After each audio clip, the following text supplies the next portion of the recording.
Hello, everyone. Hope you guys can hear me.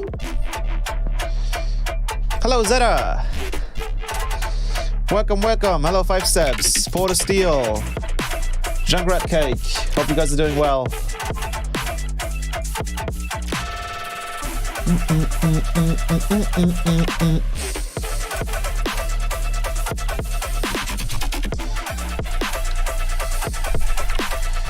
I think this is correct. Hope you guys are doing well. Welcome, welcome everyone. Oops, I gotta switch this to blue. Hope you guys are doing well. It is time again for the next Friday live stream. And oh, hello Sharks. Welcome, welcome. Hope you guys are doing well. New month, which means new samples, new sample packs, new racks. And this month we're going to be having a couple more cool things, like a official NASCO Serum skin, which is hopefully getting done sometime this month and released for, I think that one will be released for everyone that uses the Patreon. Even like night people will get it as well. Everyone is here right now. That's cool.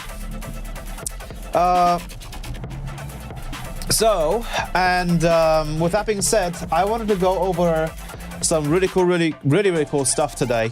Some of you might have already seen it if you guys are part of the Patreon, obviously there. But we have two really cool, actually three in total, really cool racks.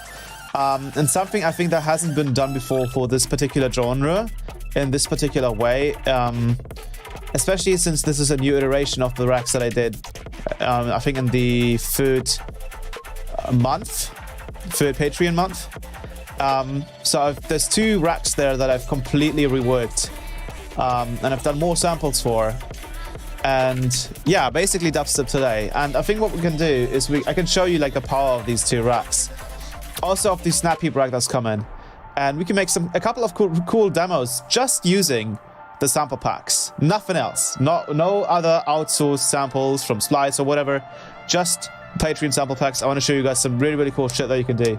I thought that would be really fun to see, because with last month we got a proper bass sounds sample pack for the Patreon with bass loops, etc. And this month we're getting proper drum generators. And I mean proper. I'm probably not going to do another version of these. This is probably going to be the final version. They're called N-Kick-Gen XT and N-Snare-Gen XT. And they're kind of like the final realization of this idea that I had. And it's all very easy to install as well. So I'm not going to guide you through the installation process because it's, again, super simple. I even have a PNG. If you're on the Patreon, you can watch the PNG. But what I do want to do is I want to go into Ableton and show you guys these really cool drum generation racks. And again, they're really simple to use. I've made sure that these are as simple to use as possible. So with that being said, let's jump straight into Ableton and check these guys out. So also one quick question before I go on hop into Ableton. Do you guys want me to like play some music in the background, or you guys want to have like your own music from like, you know, from Spotify or whatever? I don't know how you guys watch the live streams. It's totally up to you. Speaking of, I need to go install all that. Yes, you absolutely have to. I've seen that on Twitter. That's cool. You also have the color-based stuff from the older packs. Oh yeah, on top of that as well. Exactly. Very quiet music, I think, or none, so we can hear all the Ableton sounds easy peasy. Sweet. So I'm gonna just turn this down. Hopefully that's quiet enough. I'm gonna guess that's quiet enough. Is that good? Maybe even quieter? Like that? Perfect. Cool. So let's switch the scene. Let's just make sure that this works. Yes. All two. Let's get it started. So I have Ableton open here. I'm gonna actually go to full screen as well. And we're going to do something really, really cool. So these are the two new Ableton racks that came out this month, which is LIVESTREAM XT, which looks like this, and SNARE-GEN XT. And these have a couple of new features compared to the older drum generators that are released in the third month, because these also come with presets, as you can see. So you get a total of 10 presets for the Kick Generator XT and 10 for the Snare Generator XTs. And these are just like kind of like presets that I've partially randomly generated and obviously curated myself as well. And on top of that, you get these two racks. I'm going to go over all of the new changes in here in a second. And another thing that you guys are getting is a proper comp filter for Serum, for Faceplant, I mean, not for Serum. So here, if I load up SnapPeep, you now get this comp filter, and this behaves pretty much the exact same way as the Serum comp filter. So if I play a sound, you can hear we have the cutoff right here. We have the resonance.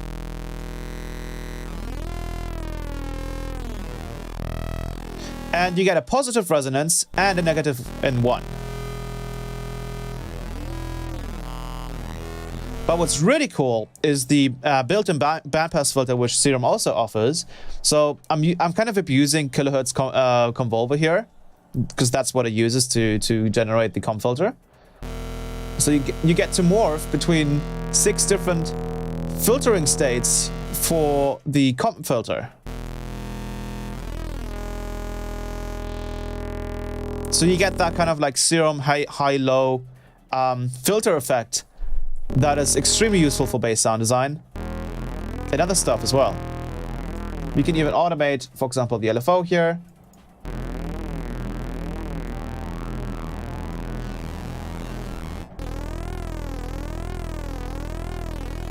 So you can do all kinds of really, really cool stuff.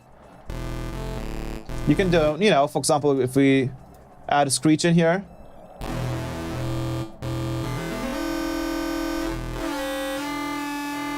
Let's add an envelope. Also, let me turn off the music because it is a bit distracting in the background. Oh, I can't see it because of the full screen. 1 second. Stop. Shut up. Sweet. So get all those cool. Let me add a power rack in here so we can really hear it. Let me add a separate sub. Send that to line 3. So that's just a standard screech. If we add the FM here,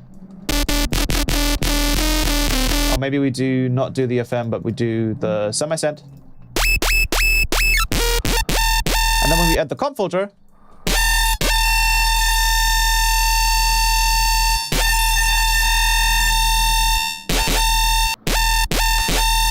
and then we can turn the filter down to make it focus only on the more fundamental harmonics.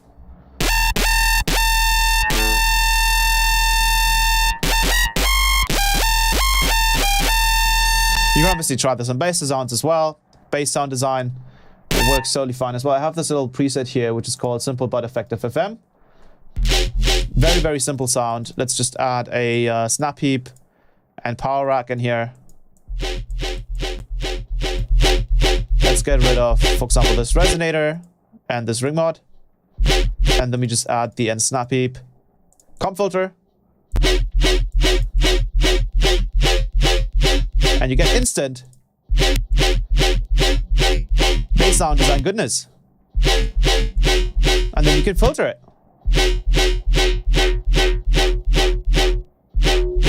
And the reason why this filter is so special with this comp filter is because this filter is built into the feedback loop, which is something that is totally missing in the kilohertz ecosystem yet. So basically what that means is that instead of having, like, you know, you have a delay, so you do like a click, and then comes the next click, and then the next click, and then the next click, and then it fades out.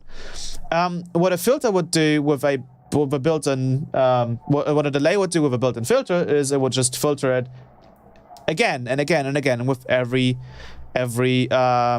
feedback loop. So the way that works is that, you know, you get that sort of like filtering envelope effect from the bandpass filter, which sounds totally different if we were to just do a normal filter just on top of the delay. So this is an actual, like, very, very special kind of sound that you're now getting in Faceplant.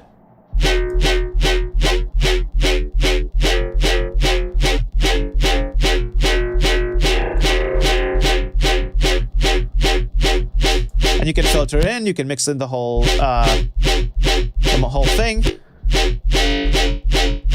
just like the Serum filter.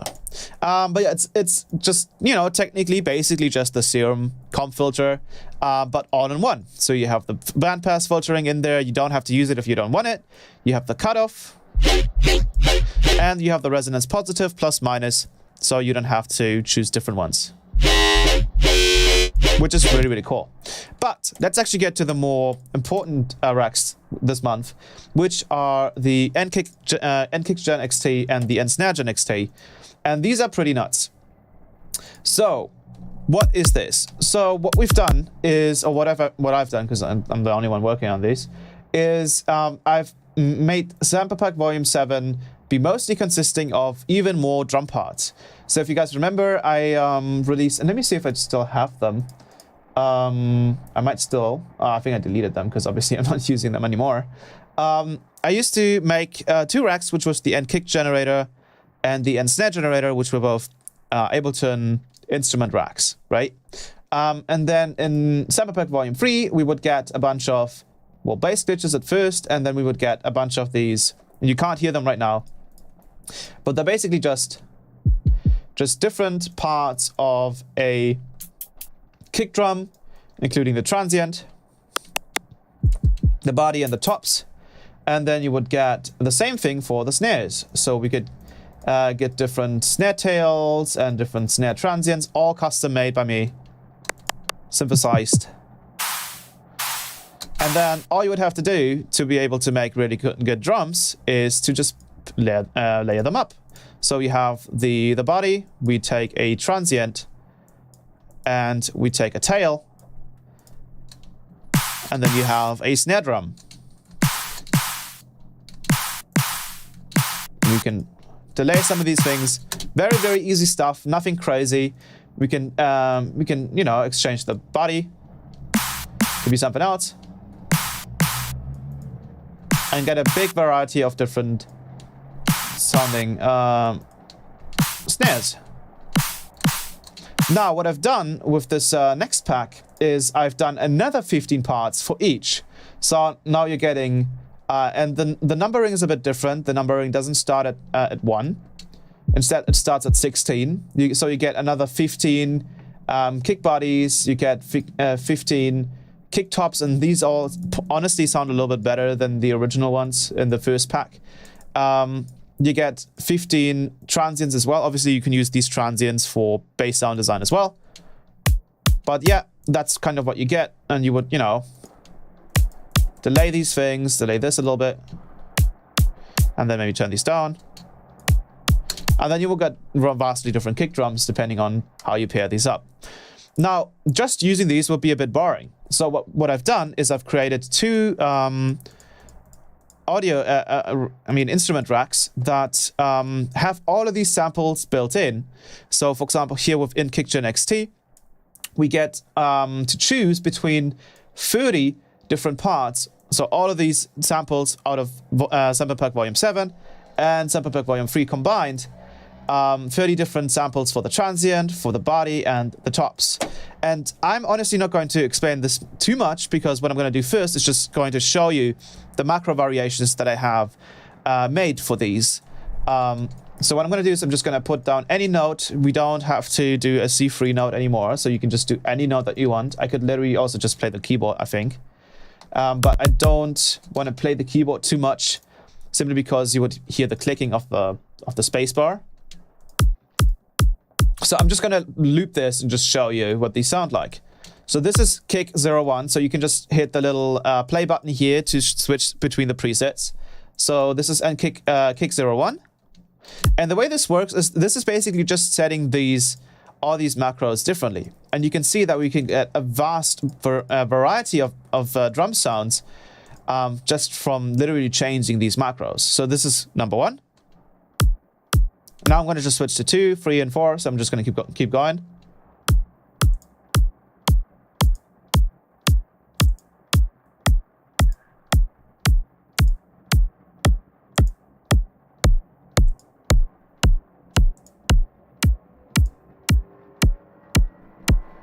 And that's just from these macros. Then on top of that, you get the EQ8, which you can manipulate and change your kick drum with. And then on top of that, you get a compressor and a soft clipper to further kind of blend all these different things together. So you could just, set these up differently and then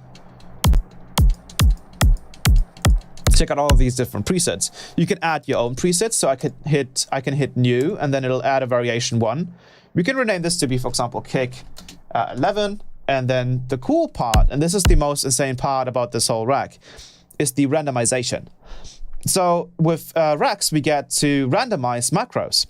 And the way I've done it with this particular rack is that I've only included all of the necessary macros that are to there for changing the kick drum parts and all that kind of stuff. So I've moved the compression and soft clip macros over to a different rack, which means that we can relatively keep the processing the same while we entirely change the mix up, the pair up of these kick drum parts. So we can just hit random and generate new kick drums. I'm also going to reset this EQ right here.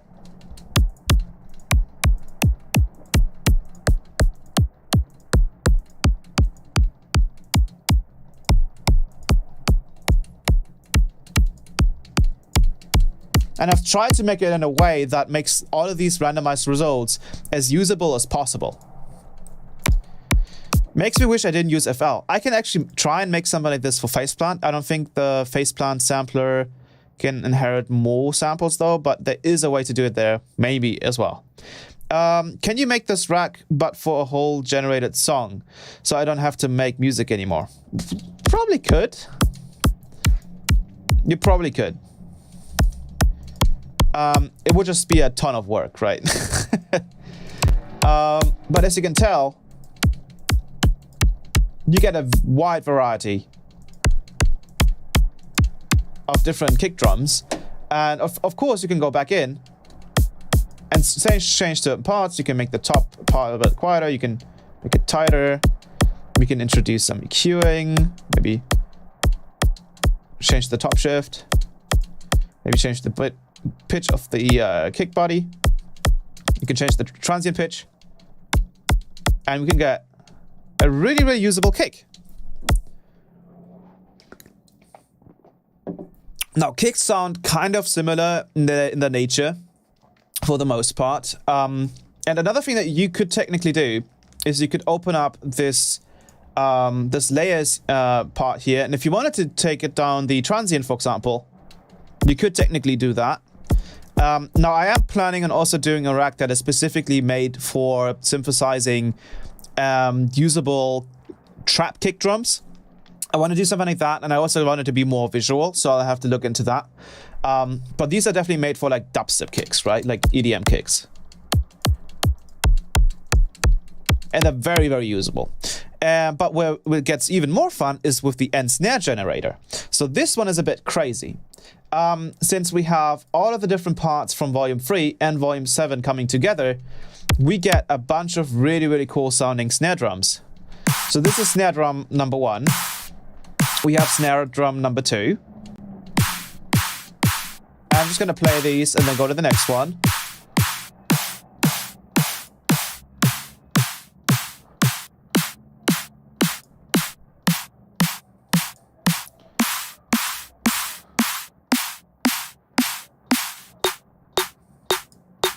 Also some more trappy parts towards the end there.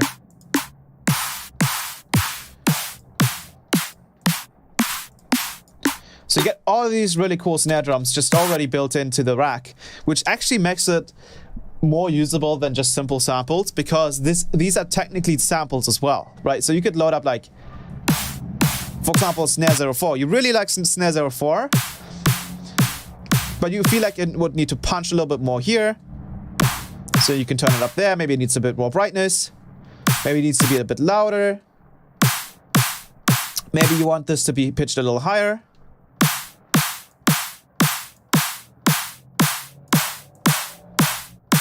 You can do all of that straight inside this rack, and if you've installed it correctly, it's so easy to use. You can even hit new here and then just save this as a new preset and call it Snare 11.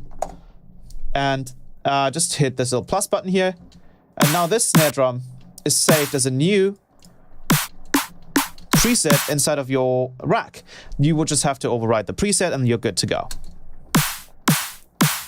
Do note that if you save the rack again, I would recommend just having the compression and soft clipper be reset, and as well for the EQ, simply because this will not be depending on the preset. This is only for these macros right here. So if you have any kind of specific curve here, you will be saving this curve as well if you were to resave the this instrument rack.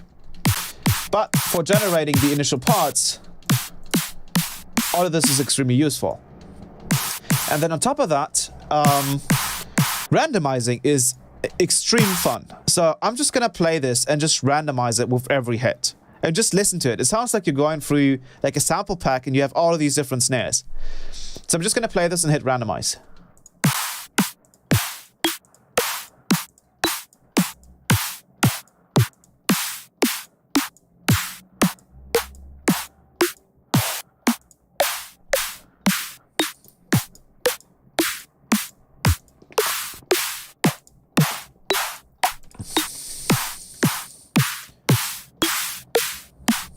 How cool is that? How cool is that? Also, I'm a little too crazy big here. Let me make myself a little bit smaller.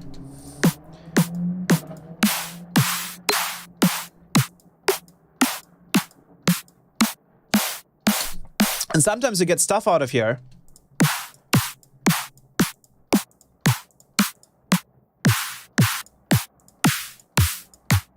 That is very, very usable. And that's a pretty baller snare. We can also obviously simply resample it just by using 21 here. And then that's our snare right here. And then we can just immediately start using that. How cool is that? So we could just pair these up like that. And then on top of that, in the sample pack, you get a total of 10 cymbal loops. Usually I only did 5 for each sample pack, especially sample pack number 1, volume 1 and 2 had cymbals. The rest I don't think actually ended up having any cymbals. So I wanted to include even more, and these are a bit more aggressive as well. So if we load these in, you'll see that they're a bit more aggressive. We can load up a kickstart here as well. Let's put these into the drums group. I'm actually going to do it like this. I'm going to delete these. I'm going to go to my drum rack here. And I'm going to put down the same racks again. So I'm going to use Kickgen XT and SNARE-GEN XT and just put down some notes. Also make sure that the SNARE-GEN has a longer tail so it can actually ring out. Put the cymbals below it. Let's do this, and let's add a kickstart to this channel. Make it go from for drum rack, and then just we do some quick audio sidechain. And now what we can do is we can just pick different parts here. If you want to make these cymbals to be a bit more dry sounding, we can use an LFO tool and just do a quick, just like that. You can try out the different cymbal loops.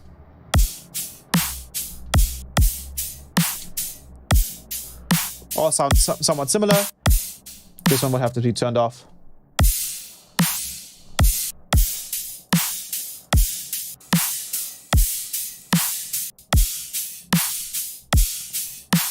There were You're probably all sounding quite similar because of the LFO tool. Sometimes I map a bunch of parameters to a rack and spam random until it gets a good result. It's good for sounds that would take a lot of tweaking, like sudden death sustains. For example, yeah, absolutely. So let's use this, for example. And then on top of that, we get another cool thing here. And these are the first iterations of bass glitches, but as actual fills. So, you know, I usually have a bunch of like bass glitches like these, for example. I'm just going to load in a couple of these.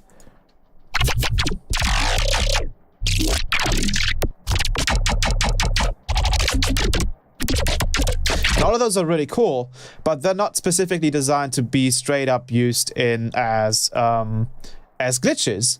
But these right here, these bass glitches, bass glitch fills, that's what they're called, bass glitch fills, are specifically designed to be used at a specific BPM. So these, for example, are supposed to be used at 150. So I'm going to just loop these. You get this, for example. You get this. You get this. You get this. You get this. Oh wait, this is a whole thingy here. You get this. And then if we go down to 140 BPM, we get another 5 that are for that specific BPM. So you could either use these ones at 145, or you can use these ones at 145. I could have just gone with 145, but I feel like sometimes most people do dubstep at 150 or 140 or 145. But I feel like 150 and 140 are more common. So these are the 140 ones.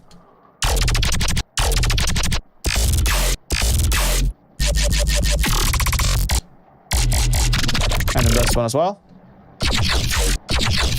So you get a bunch of really cool bass fills there as well. And then you get those for cymbal loops. You also get cymbal loops in 140 BPM. So you get these as well.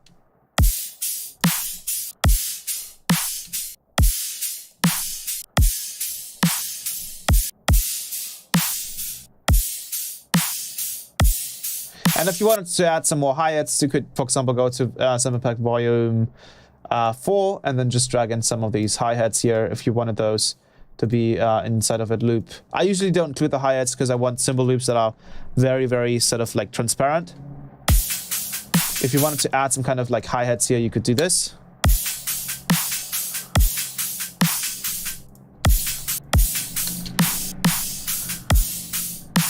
But I haven't included those in this particular pack. But let's go back to 150. And I'm just going to drag in and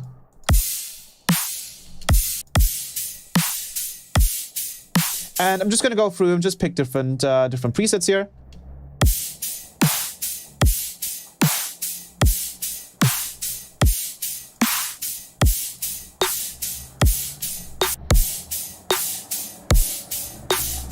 And now what we're going to do is we're going to make a little bit of a demo drop here. So I'm going to go to the effects section. I'm going to add a background effects. And we also add a kickstart to the sidechain here.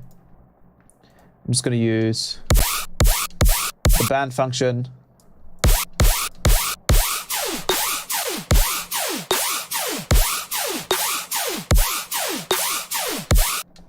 And then I'm going to make this a bit quieter. And obviously you can push the soft clip if you want. Also, one thing I'm noticing is that the camera is misbehaving again. So let me check if that fixed it. Nope. Let me do this thingy. And then let me do this. See if that fixes it. Ah, come on.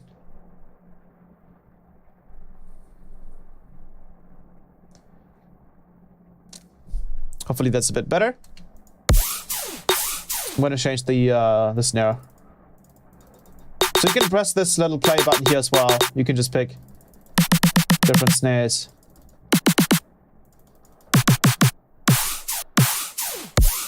Like that one, for example. And now all we have to do is just drag in, you know, maybe like a bass loop.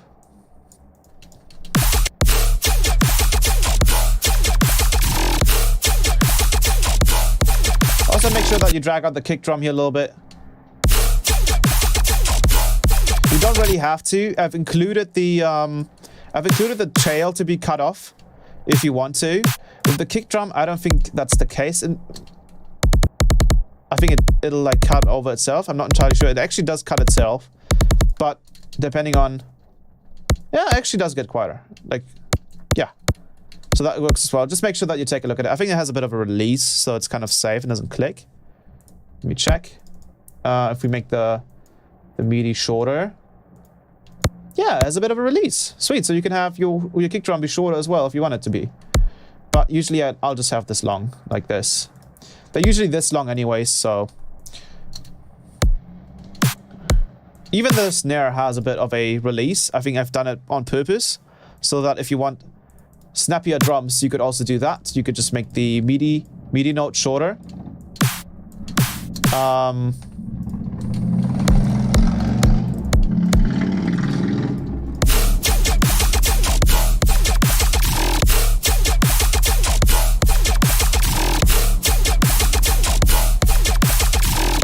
Let's add a Smart Clip X to the master here. Oh, we're missing the IR. I still haven't saved this. I'm gonna set the folder to be Smart Clip X IR. Go. Sweet. Let's save this real quick. I'm just gonna override it.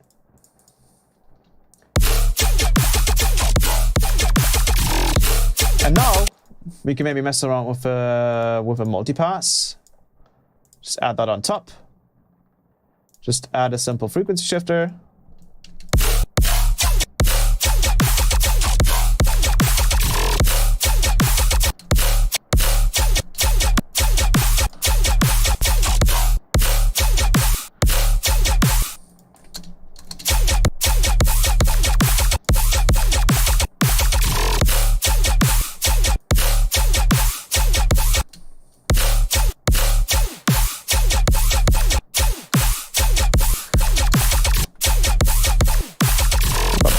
I'm just gonna do some quick.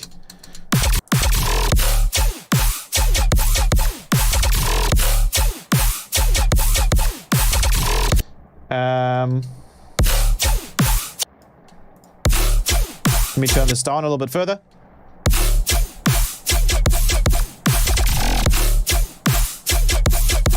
And then maybe we throw in some other. What is this key here in D?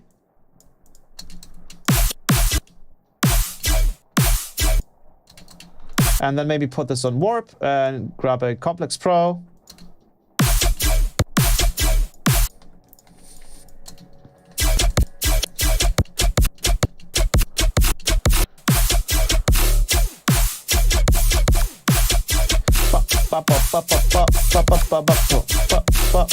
Cool.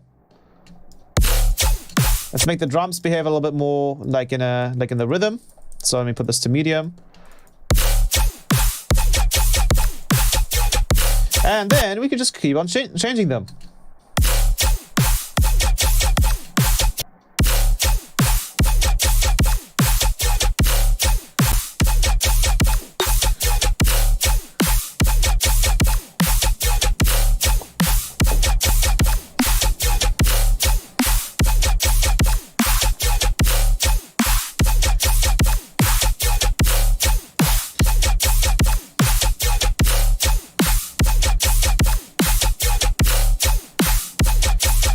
And obviously you can also add a bit more punch to it if you wanted to. You can even automate this to punch a little bit harder. So we can just go in here, just automate the gain a little bit. And automate it back down. Then duplicate it. And we can increase that a bit if we wanted to. And then we can change the... Let me pick a different...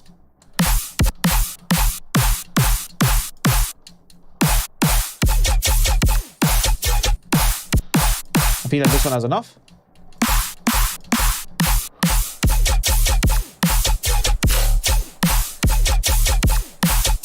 Let's switch up the cymbal loop.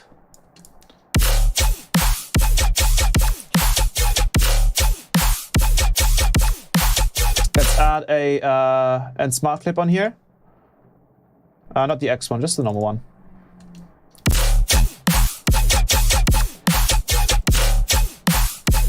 And it's maybe move it down.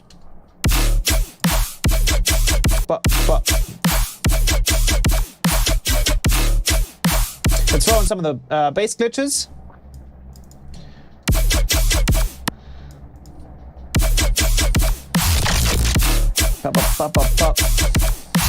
Let's make this a bit longer so we actually have like a proper little drop section here. I want to change the very first bass sound to be maybe more of a growl. So I'm going to use this one. Well, another cool thing that you can do with growl samples is you can just kind of use the beginning and then just cut the second part here and just like mix it.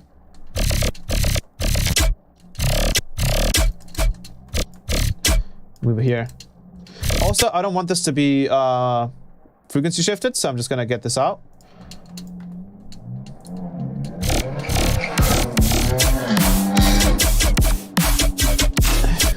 And then here I'm gonna throw in a different bass. One of these up here.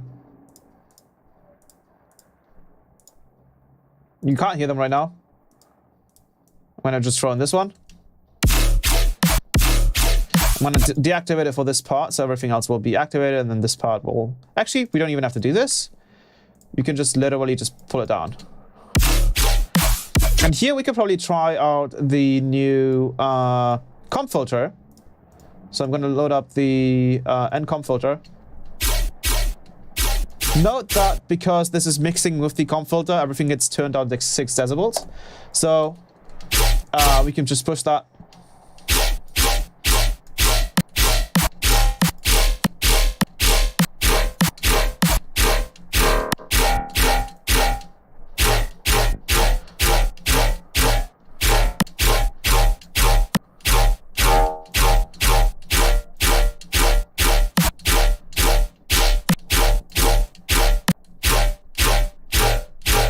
Maybe we want to use it, instead of using it on the sub, we're going to use it on a multipass and just make sure that the sub doesn't get messed with.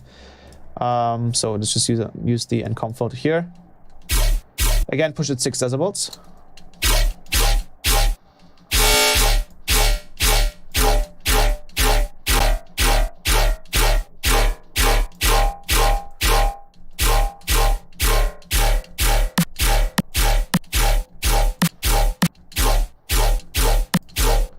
And just mix it in.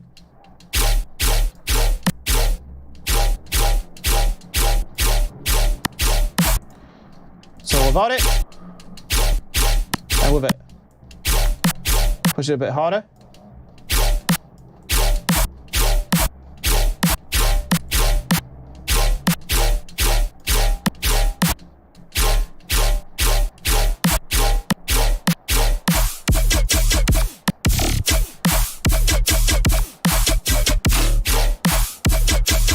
And now we can throw in the, maybe try this one. You can also try a different part of this bass glitch.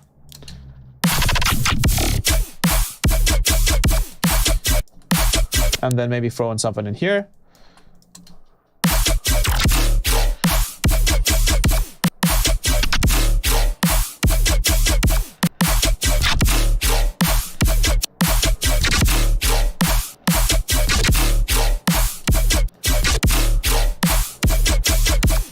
Try it higher.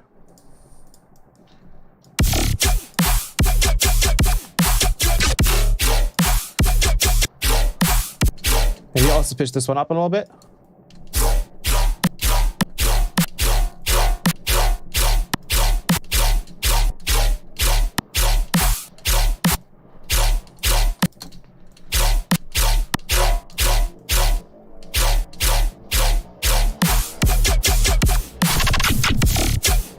Add some more back effects to make this a bit more interesting. Maybe another...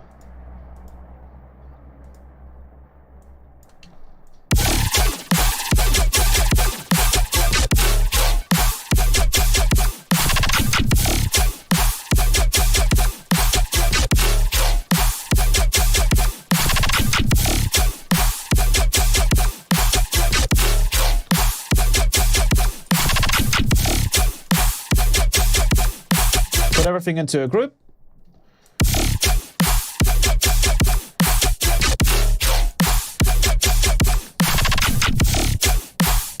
And now if we wanted to, we could obviously just, you know, replace this main sound.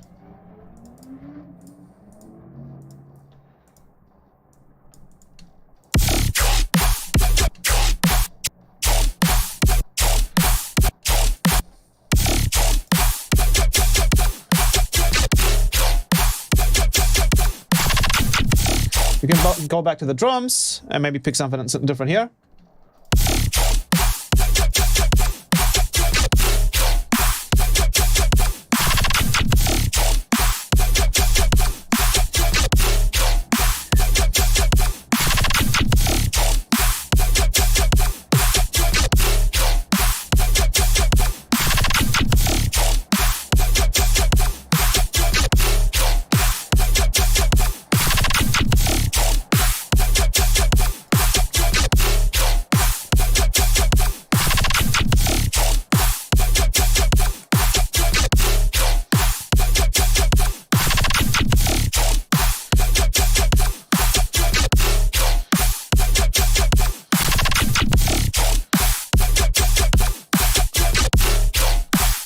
Listen to it.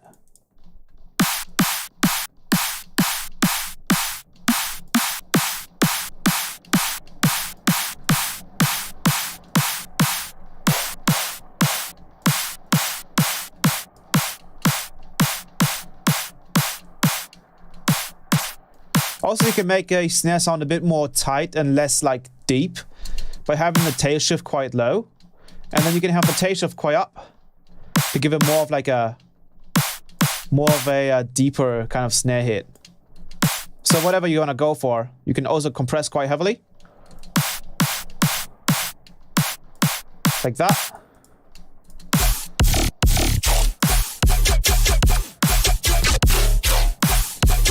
Let's make something entirely new.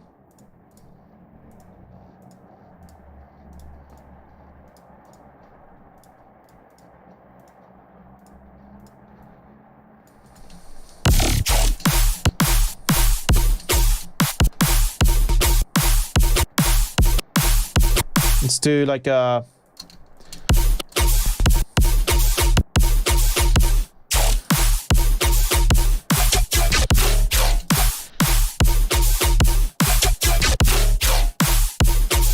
and maybe mess around with this.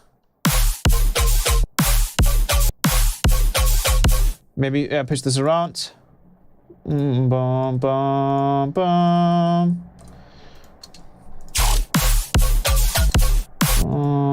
Bum.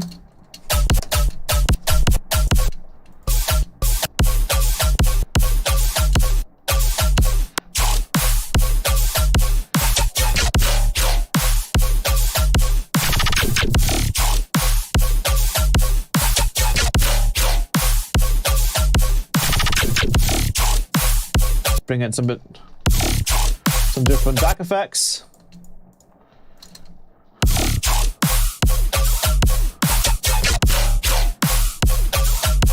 Maybe change the drums again. You can also tell that we're getting some like cool barely alive type kicks as well in here. And this is because of the way, just the amount of variation that you have in here. Some of the transients are quite short, some of the transients are quite long. I'm guessing that the last two here are using some transients that are fairly long, and then on top of that, usually there's quite a big distance between the transient and the body, which will give you that kind of like very deep hitting kick drum sound.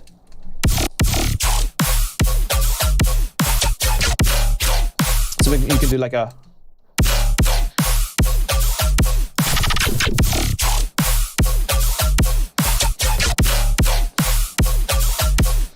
So that's super fun. Maybe we can add, you know, a simple delay, just a normal delay because we have it in Ableton.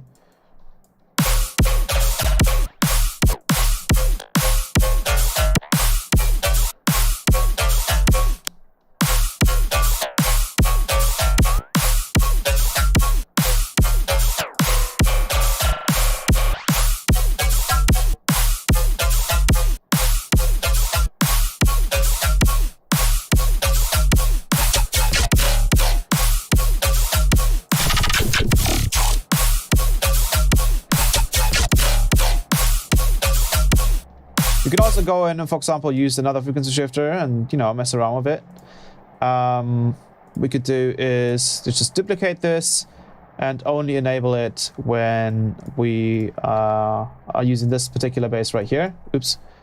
So just do this. Having it all in just one audio channel is usually better.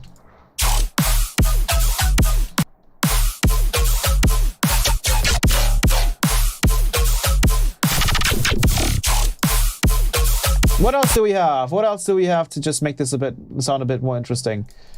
Let's see. Or maybe we can add this little zap sound here instead of this bass.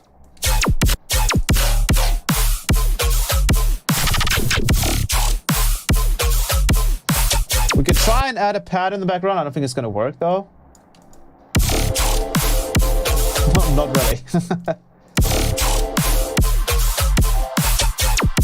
Maybe like this, and then maybe just with like a LFO2 on it.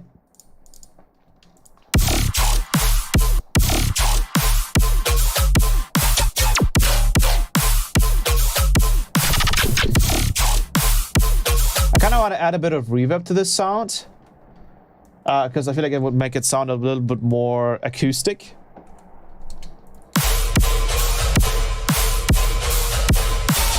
So I'm going to add like a...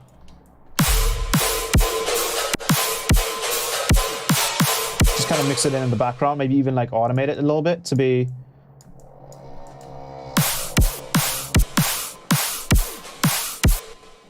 kind of online with this.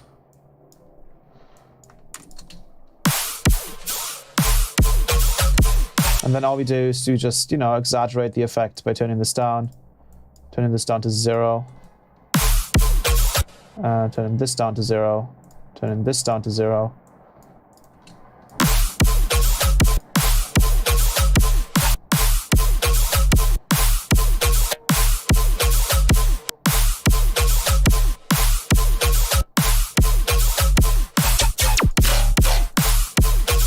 Also, to all the new people watching right now, we've got 50 watching, which is pretty nuts. That's pretty crazy. My camera is messing again. 1 second. I found a faster way to kind of reset it now, which is just to close and open up my phone again. Easy. For everyone that's new watching, we've got a couple of new racks for this month with the Patreon, which is these two guys, the SNARE-GEN XT and the SNARE-GEN XT. And these are pretty nuts because what they do is they now offer a bunch new features, which is these pre-made macro variations. So they're basically just like drum presets. They offer up to 30 different samples now. So you have all the samples from Volume 3 and Volume 7, which is new, all built into these two racks. And on top of that, the randomization features is a lot more consistent now. And I'm just going to go through these 10 different presets that I've made for it that anyone can make. You can even add your own here and just rename them to whatever you want it to be, you know, change some stuff and then save it here.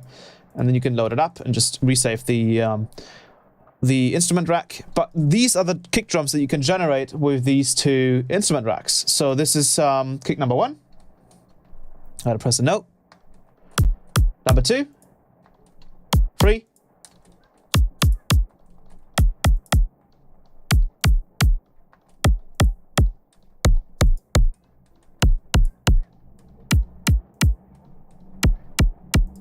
And then when you're having fun, or when you want to have fun, you can hit the random button.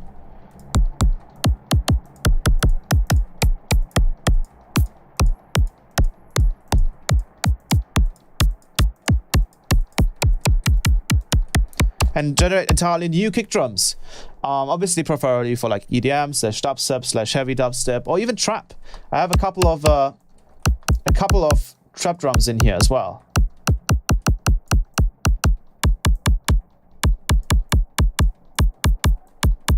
Then you also get an EQ, so you can further shape your sound. You get a compressor and a saturator. So these are literally just presets. So this is kick 10, and this is a custom customize snare from snare 07. But I could just load this up.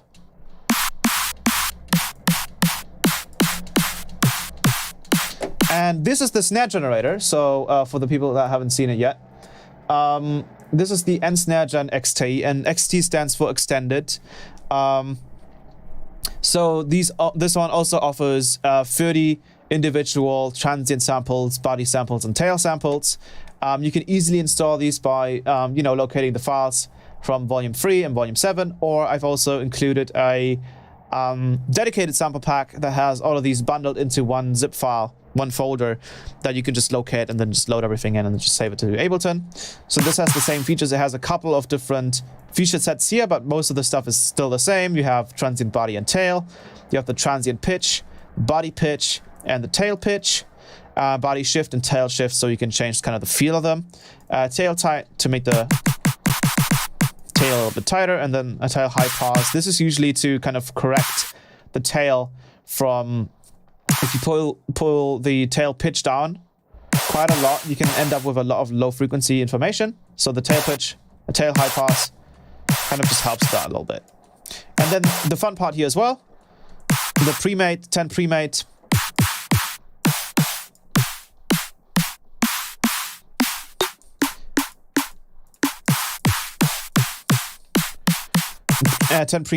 snare presets.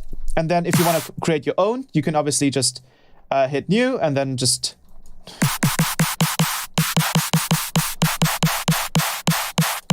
do some kind of variation and just hit this button, and then it's saved. You can rename it and then save the rack. But another thing that you can do is you can let this instrument rack just generate drums for you. So we can hit this random button.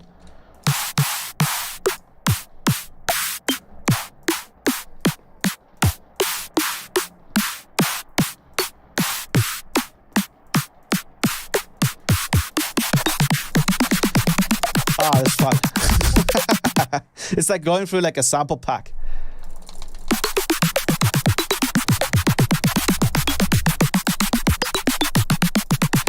And let's just imagine we have a sample pack with even heavier drums, so the compression is all the way, the soft clipping is all the way up.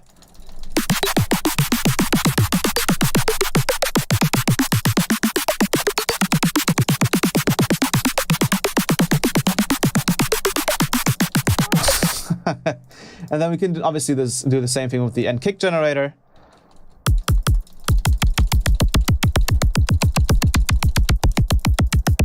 So you get a bunch of really cool shit.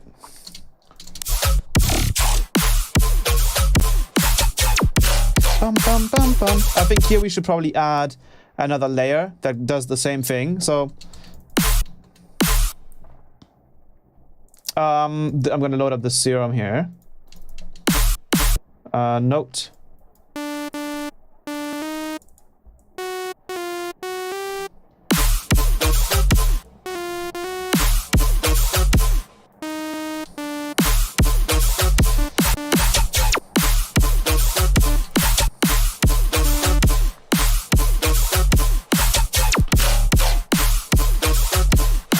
And this, I don't know if I've revealed it last stream, but this is the Serum skin that I'm currently working on with one of the mods from my NASCode server. This is going to be a Serum skin that's coming out for the Patreon, and this is what it looks like. It's looking real cool so far. Big shout out to Dog for helping me out with this one as well.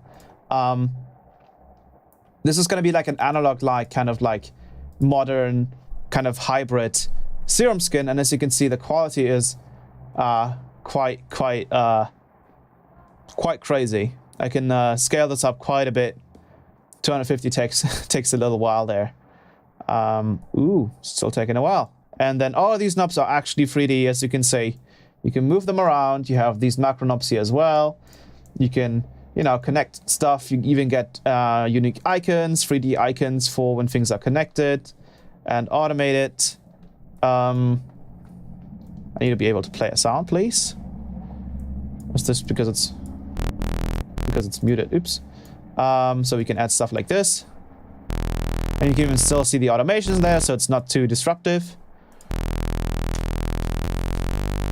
And then all the different knobs get their own colors and stuff, so it's a whole lot of fun. But there's still a lot of stuff that we need to work on. But yeah, this is coming out on the Patreon hopefully this month. This is obviously still a prototype, but it's coming really cool so far.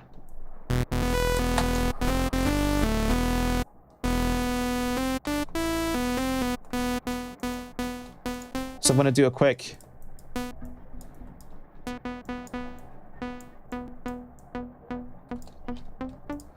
bass here. The effects section isn't fully done yet. That's why some of the UIs are still a bit off. But it's looking good so far.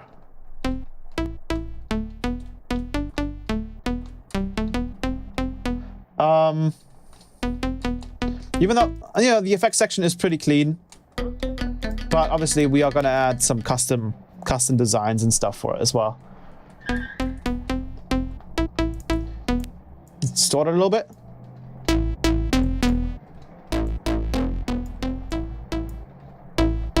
Let's add a comp filter, preferably tracked.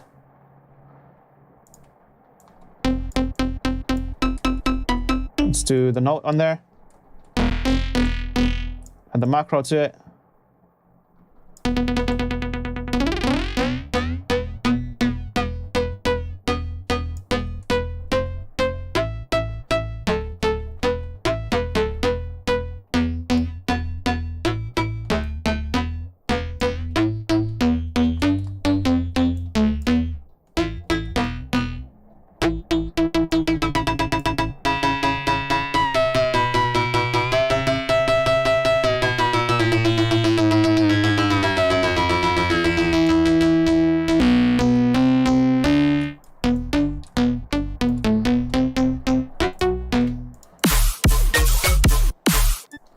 This is too high. Let's do a high pass on this.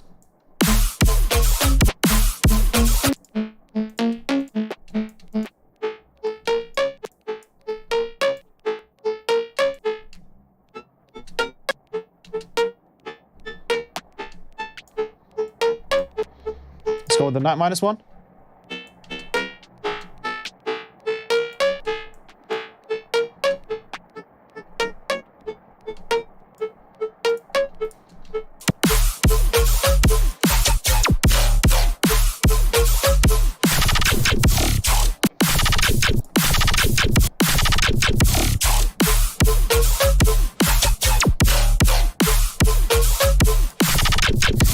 Bum, bum, bum, bum.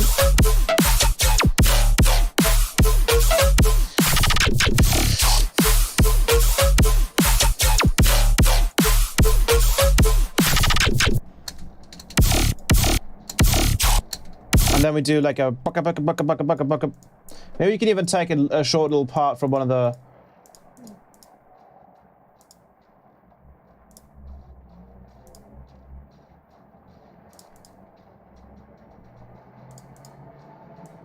Maybe one part of these, for example. Maybe a better part here.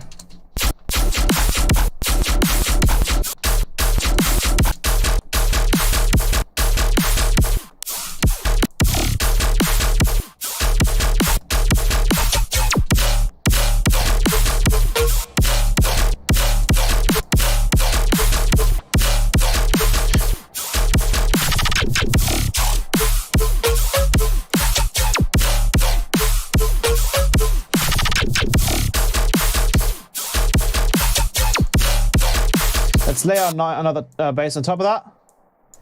And it doesn't quite matter which bass, because we're just going to high pass it quite a bit.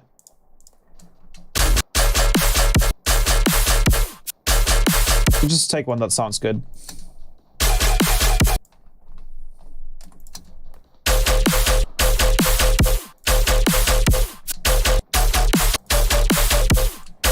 One of these. Maybe also like delay this one a little bit so it sounds a little cooler.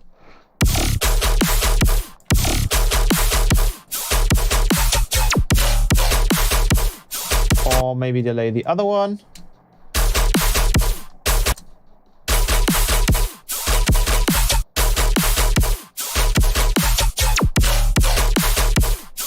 Maybe add a little bit of a notch filter to this one, so we can, you know, get more tonality from the other bass. Just making a bit of space, you know, for the different basses. We pick this one.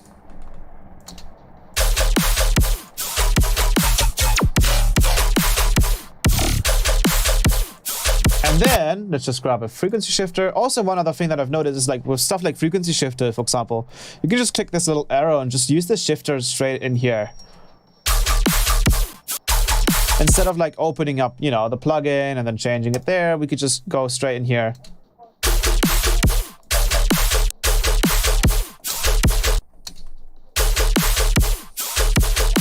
And now we get this.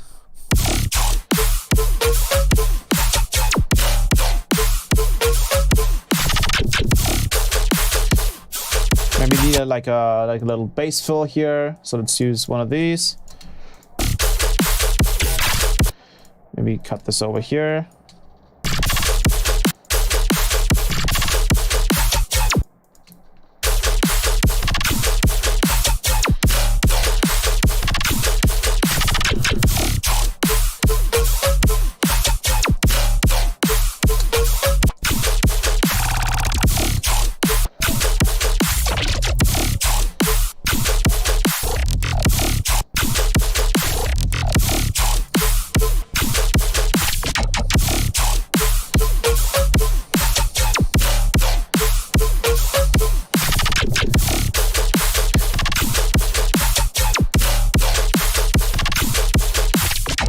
Let's do another one here.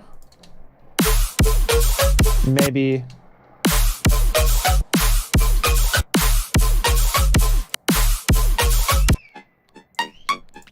a little higher.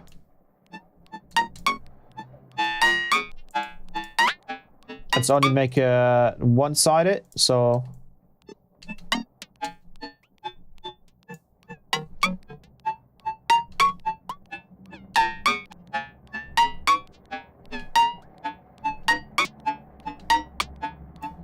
turn this one off. Sounds like this needs a release.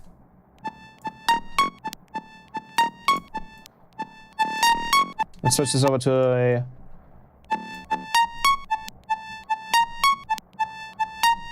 turn the release.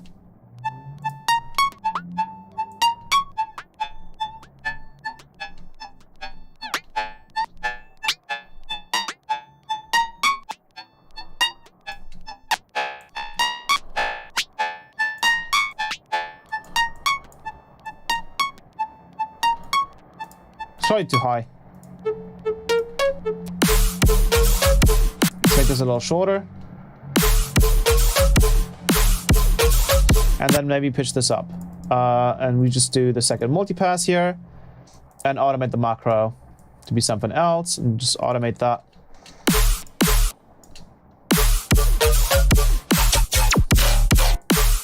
And then we just change it.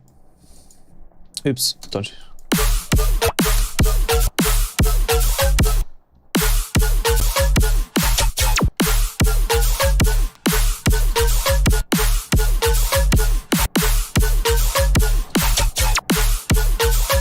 Probably like 350. A little bit more, 360. A little bit too much. Let's do 320. Probably less. Let's do like 200. Yeah, about there. Maybe 190.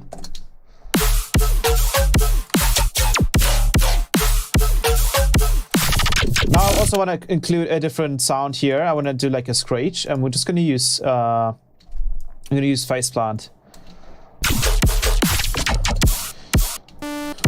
And we're going to do like a bam. So we need the pitch bend. Let's load up a power rack.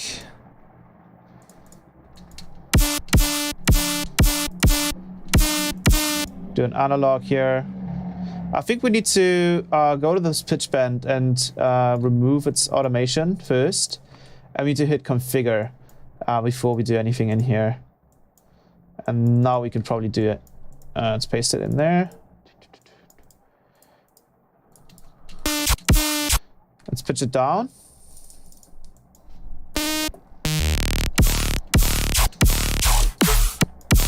And let's go ahead and do some FM. And let's use this envelope here with this attack.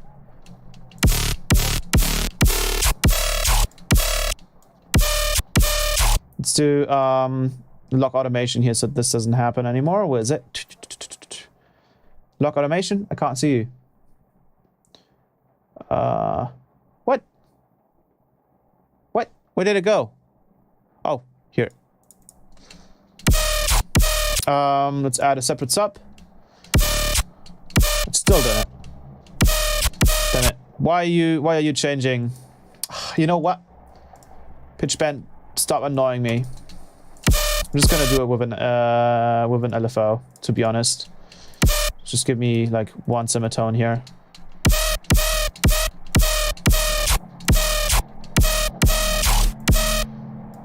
There we go. Maybe even like add a little bit. There we go. And then let's do something like that. Let's add the comp filter. And comp filter, let's also add this main comp filter here. Cool. So without it, with it,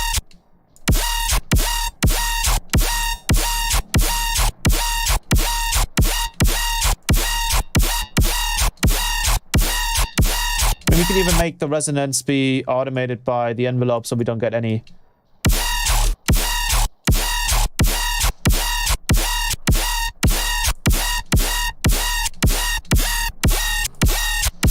Let's distort it.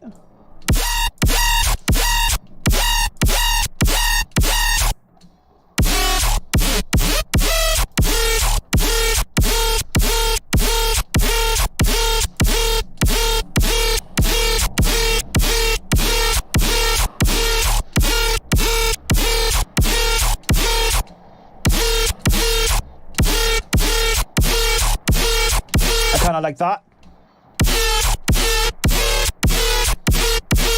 That sounds kind of cool.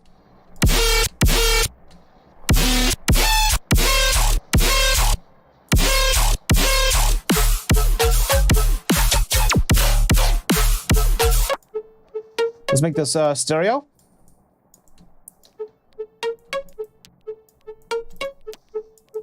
So just take down the width here. Go to the first one.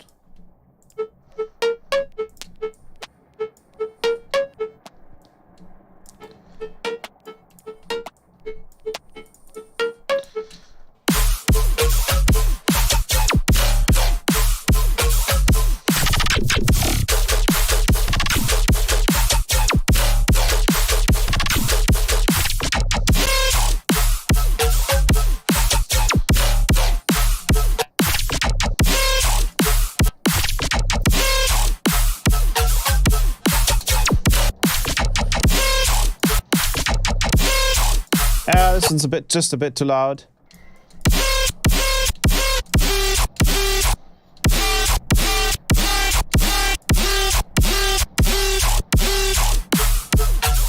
Maybe mess around with the pitch bend.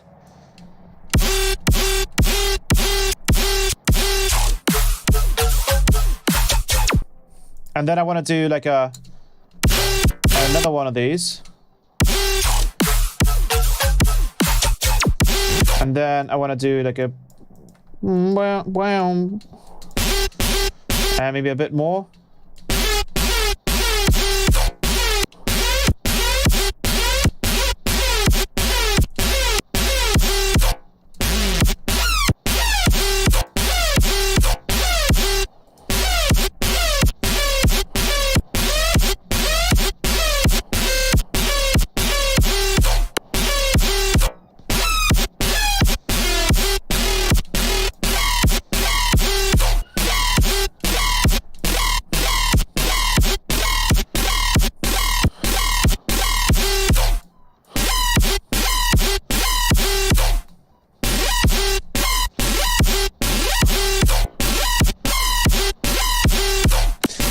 would do like a automation on sync and do that like 16 and then just put that to the gain. Probably have like a gain before that. That's just a lot faster to do.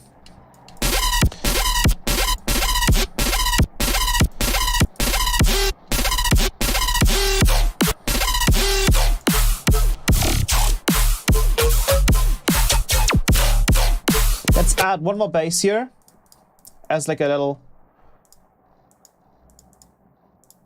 layer.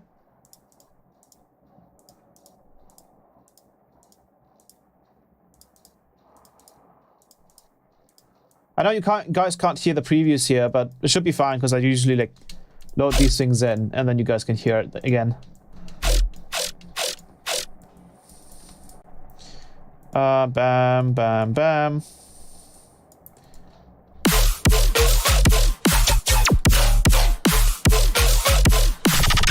And then let's grab a frequency shifter.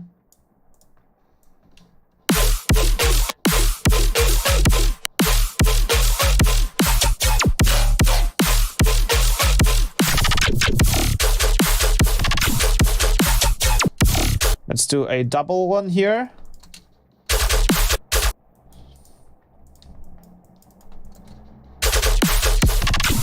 Let's do maybe like a triplet. Probably more like this. Actually put it right here probably.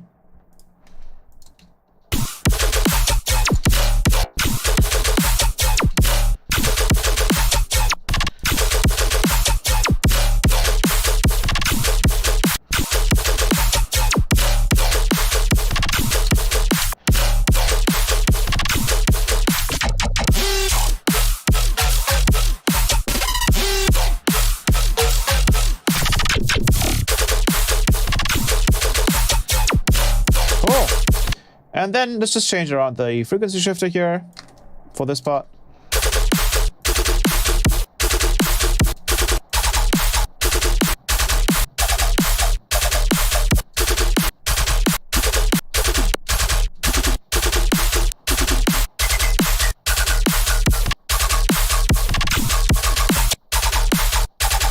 Maybe even like do a little of a roll up.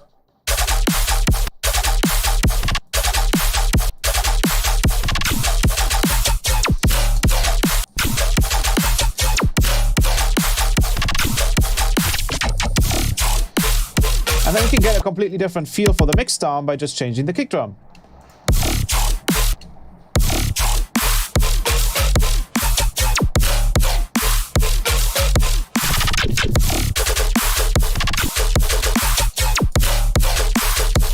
Make the snare ring out for a little longer.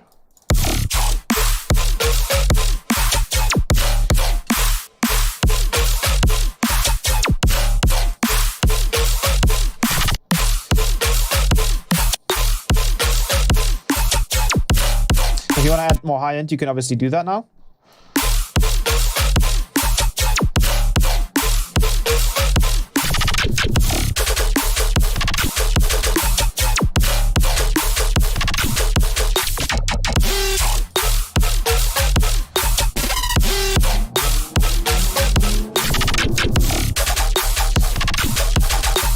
You can have some different bass sounds in here.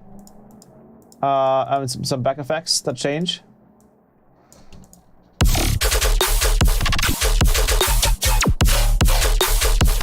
Let's bring in a different one here.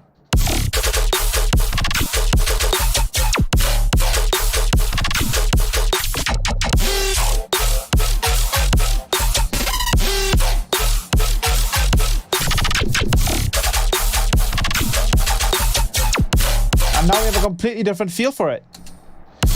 Bum, bum, bum, bum. Bum, bum, bum, bum, bum. Bum, bum, bum, bum, bum, bum. And now I'm also going to bring in my own sub because, you know, that just makes things cleaner. So I'm just going to grab a sine wave, apply just a bit of an attack here with a curve down. and an envelope 2 on the coarse pitch here. Let's do just one side. And let's just go ahead and like copy over this this line right here. Hit legato. Let's go over to the one that has the sub in it. Let's grab the EQ8 here.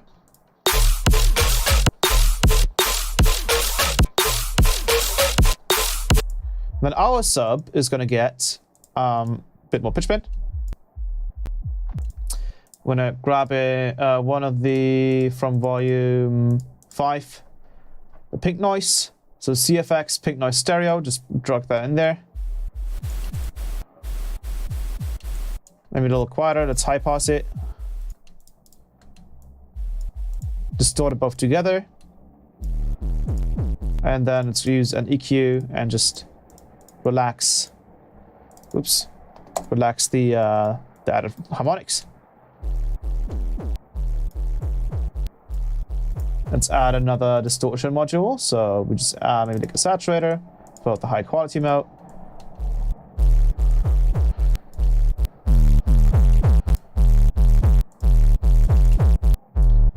And then we create a bit of a like 808 style.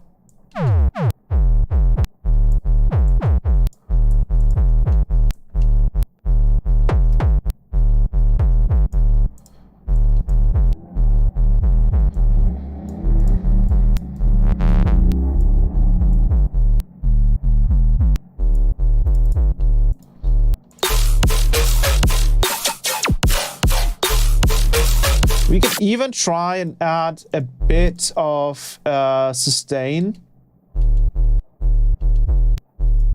as to like create a proper 808.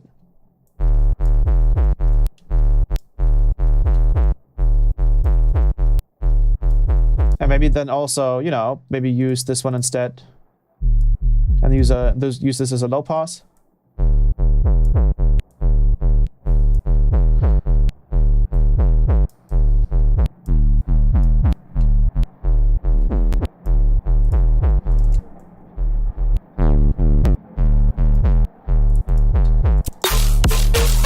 To -2, probably -3. -3 is usually the safest.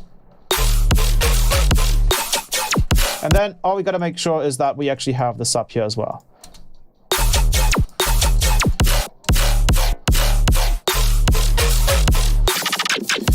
These probably have their own channels.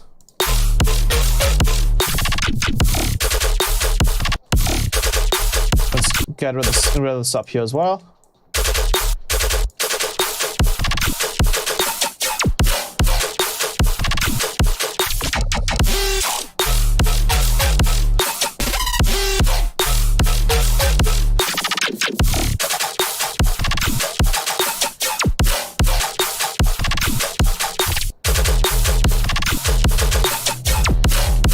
Put this over here.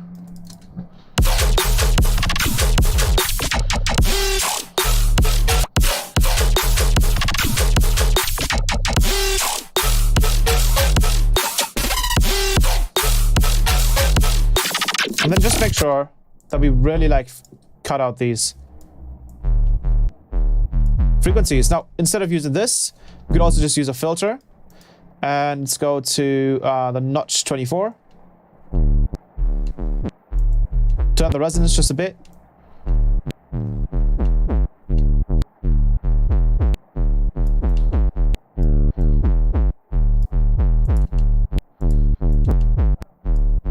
Until that sits quite right.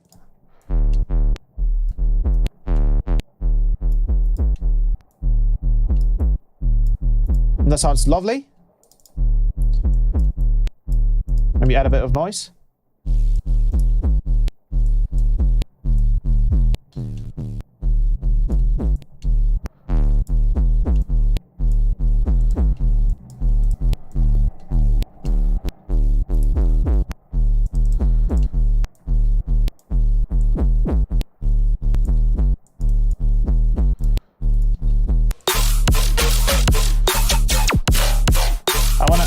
Use another EQ8 outside just to kind of like have a bit more control.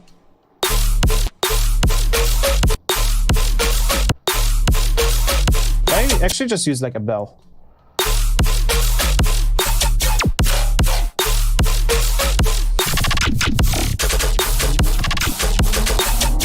Let's use a smart clip on the whole drop.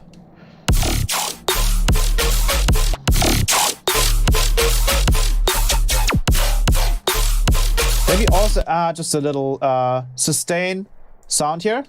I think that would sound really, really cool if we did that right. So I'm going to add a face plant in here and just do a D sound.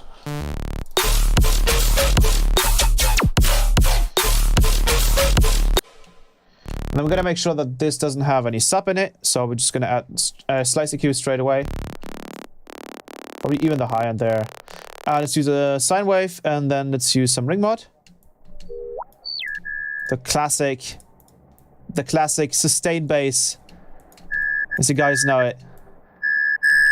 Maybe add some pink noise to it with a high pass.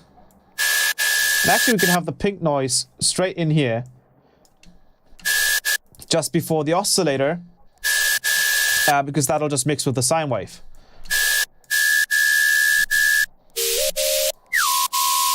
And I think we can even modulate the level here with the sine wave. Oh, this actually doesn't seem to give us any sounds. Oh, there we go. Because it's bipolar. Oops. So now we get some really cool stuff. Maybe even automate the frequency with an envelope.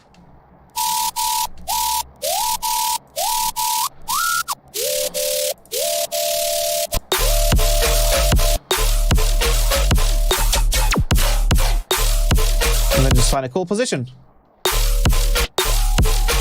Maybe take out the low end here. And then mess around with the frequency shifter.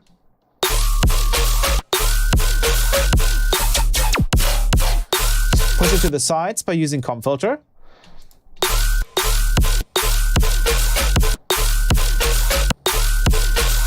Distort it.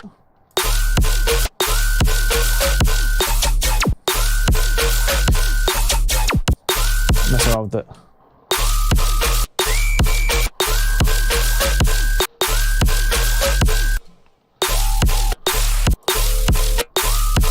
You can also try a triangle, a saw wave, so we get some more interesting harmonics.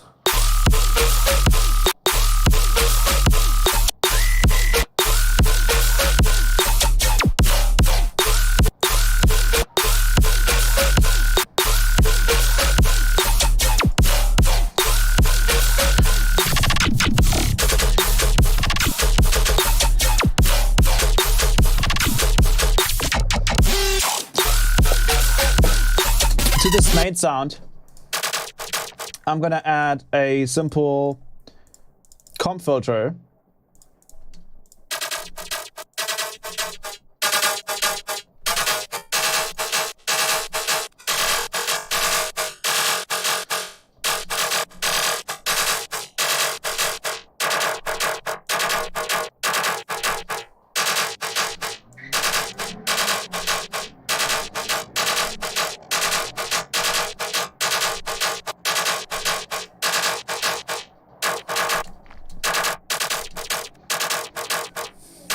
Maybe just a bit of a tonality there.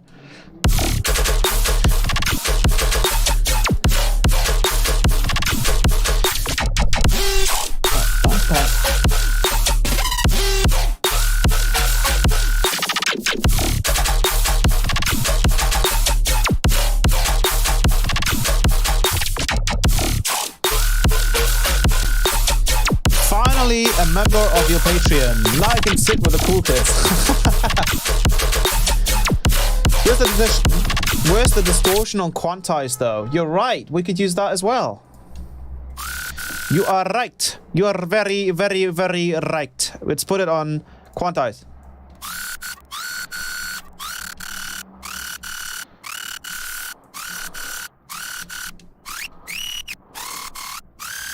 Gives us some cool sounds as well. I want to push the sound here a little bit.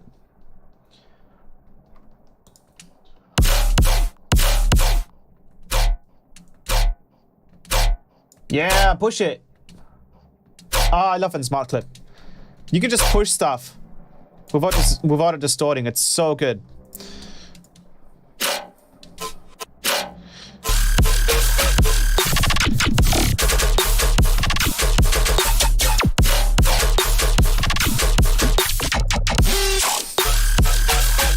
Let's give it a different sound here. And I think we don't have to duplicate the patch. We can just change the settings here a little bit. Maybe the frequency shift a bit. This one as well.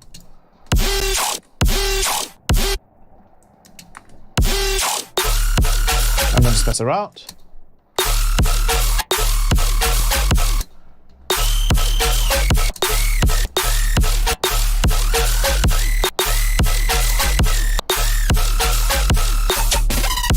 This sounds cool. I like that. Let's make it a bit cleaner. But we can get that like classic Barely Alive kind of sound if we have the gain automation here before the comp filter. Ooh. That gives us a cool.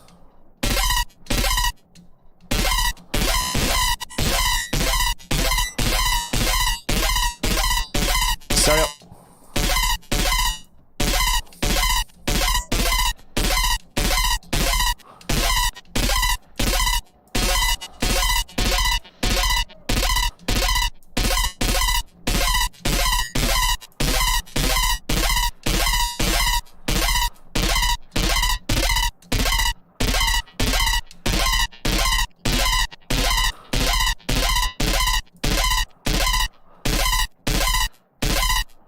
Let's do something like that.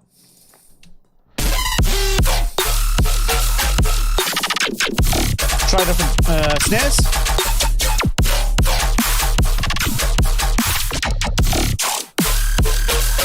How cool is this? You can just instantly change it.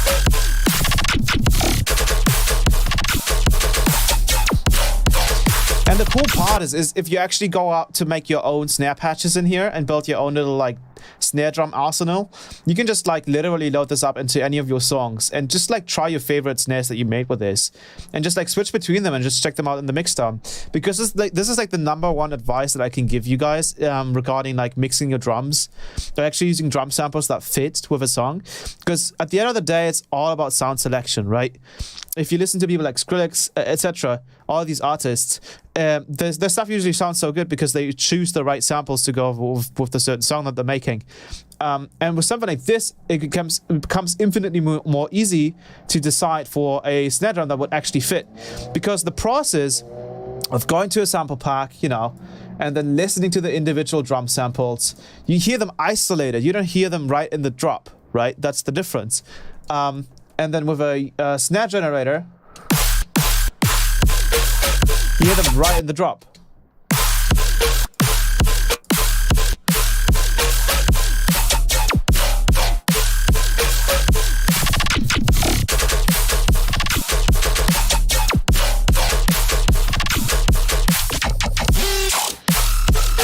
Okay, you made a sick drop just to advertise this drum rack.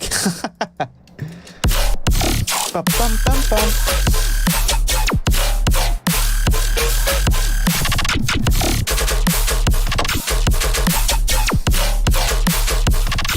And the cool part is we could kind of, you know, build a second part here and just, you know, copy the two generators. And these don't really take a whole lot of RAM because they're just getting all the snare, like all the sample information just from the disk. So it's not that crazy on the RAM. I want to change the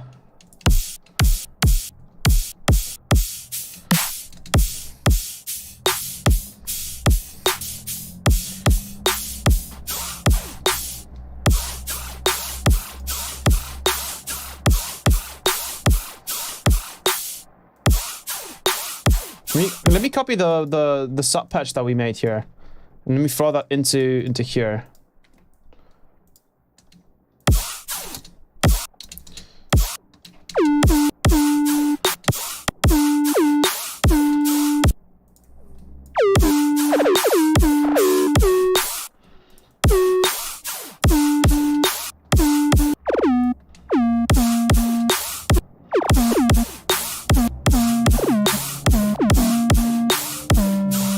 Yeah.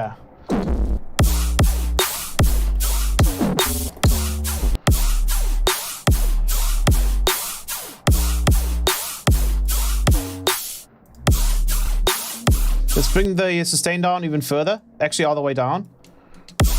Almost all the way.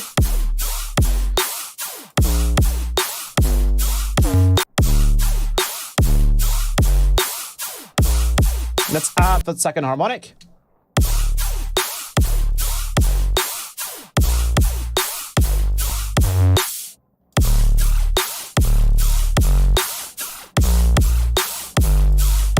Maybe even more.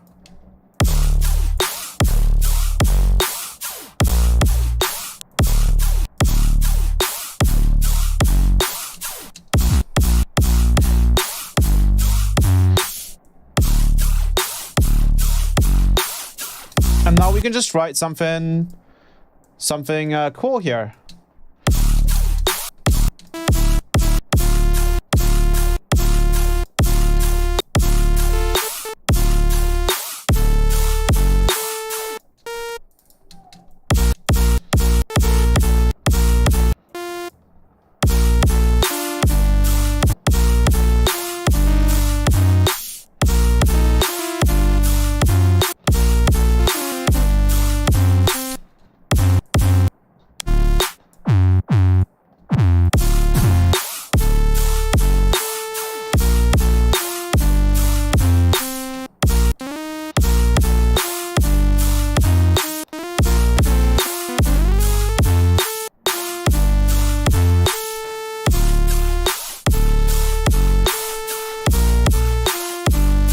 Let's do like a screech kind of sound.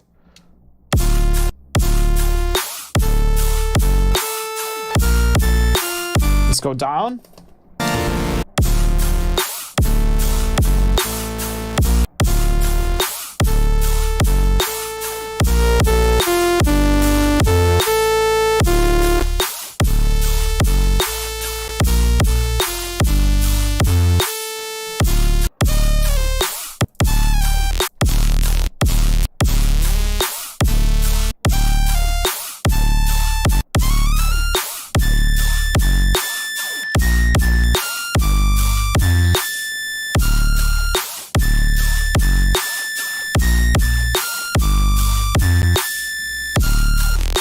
Try FM.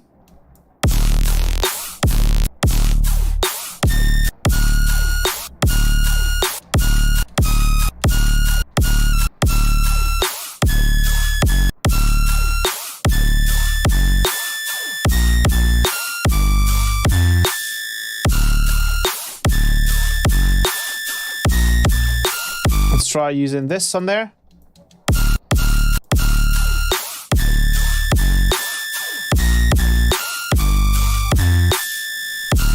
Let's use some comforter.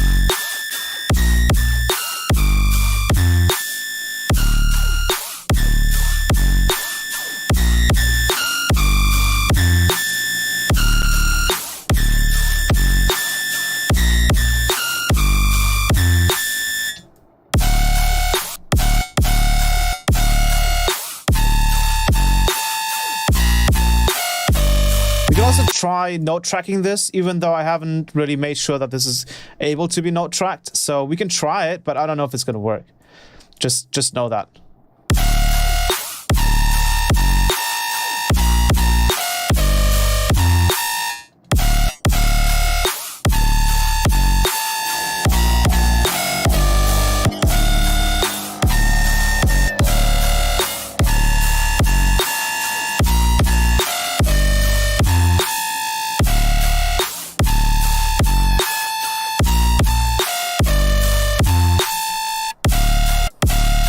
Maybe you can add some cool glide to it with a polyphony, legato.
you can't really pitch it up an octave that way.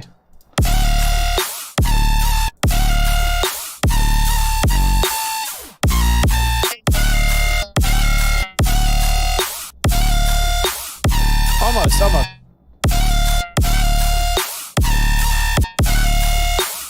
There you go.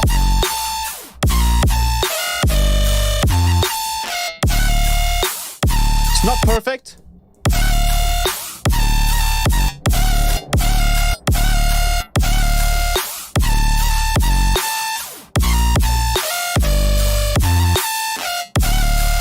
But it's getting there, right? So we just kind of have that as a breakdown part.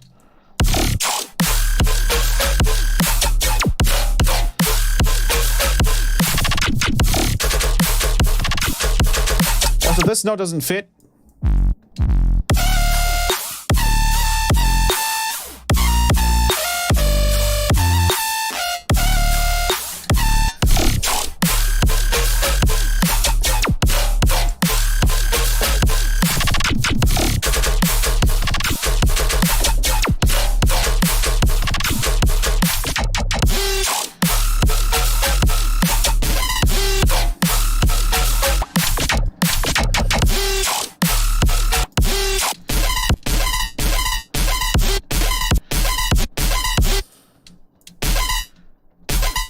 Yeah, that's the...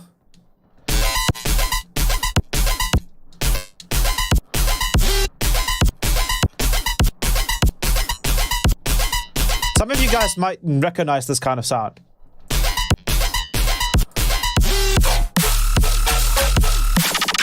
I'm also going to like compress this whole drop a little bit so everything becomes a little bit more consistent. I'm going to use the VC160 for this.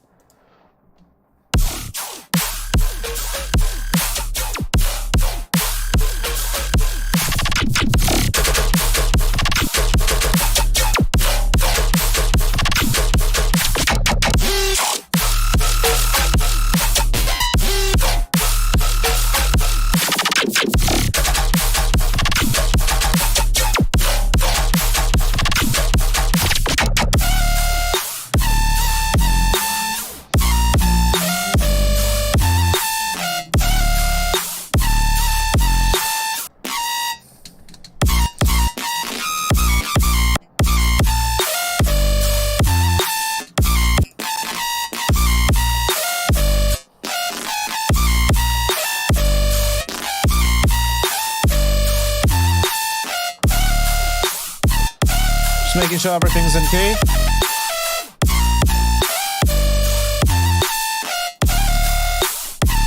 You can also use the resonance here and you just use an envelope follower and just an envelope.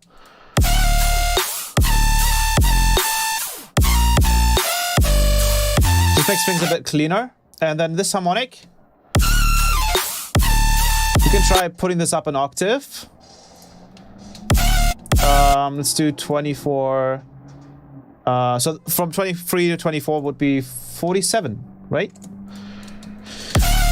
Well, okay, that's 2 octaves. 24, 12, that would be 35.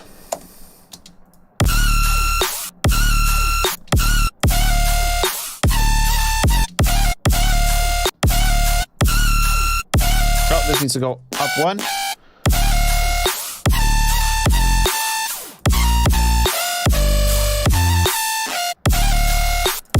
And this sounds like this might have to go up 36, even though...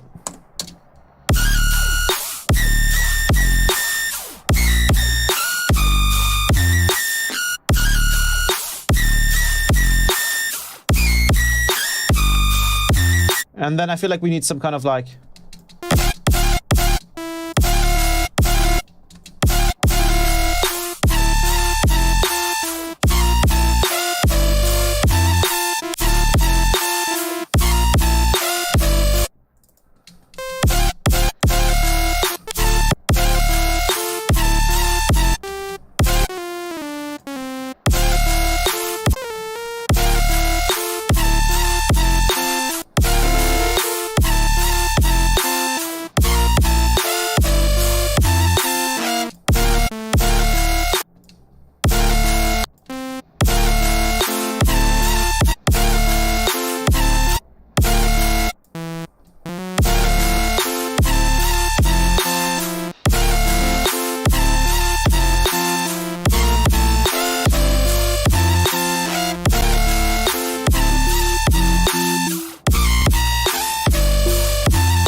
Let's add a little bit of delay to this.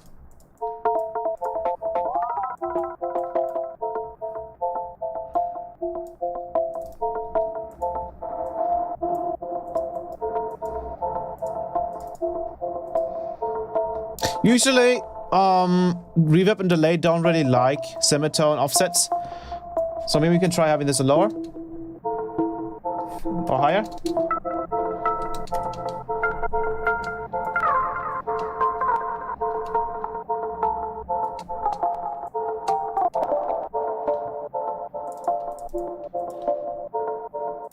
And this will probably have to have a little bit more high end. So let's try a triangle.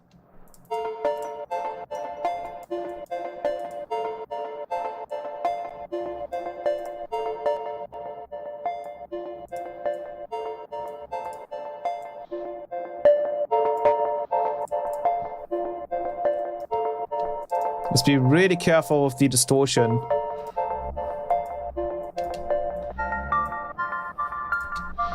I don't think this middle note here.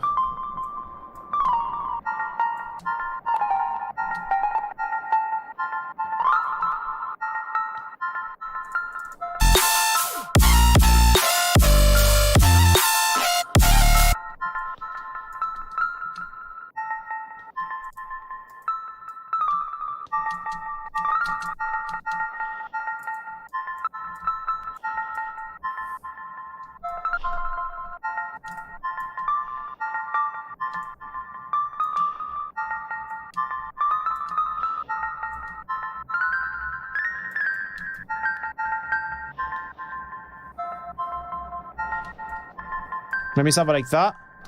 And then let's make it a little shorter. So let's only have it this long, and then we'll just resample it and make something cool out of it, hopefully.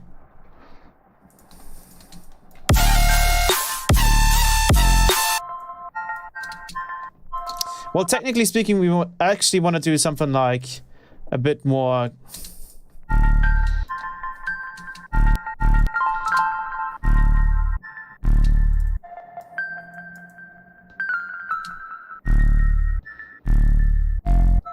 Whoop.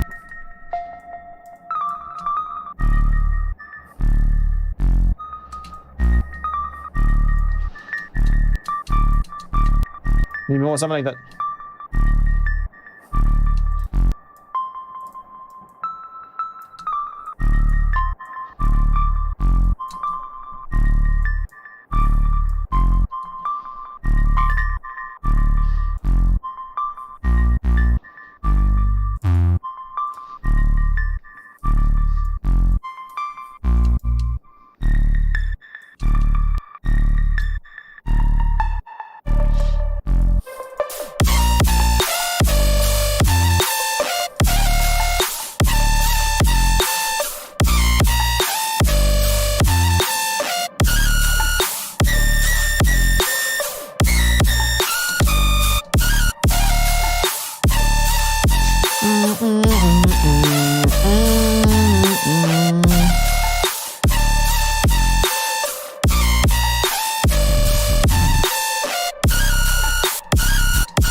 This screech.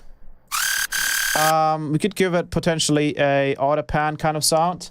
I believe you can kind of do that with the Cage's gate. I think you can do quick kind of like LFO hovers with it, if I'm not mistaken. If we go to the trance gate and we just literally do let's do the shortest that we can do. So let's do 2. Yeah, we can just do like sustain down. And just mess with the decay and the attack. And turn on the release. Maybe turn up the release a little bit. And then we can just change the resolution, or well, the speed.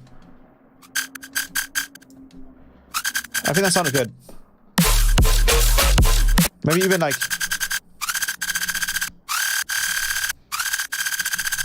Mix that in. Bum, bum, bum.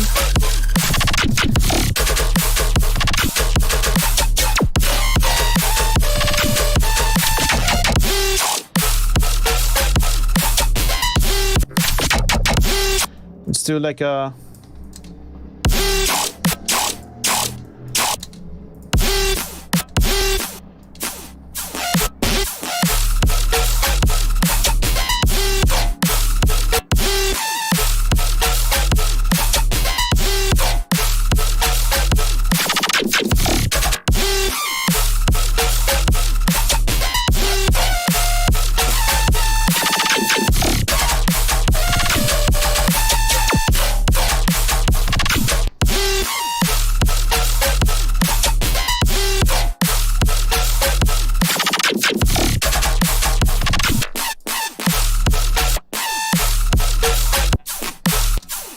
How is it?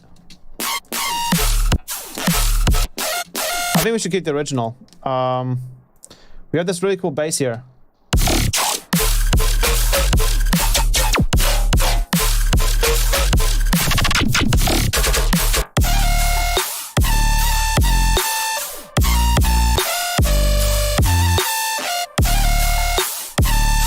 Let's do like a...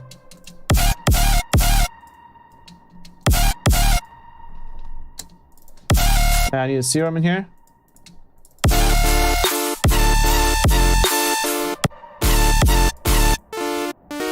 We'll switch to a F note.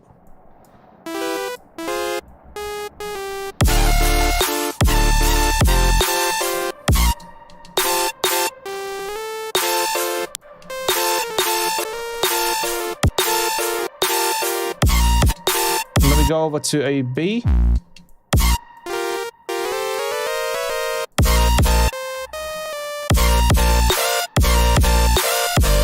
And then we go down to a G.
Let's do like a... I need this to be down.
in context, this is what the progression would sound like.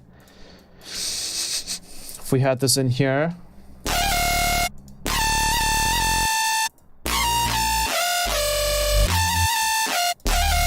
It's just hit like legato here.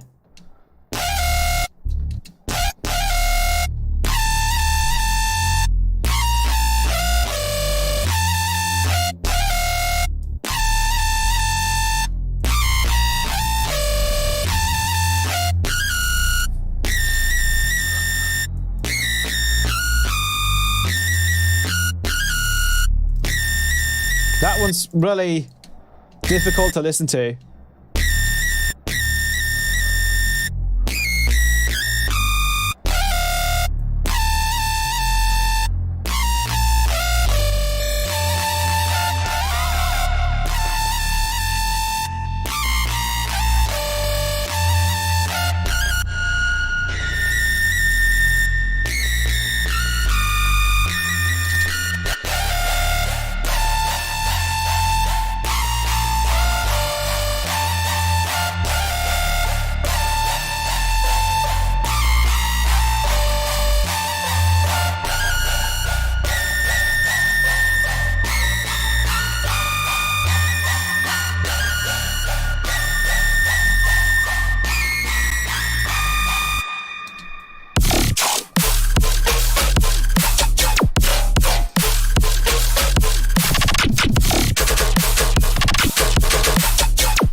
Let's make this one longer.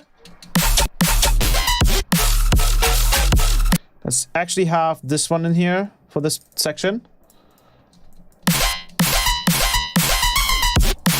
And then have this one just be shorter, longer.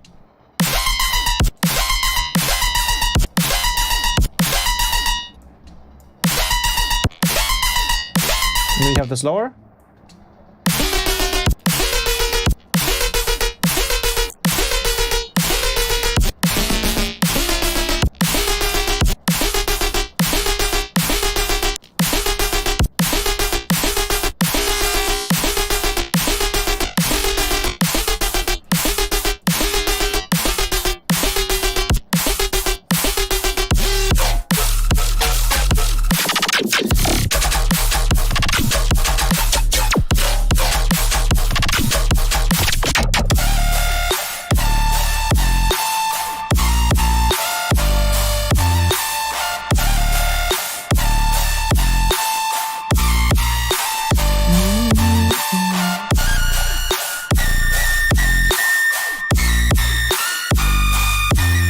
Oof, that one's on it.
And now I also want to use SNARE-GEN XT to create a build-up snare.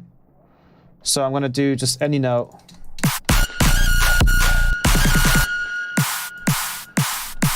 And then we're going to try and see if that's actually like possible as well. We do need a bit of a kickstart though, just from the kick drum channel here.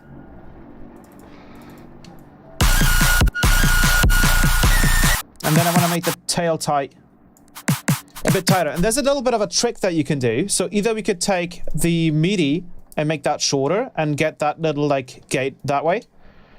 Another thing that you can do, and I think this is a pretty cool and hidden feature, is you can right click any of these macros and you can go to exclude macro from randomization.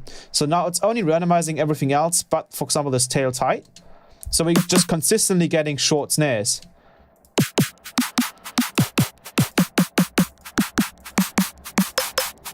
Which is pretty useful for like, you know, build-up snares.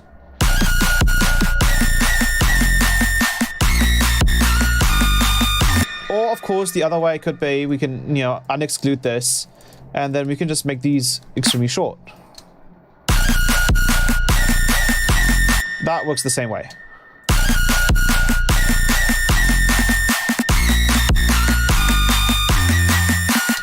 And let me do...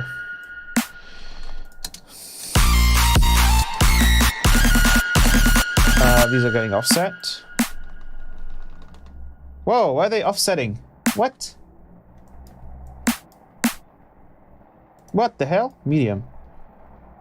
What is that? Oh.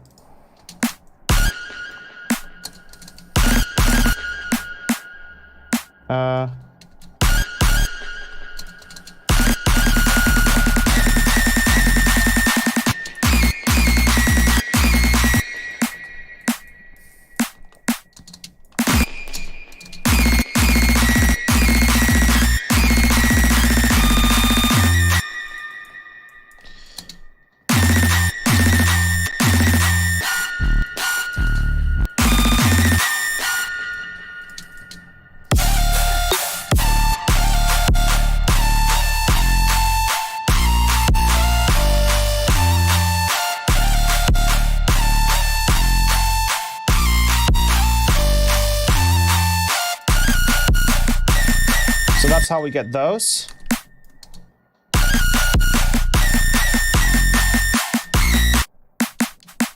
But I think I'm just going to do this and then exclude the macro.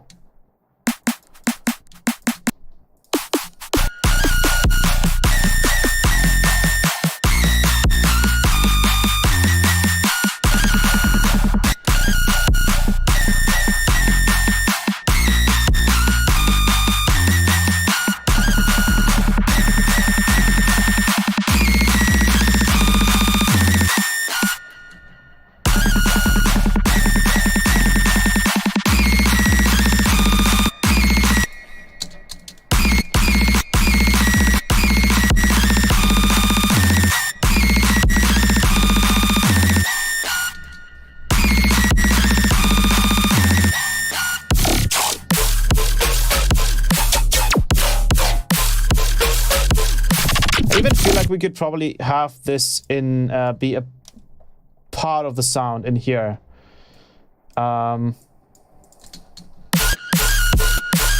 Obviously without all of the delays and the Valhalla vintage, and then have the macro also be lower.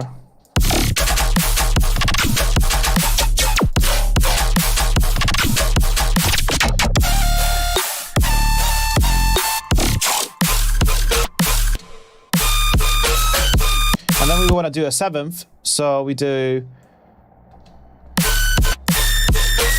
We get free.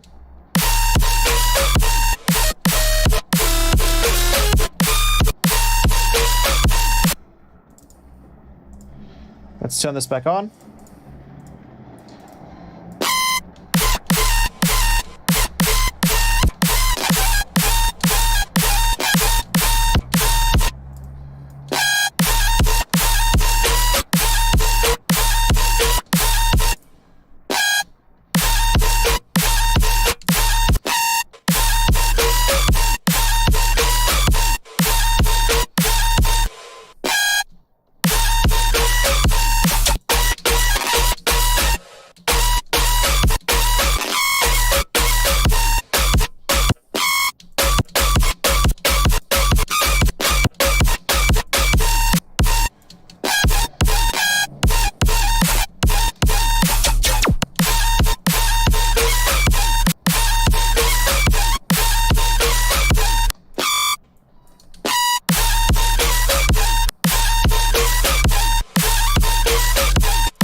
now, instead of doing this, we actually do the opposite. So we just leave this. And we just pitch this up. And just turn on the sustain.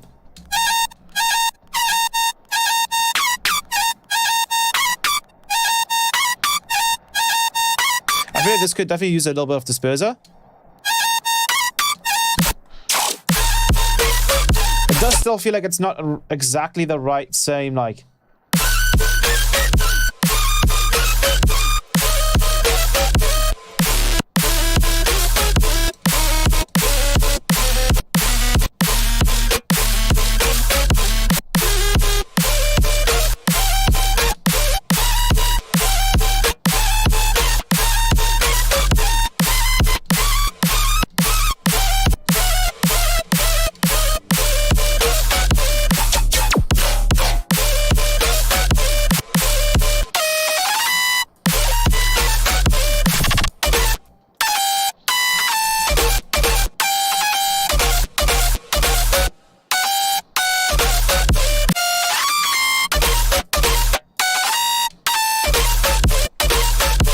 Let's do B, A.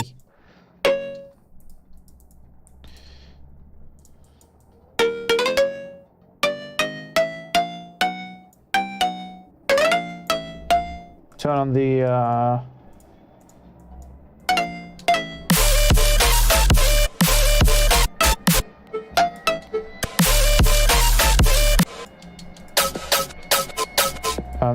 how high is this? 1, 2, 3, 4, 5, 6, 7. So 7th.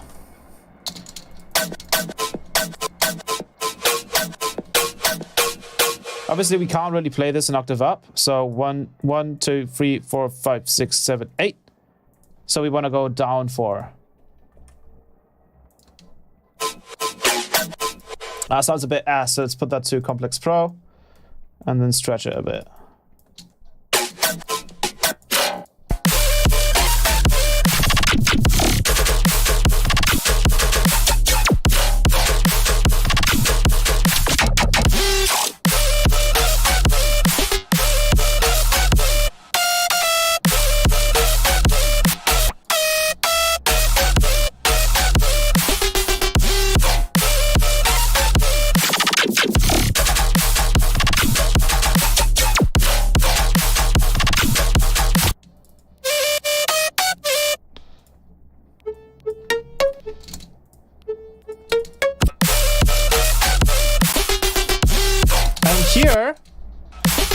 Make this like double the speed. Let's do that. And then just automate that. Oh.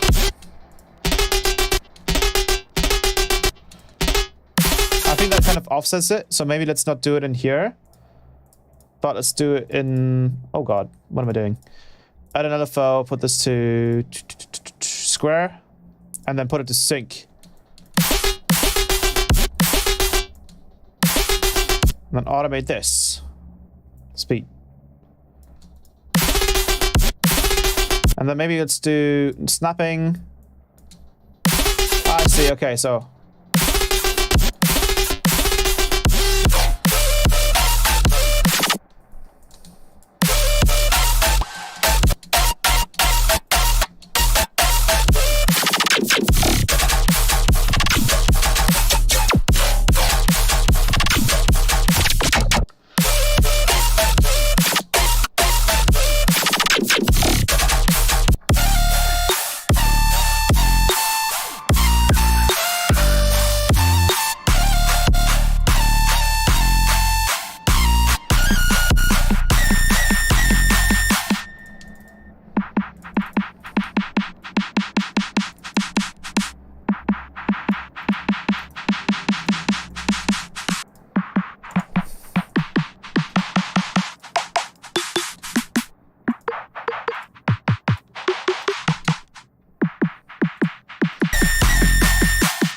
You know, then we'd add like our usual stuff in here as well. You know, like uplifters and everything.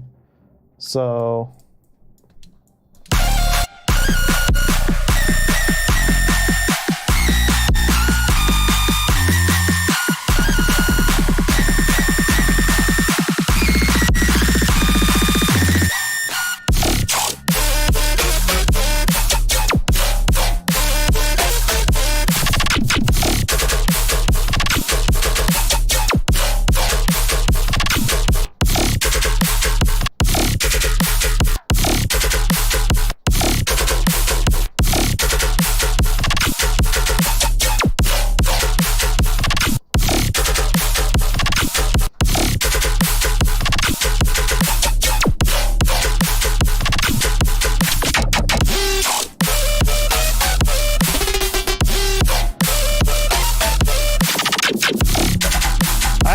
think that we should probably keep this part clean. Like that.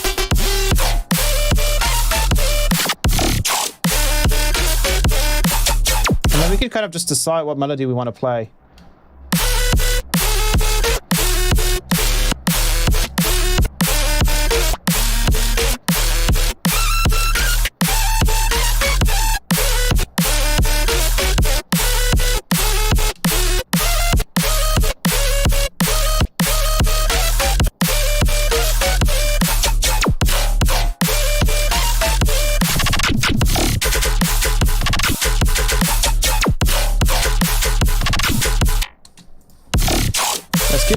Keep the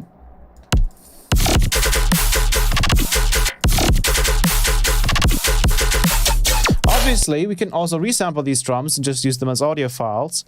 There's no rules there. So I'm like just resampling this kick drum, and you can see this is a pretty ready to use kick drum, and this is just from the drum generator. So you can totally use these. And you know, regarding making your own sample packs, I think personal sample packs is totally fine. I wouldn't say you could technically like redistribute these, like, you know, sell them again, because after all, you know, this is kind of like copyright. I think that's with most sample people who sell samples. It's usually like you can use this for your personal, like for, you know, for music, but reselling is a bit of a troublesome thing to do.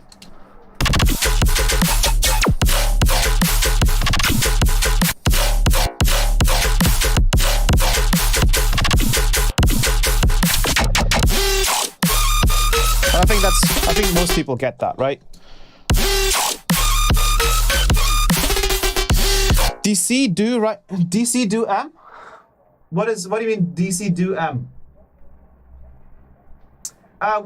Would you use in a sustain like that to, what would you use, put a pitch map on there in a pentatonic scale? I don't know if that'll work, because that's a lot of like semitones that won't sound too musical. 1 second, my app keeps bugging. Can you please just accept my face? Phone. Oh, thank you. Hello, Ashwian.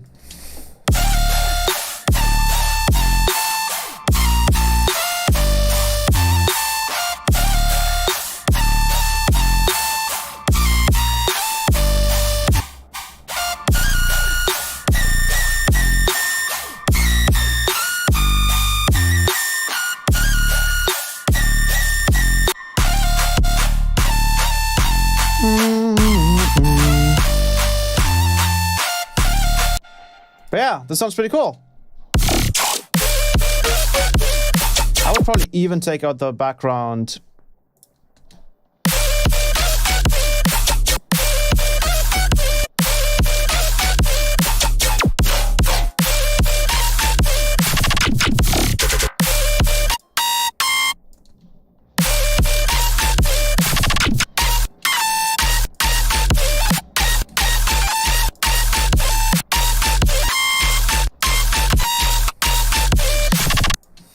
Let's actually make it negative.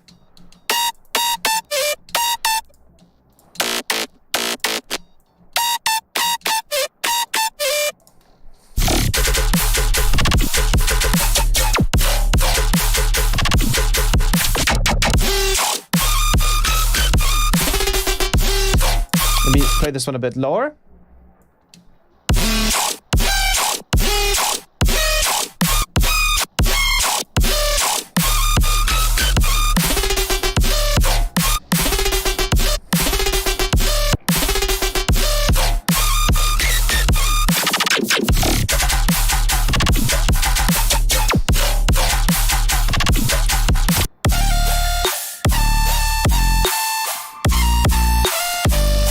Sweet.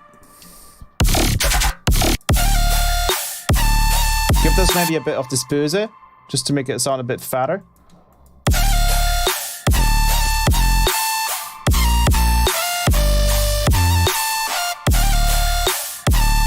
some hi-hats.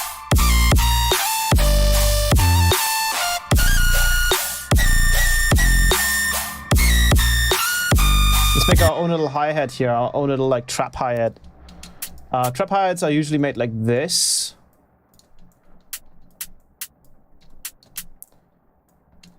Usually quite short, and then what you do is you grab an EQ8 and then just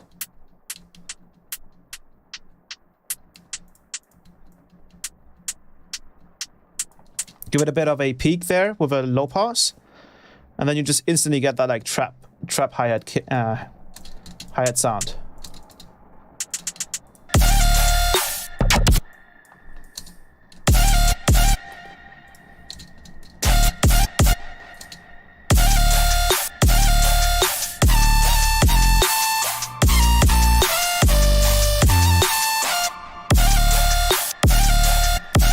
Do a triplet.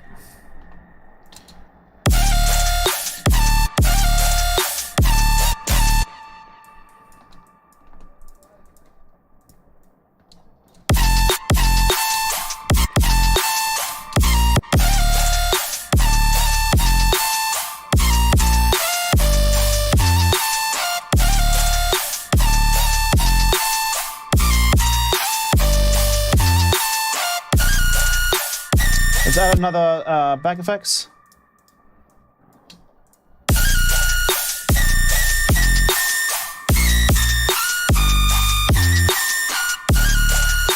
This will definitely need some more like layers and stuff.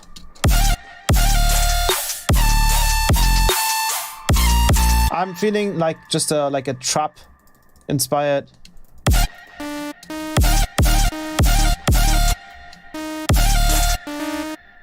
Let me turn everything else off and just play the sub.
Let's try also adding a little bit more randomness using the hyperdimension.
Let's give it reverb as well.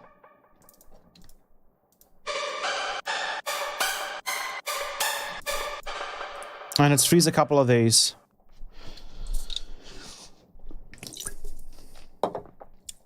Face blocked. We have people asking stuff like that, the copyright stuff on a daily basis. You mean like, yeah, obviously. I mean, for samples that are inside of a sample pack. you know, it doesn't quite make sense to just redistribute them.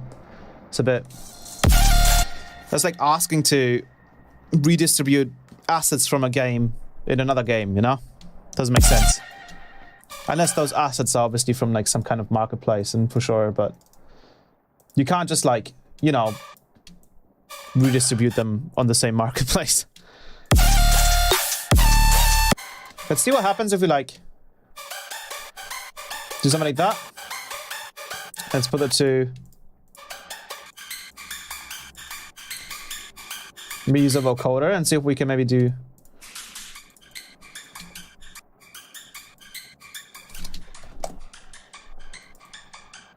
Ah, it doesn't really change the pitch, okay.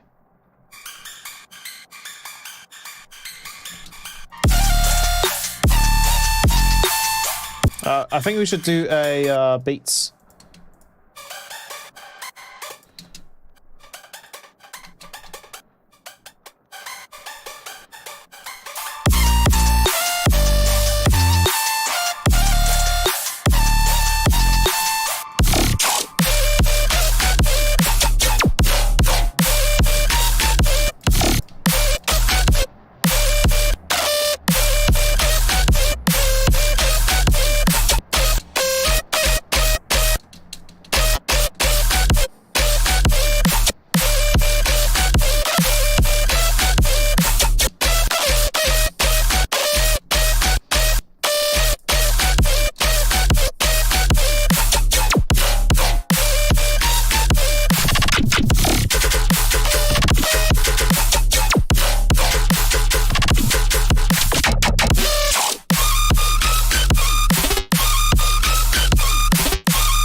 Like do like a blah blah blah blah blah blah blah.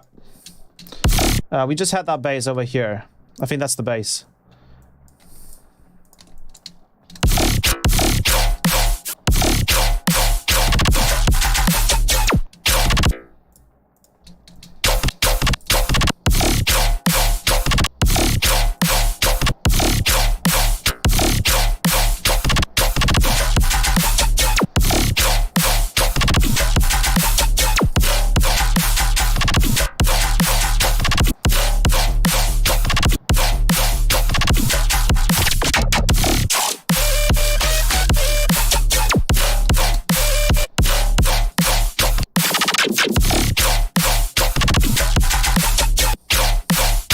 Maybe add another bass below it.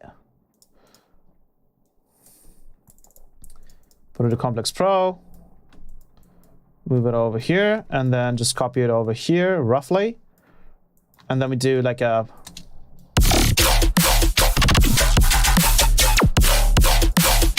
And then let's grab an EQ8. Just clean that up.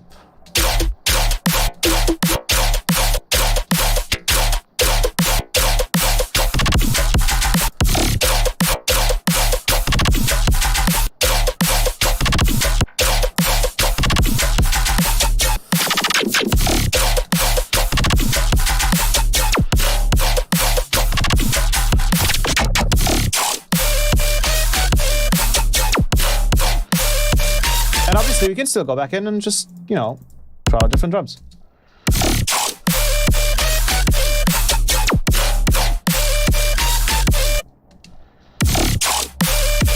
Oof. Oh, that's a heavy.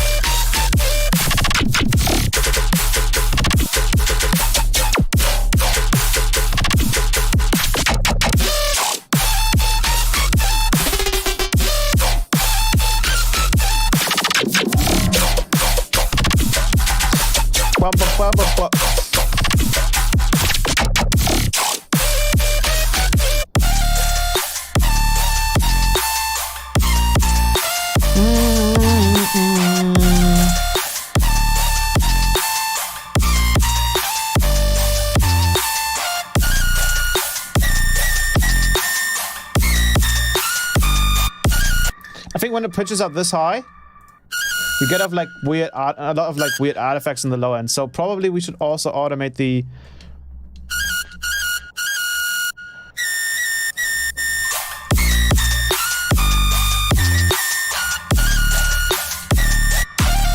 Oh yeah, that's fun. Listen to that.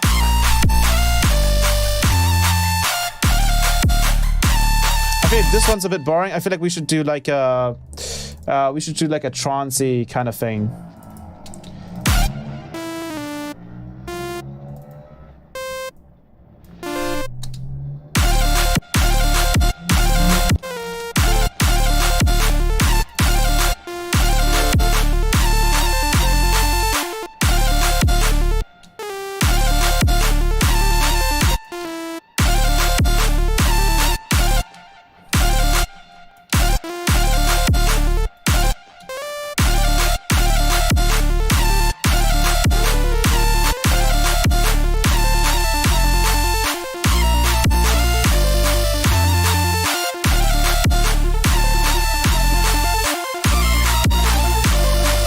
In this case, I'm going to use Wavetable just because it has a bit more of an interesting.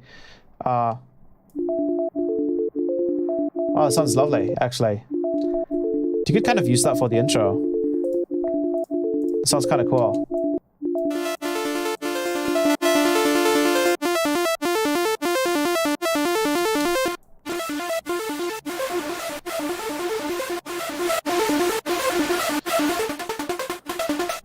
Develop 2 as the matrix. I would really like to start like using Wavetable more. Unfortunately, my Wavetables don't work in this, so and plus the FM isn't all that like. The FM on this is really kind of basic.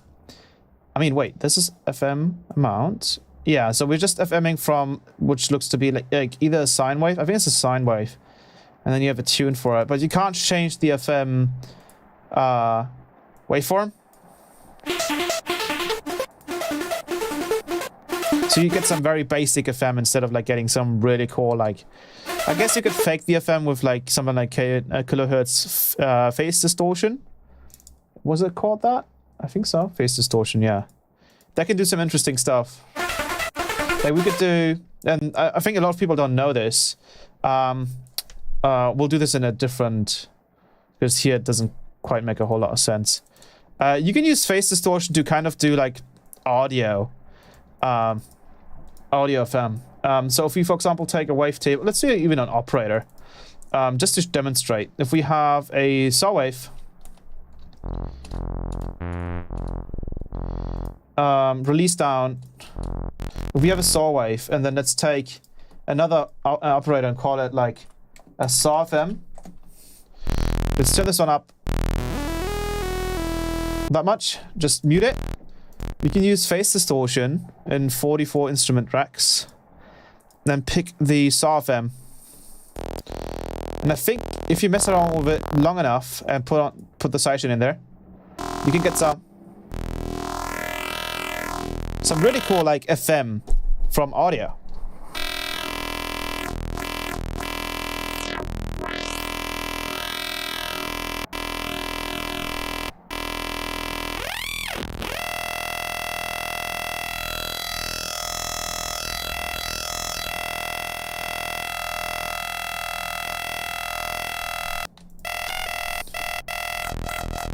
So you can technically even automate this. Obviously, we can change this from a saw wave to a triangle. And yeah, you just get FM in audio, which is pretty cool. So you could kind of use something like that for Wavetable to generate some cooler tones. So we could do phase distortion from external, automate that to some kind of. And then let's go in here and make it more like that. You know, we could use a filter here. Automate that and that. Duplicate that. Get rid of the thingy there.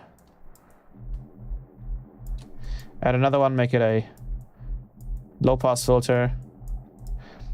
Give it a good old and power. And then we just pick sidechain input. 44. Saw FM. There you go.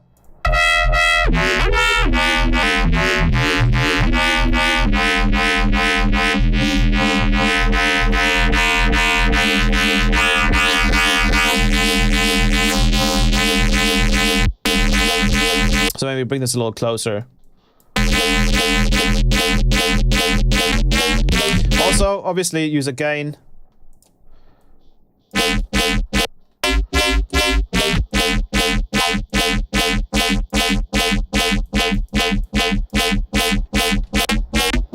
So now you could, for example, use something else in the operator. Oh, oops.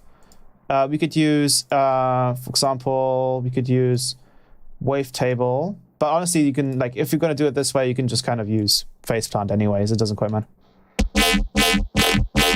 And we can go with something like that.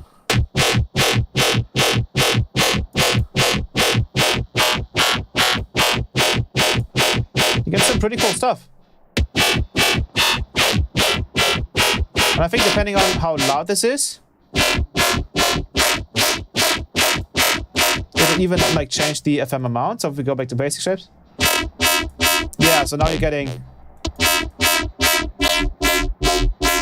It's literally like phase modulation in audio.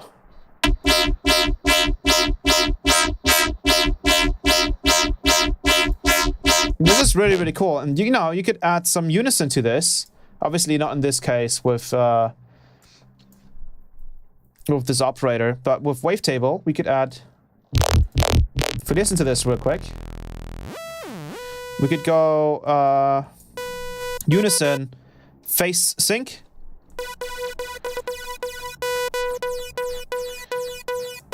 We could do something like that and then potentially just mono it.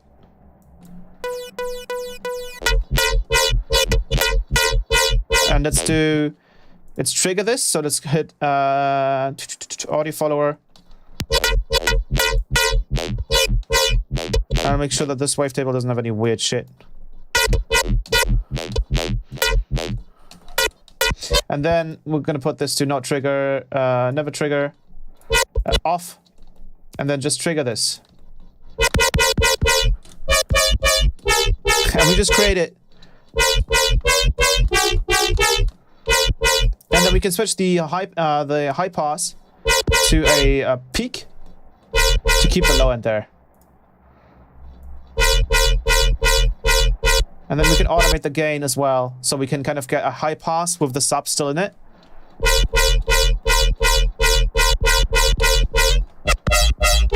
And then we can just mess around with... And with the FM. It's literally FM in audio.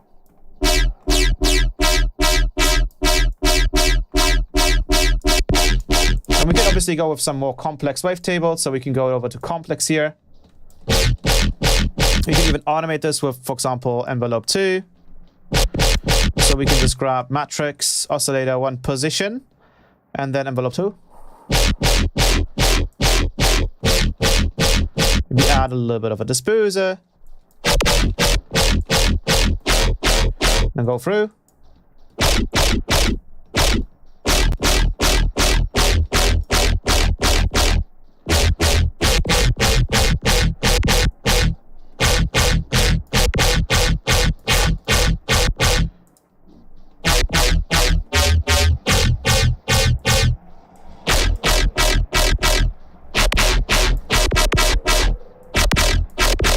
You can go a little crazier here.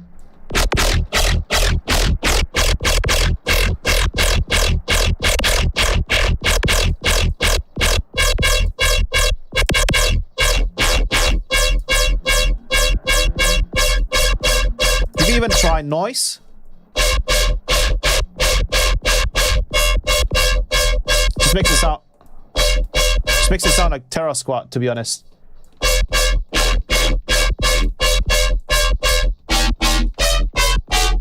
That's why I like phase sync so much. Because it gives us all that cool flanging.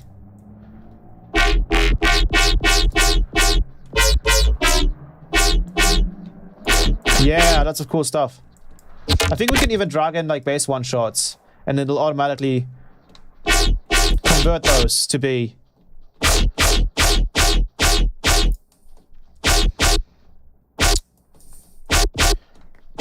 Let's bring the attack closer. I think we'd actually have to do it the other way around, so we move over here and then... Oh no, actually this is correct. And then we can just drag in any bass sound. Obviously you can't really hear it because we are doing so much FM, so let's...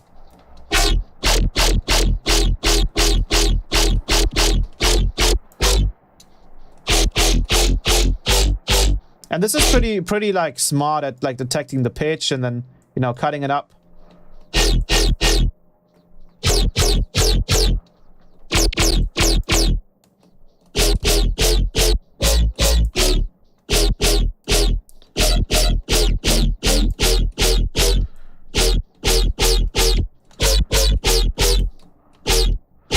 Pretty cool stuff.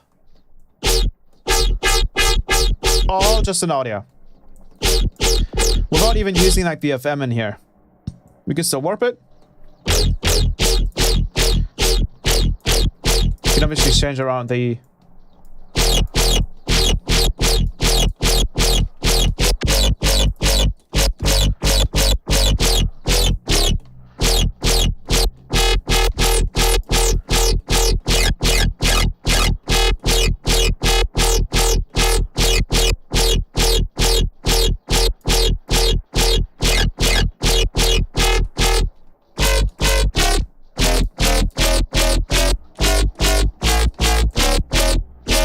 But yeah, that's about Wavetable. Really awesome synth, but unfortunately, my Wavetables that I made and one of my sample packs doesn't quite work for it, so I kind of just decided to either use Serum or Faceplant, to be honest. But we can make this sound really cool using oscillator pitch here.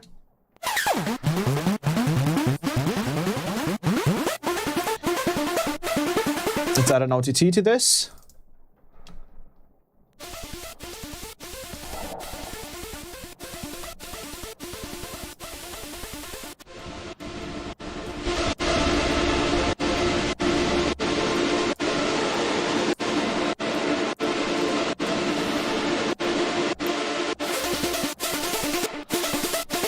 Let's have the second one be an octave up.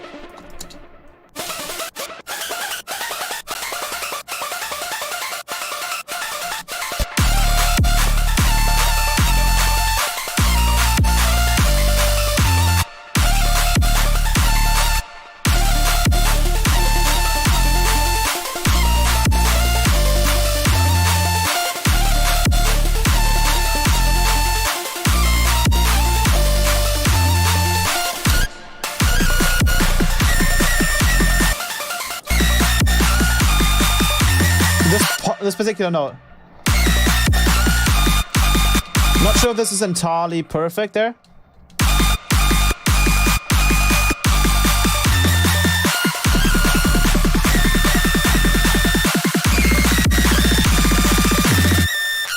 And that goes back to the drop.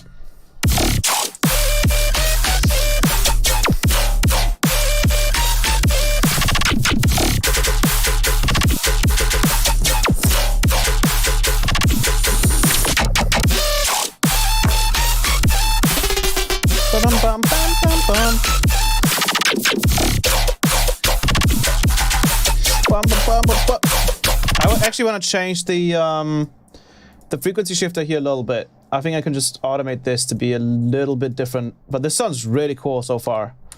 And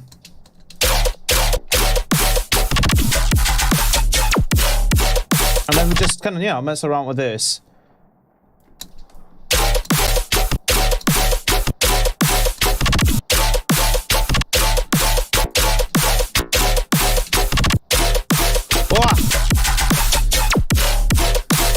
Maybe add a slice EQ.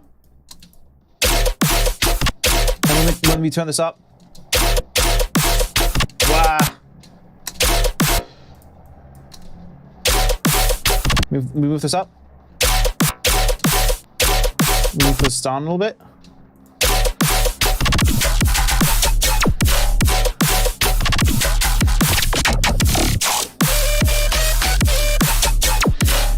try just having a straight rhythm here as well. Oh, that's good. And then it goes to that. Bum, bum, bum.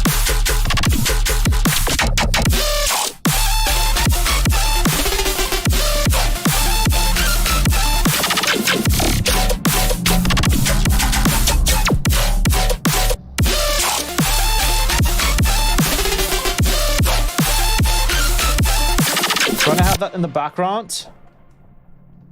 But a little bit different, of course.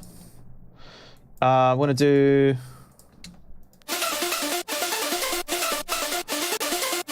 Let's just move this. Probably like here.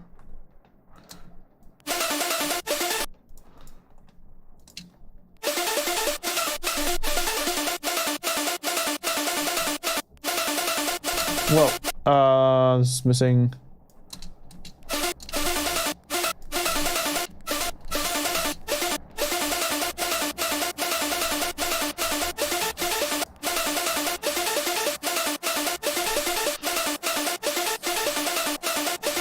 Let's copy this over.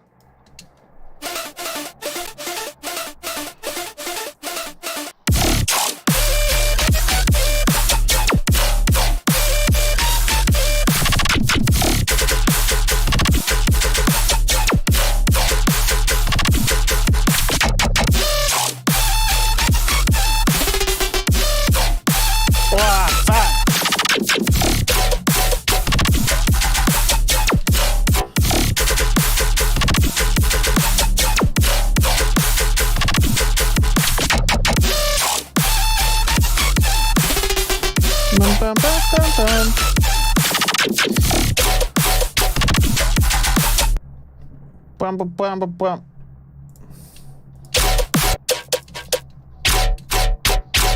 Let's mess around with this a bit more. Yeah, that's better.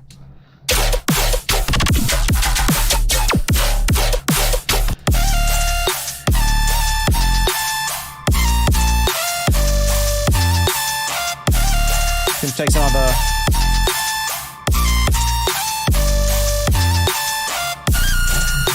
clean.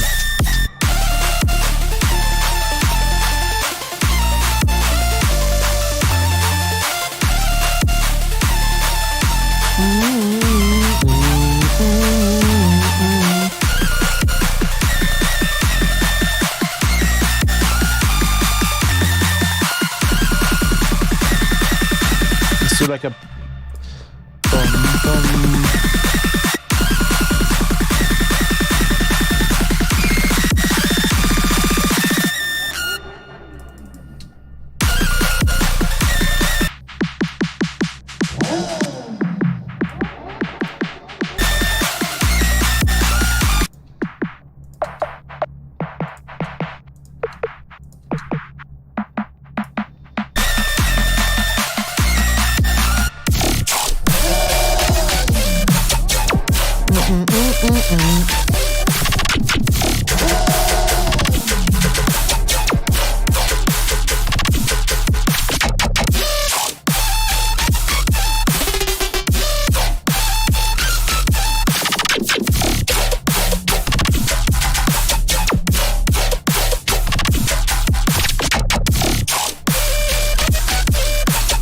And I want to actually include one more thing in here.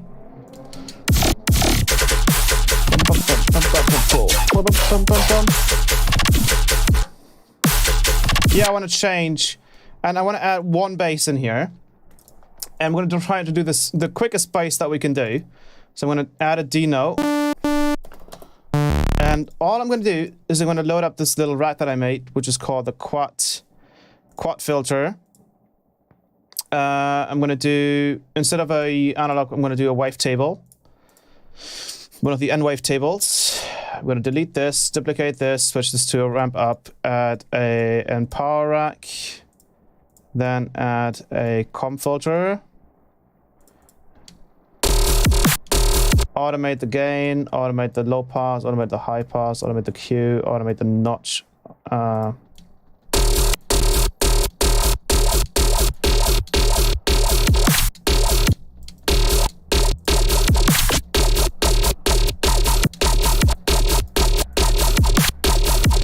automate. Oh, the gain is. Let's automate the frame. That's it.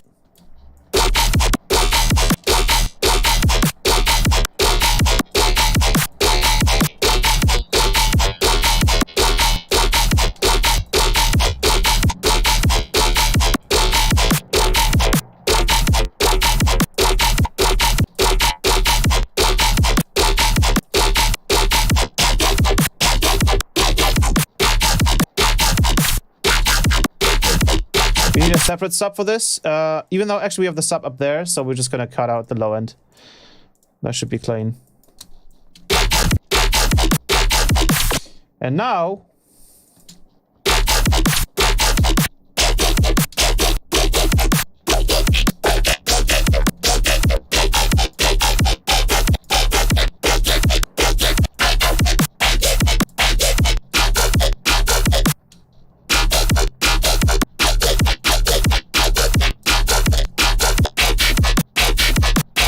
give it a bit of stereo because it's very mono, doesn't sit in the mix.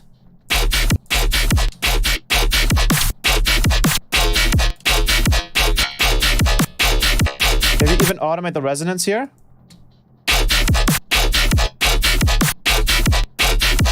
Yeah. And maybe just change it to be more of a...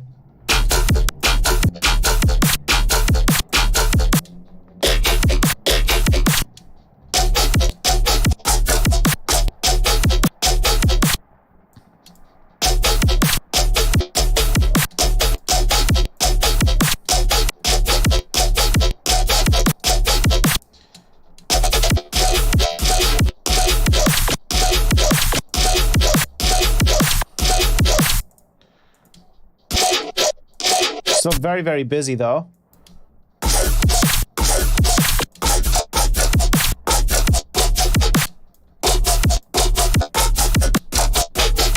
can try a bit of FM maybe.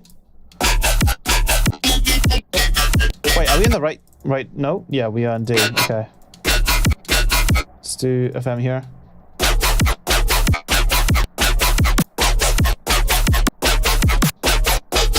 I'll probably just leave that out though. I think if we want to do like scarified, we should probably do more something like that.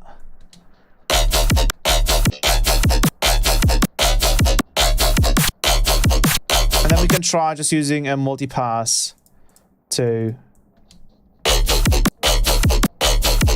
think this, even though we don't really use the sub here, we should still use a separate sub just to kind of clean up the processing of the end power rack.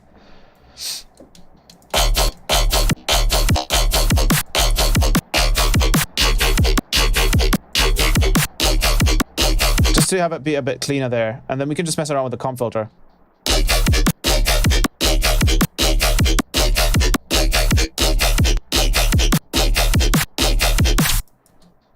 can try a second one.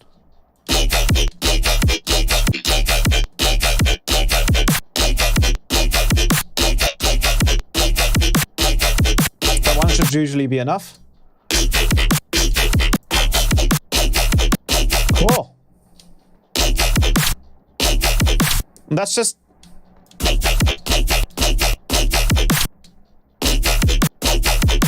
This is just with the Wavetable.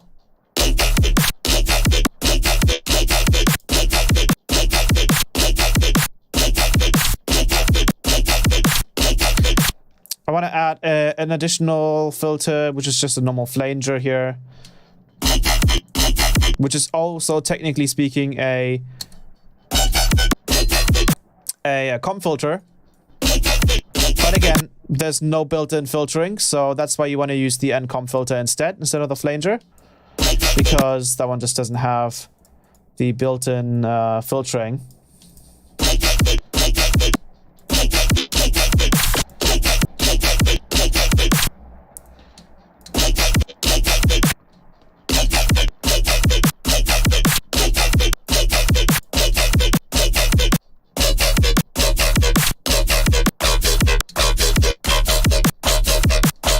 Like that.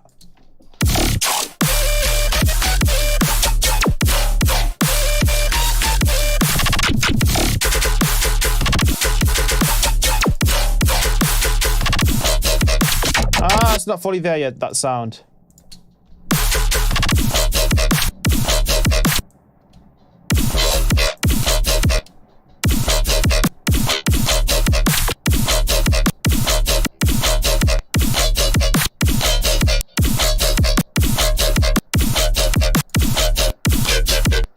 More like that, yeah.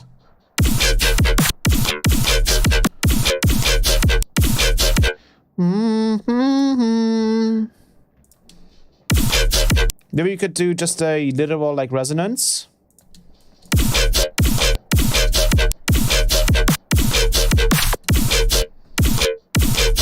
Or we could do is we could add a multi-pass and just find that resonance.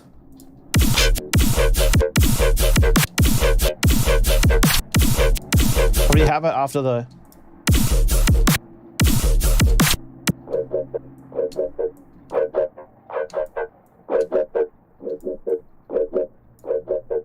It already has that, so we just have to attenuate it, I think, with the filter.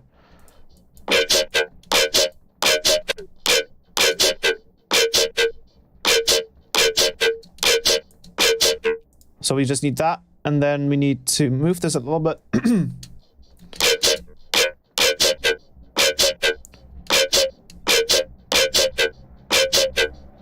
Cool, and then I think we can actually automate the macro, I believe, with this. Yes, we can automate the macro. So we do a 4/4, maybe a 2/4. So it goes like boom, boom, boom, and then maybe have it a bit smoother.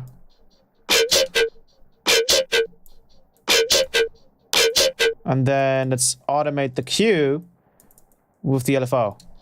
Oh, not the Q. That looks fun. Wow, that looks funny. Wait.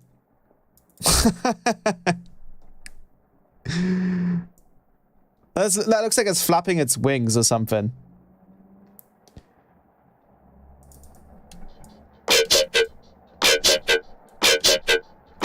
I think we should try and distort this.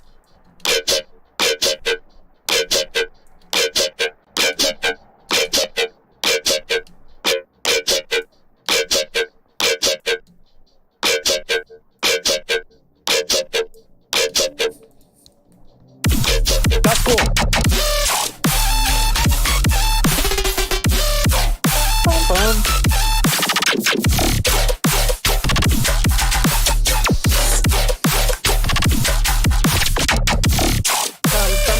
I'll be right back.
Literally hear that drop. I was literally just in the kitchen, and because of the wireless headphones, I could just keep listening to this thing. So cool. I feel so free when streaming now because of the wireless headphones. So satisfying. Let me. Where was the part? It's a bit of a weird. I think we need to like. Need to high pass this a bit, just EQ it a bit.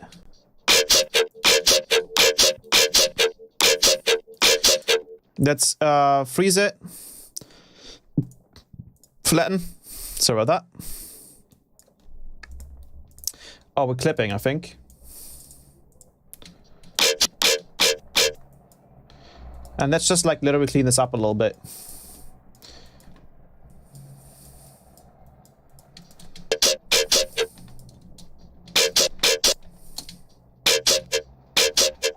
smooth this a little bit.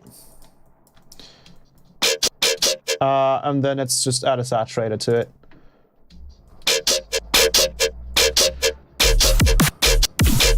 And then we could try and, like, you know,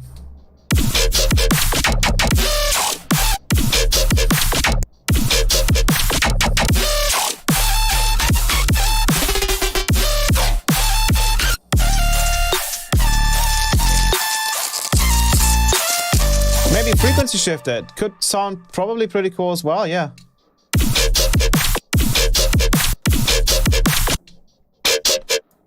I feel like this needs to be...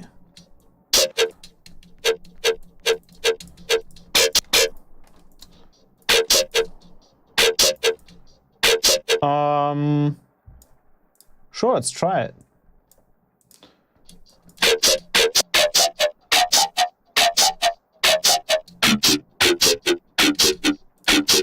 Sounds pretty cool. Maybe it needs a bit more movement.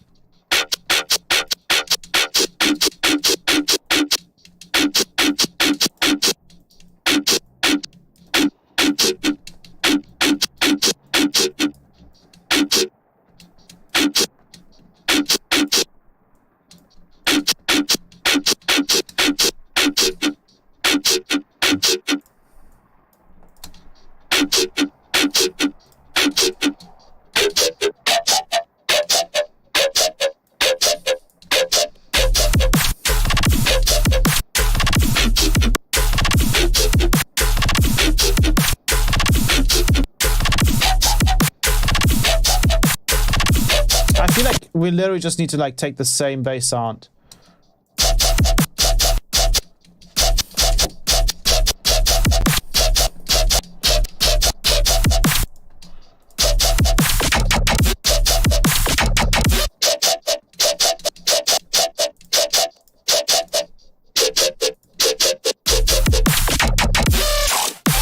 And maybe just layer it with something else that just makes it sound a bit better. Just gonna take this bass and just, like, literally, like, just layer it and just use the high end of it.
Turn on MPU.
Something else.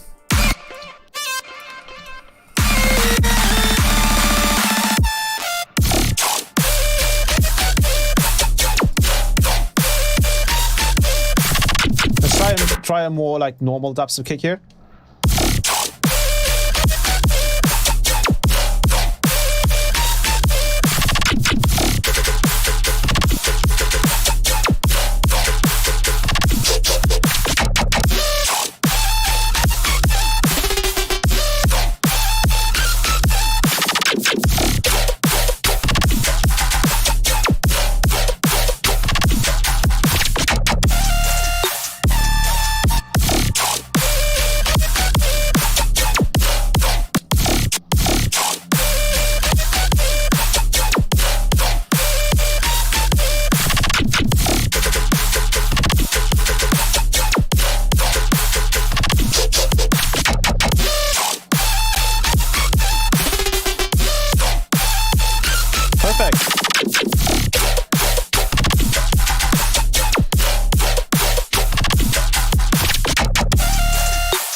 Sweet.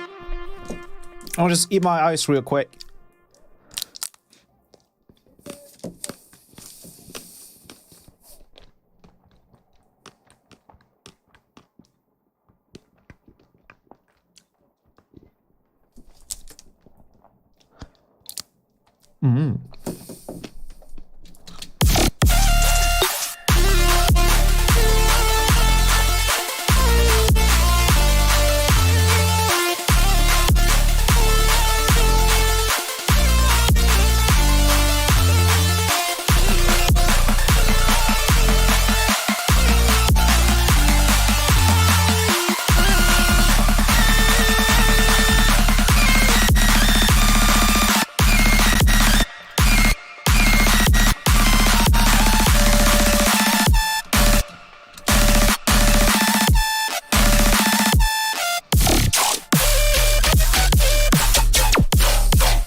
We almost had it.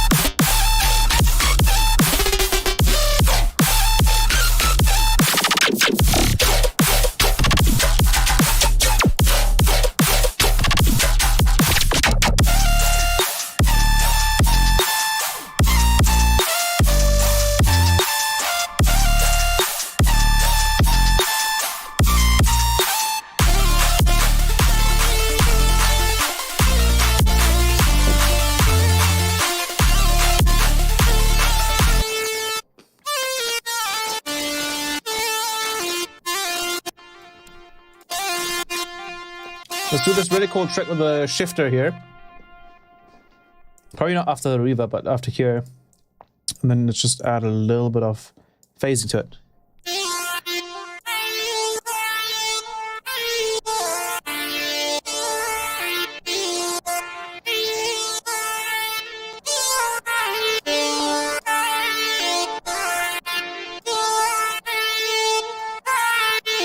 Probably sound better if it's like negative fine.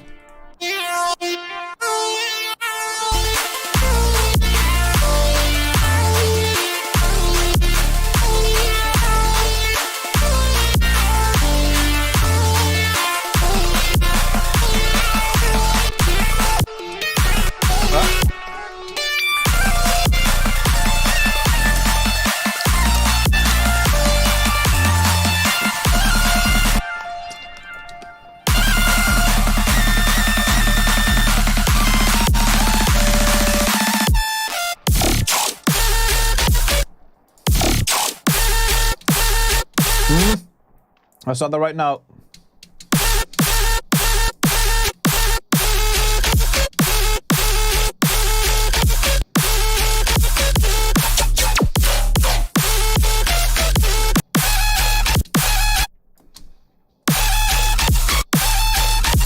You have to like kind of offset it in weird ways because of the FM. Like the FM makes it a little bit less, makes it a little non-linear. Another Friday and another banger stream. Thank you very much.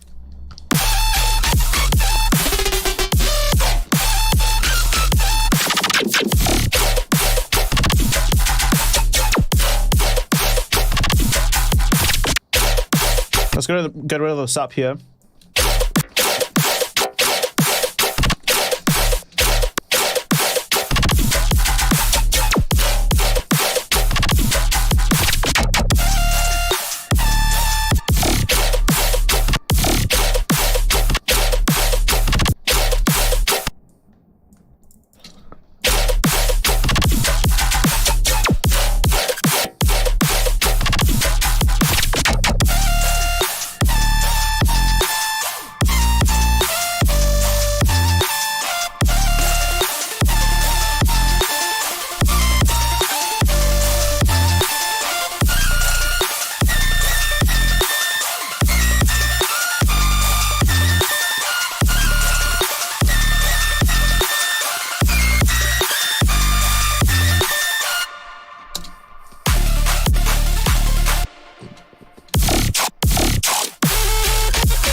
Medium. That's the wrong one. I think it's this one.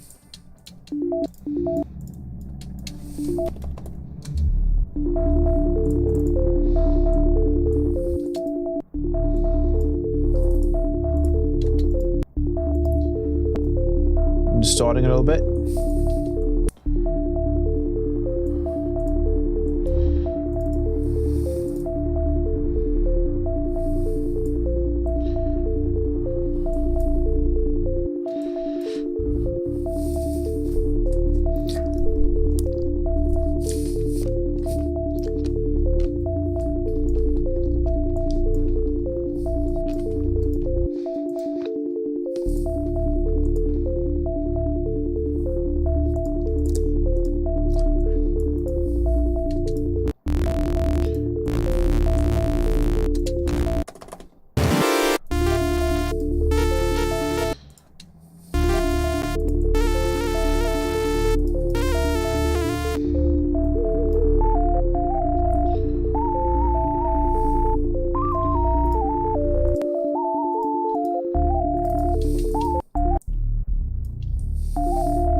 This one doesn't quite fit because it's like, I think if we just like wrote one.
So it could be like a really nice soft intro.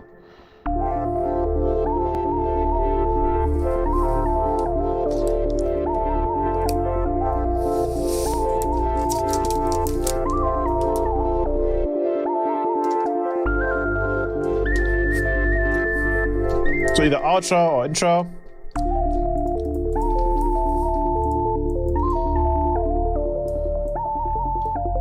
That's cool as well.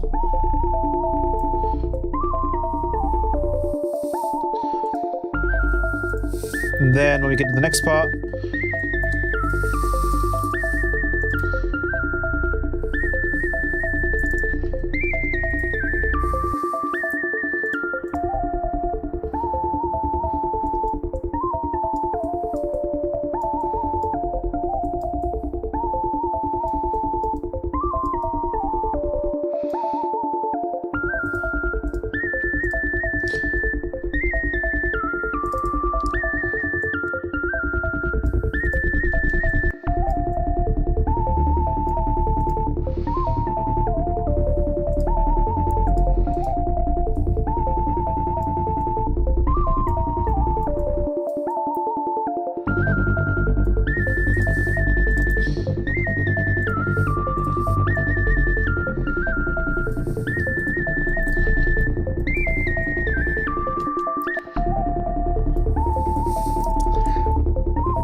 let's add some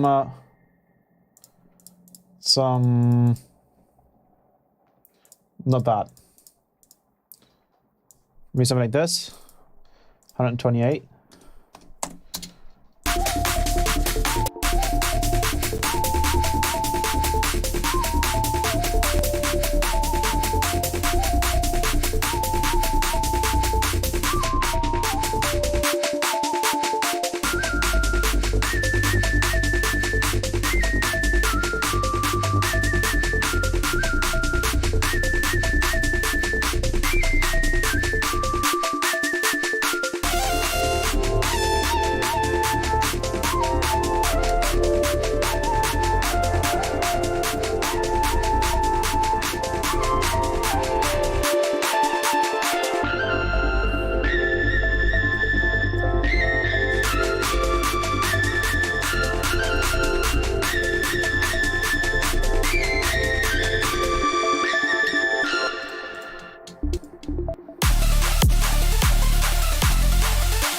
Right now, all of the other stuff is just kind of like little bits and pieces of what could potentially be a song, of course. 1 second. Gotta relog into my phone because the app keeps fucking on me. Oh god. I might be a little off screen now. I just choked on a piece of ice crust.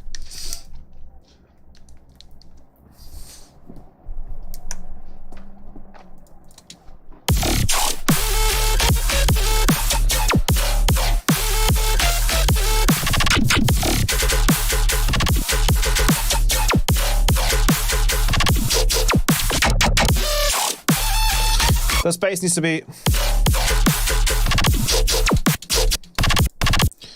I feel like this needs to be like a ba-ba-bam-bam, you know?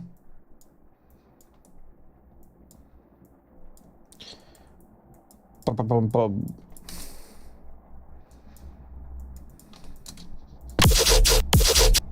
Go closer, please.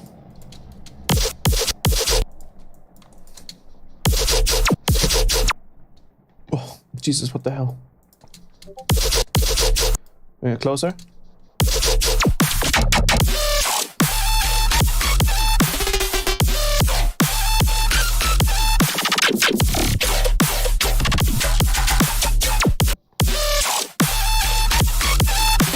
Something weird. Oh, we have the limiter on, that's why. Oops. I was gonna say, it sounded really, like, weak. See? This is limiting on your mastering.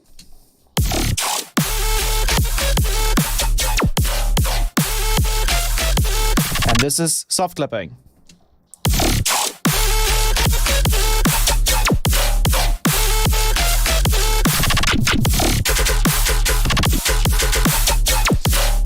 You want to see what this would sound like melodic, like in color-based kind of style? We can do that. I can also bring this in a little bit more.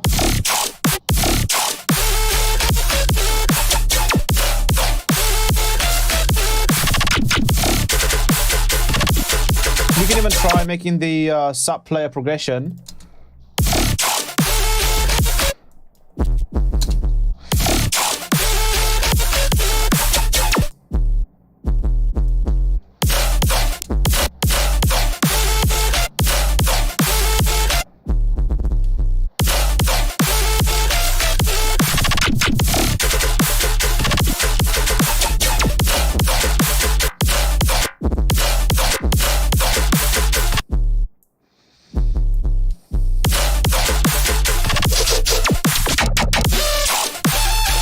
Let's try pitch map on it.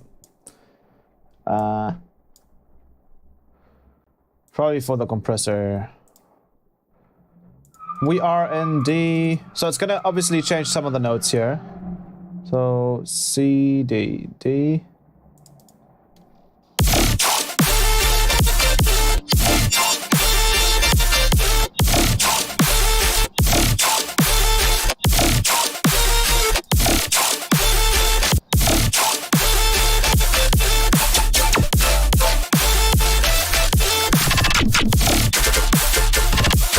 Obviously have the low end and the high end. Let's actually have this be like maybe lower.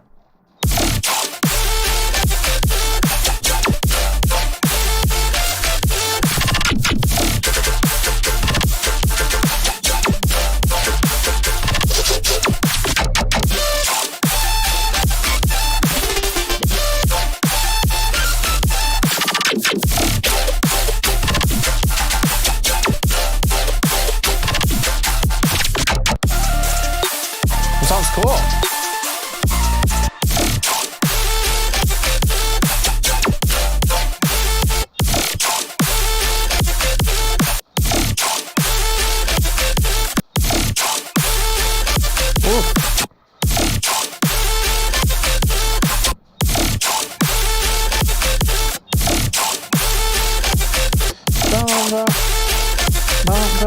Boom, boom.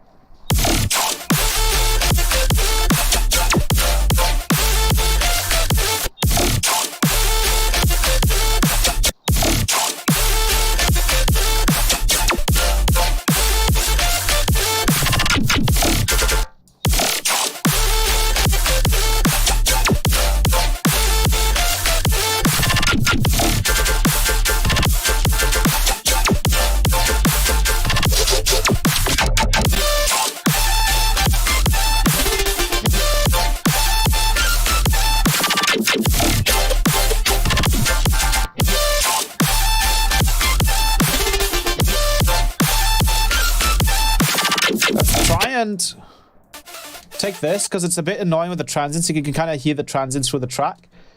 Let's grab a convolver and give it a quick like pink noise treatment and just like blur it a little bit.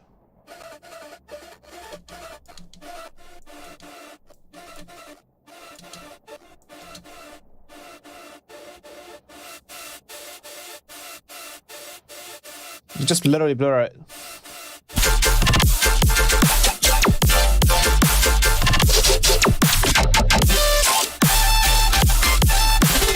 And then let's do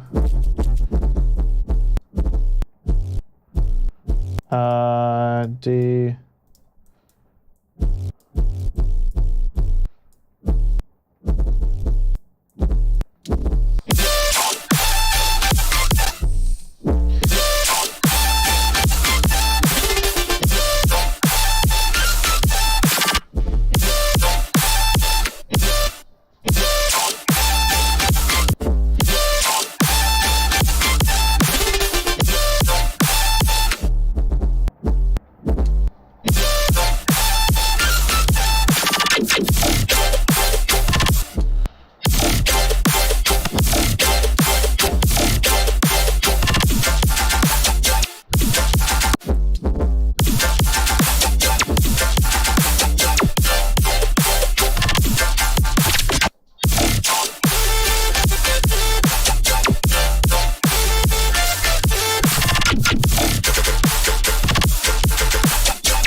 Now bring this layer in here as well.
What would happen if we like added a multipass and then like frequency shifted everything up a little bit. Maybe we get some crazy different stuff.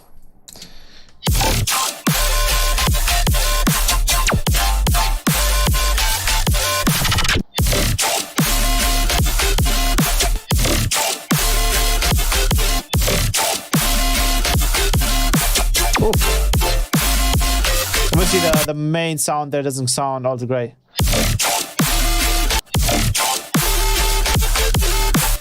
We'll need a bit more.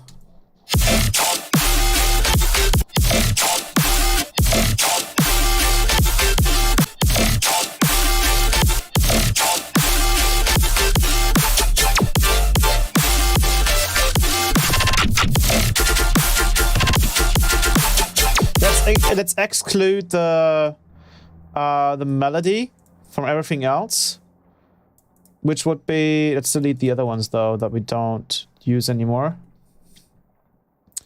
They're just wasting space. This is the faceplant patch. What we're gonna do is we're gonna just group all the basses and then have this like multi-pass on there, and so that the main melody is actually just clean.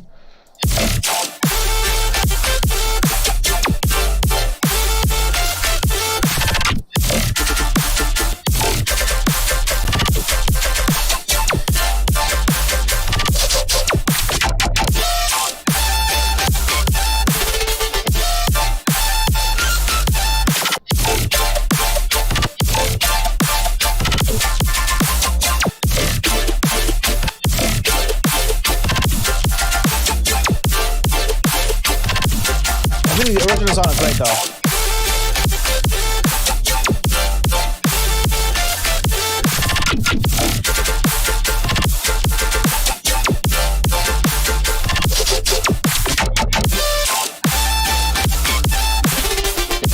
You can bring it back in.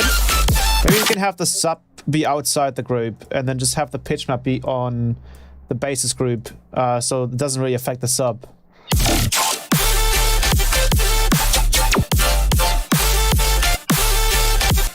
And let's try like have the sub here follow.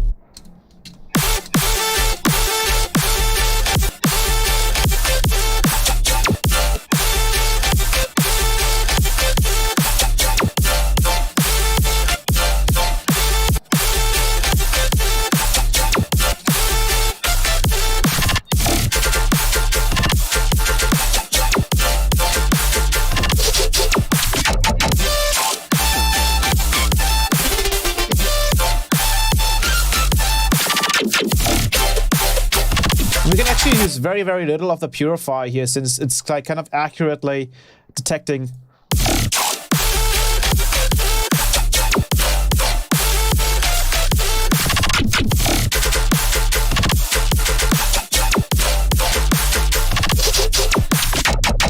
Now this bass actually sounds really cool. This thing that we made in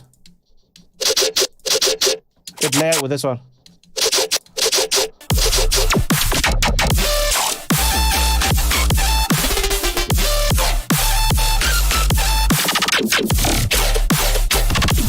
Maybe we'll use it here instead of the other bass, the lower one.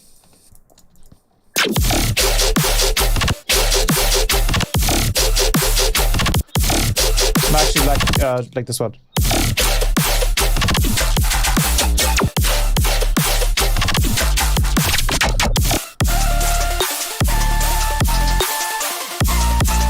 Then it would also make more sense with like the intro stuff. Pitch map OP, yes. Put a random mode on the frequency shifter. That could sound really cool as well, yeah. Cool.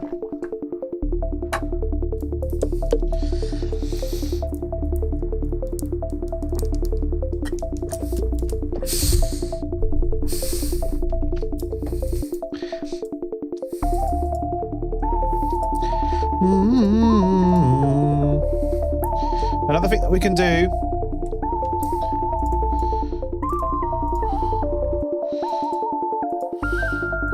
Let's add a...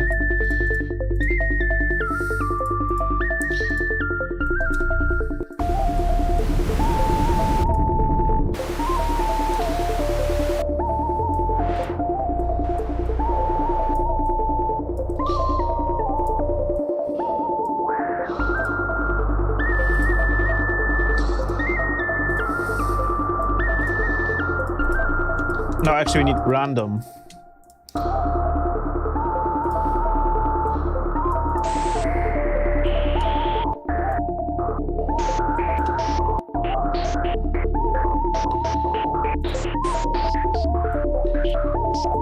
Sounds a little silly right now, but if we added the same pitch map onto it, it should sound pretty cool.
Nice, yeah.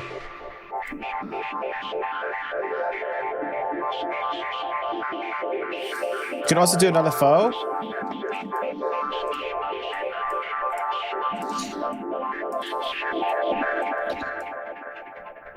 Do something like that.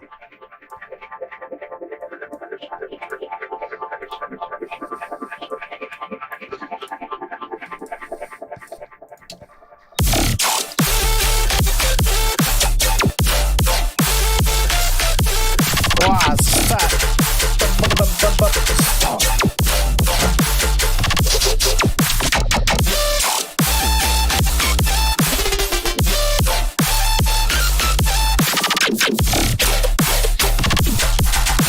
You can even do one that's slower, so like 216.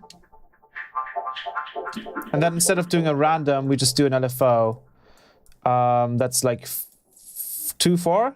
And then we just do, you know, a specific set. You can even just do like a frequency shifter. Even though I think the actual bandpass will probably sound better. Let's put on bipolar. Now we actually get something that's consistent. Instead of being like super random.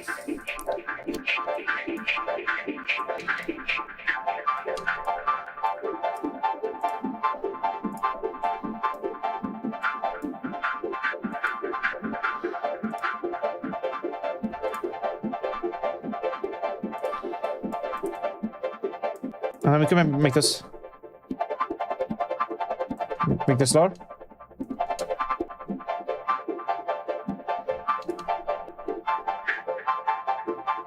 And then we can go back into pitch map and maybe just add back the notes.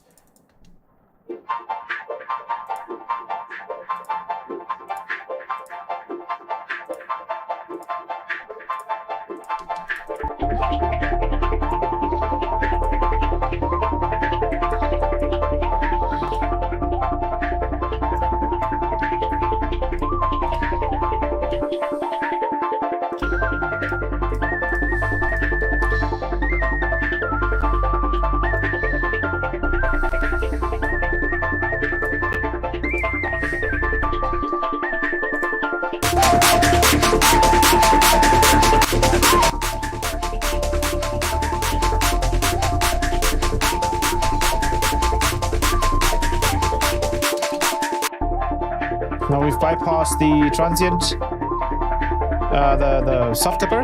So now we just have the limiter happening.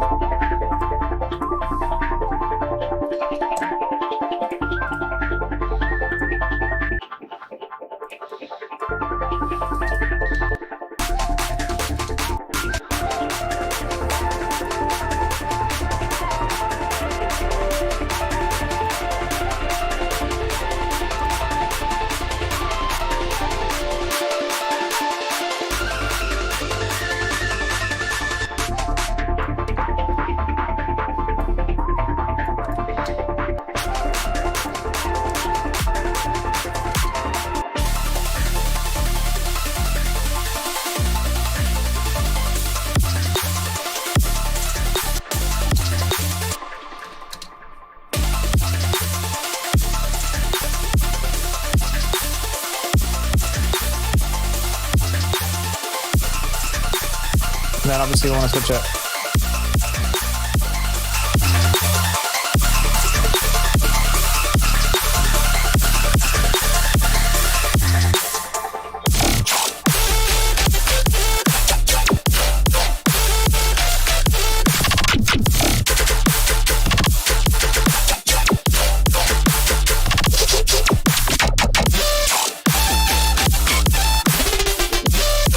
Yeah, maybe. Maybe like reduce, not necessarily the anything here, just the envelope of this decay. Maybe just take that down a little bit. And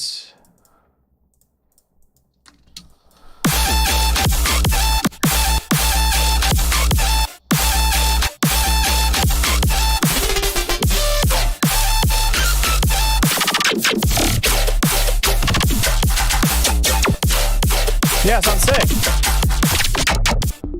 Love it. Do we get that like slight transy? Silly. I mean, in my opinion, the song was better without the pitch map, but it's okay. Yeah, it's just a taste thing, right? So either you go for heavy or you go for melodic. I mean, it's personal taste. I think we can even try like a side transy part here.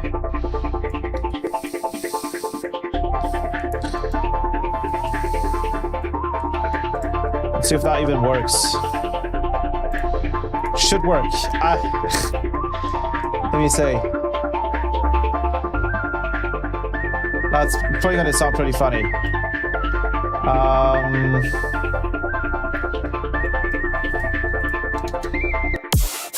So instead of like doing this, let's create a whole new kick drum. And let's do a kick.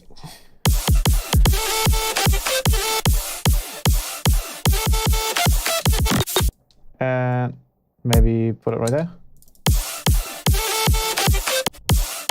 And then let's make a, give it a, yeah, kind of like that.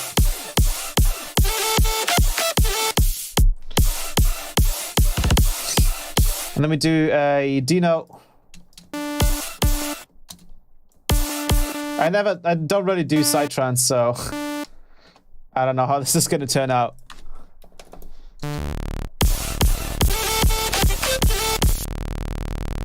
This already sounds ass. Let's do...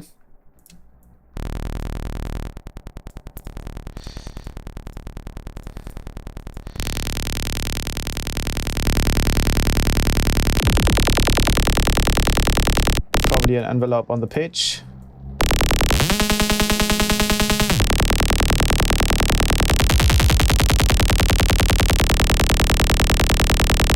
Filter. Envelope.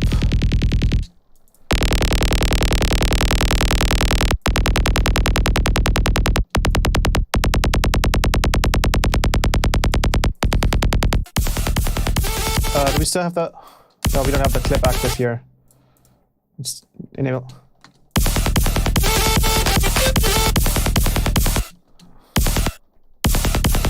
Maybe I'm missing something? Sounds like we're not properly getting like a sub here. Maybe we should take out the sub from this.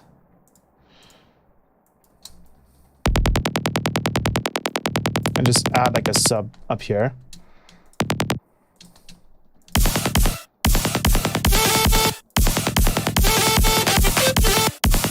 Sounds like the kick drum could also use a little less distortion. Maybe it's also the...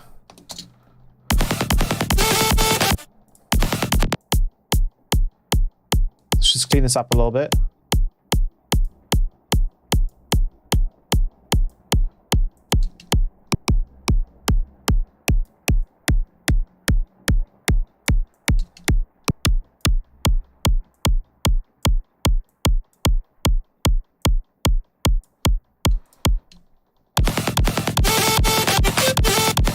Where's the sidechain?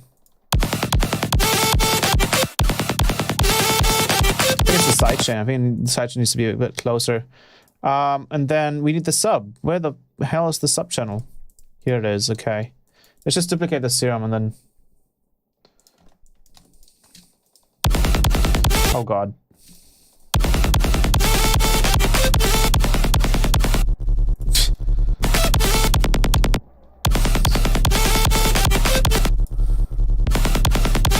Ass. Where is everything? Where the hell? Where did I... What? Where's the...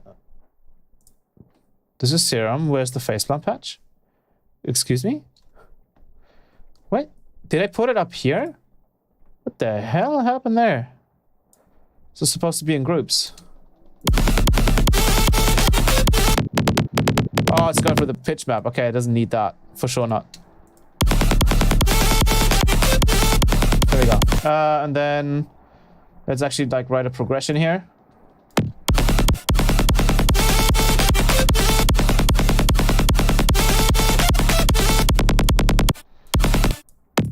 I need the...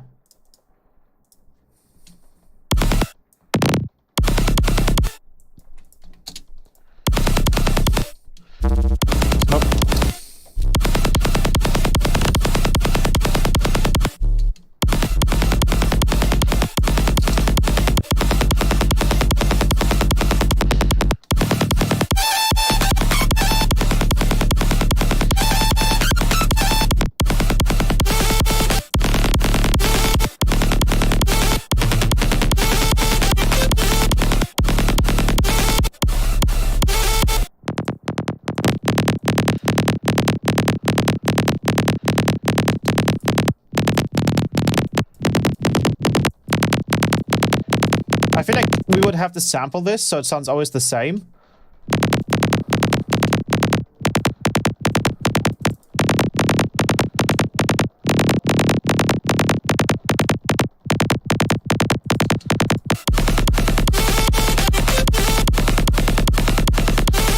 And then we would need like a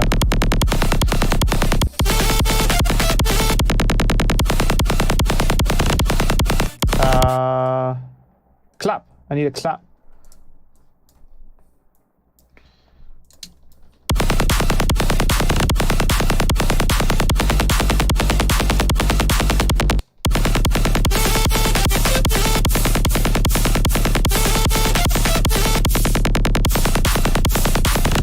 And then this should probably be like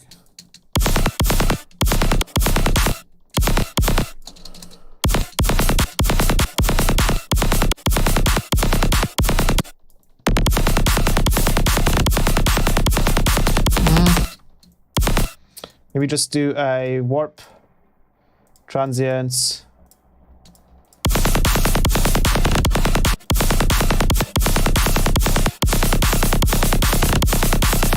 Yeah, just make it closer.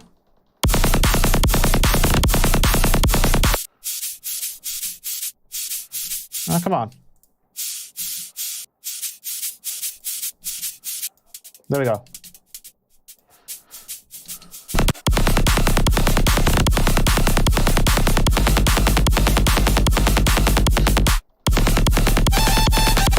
And now my idea was to like add a sound in here that goes, that's like a randomized melody. No idea if it's gonna work. But the idea was to do a,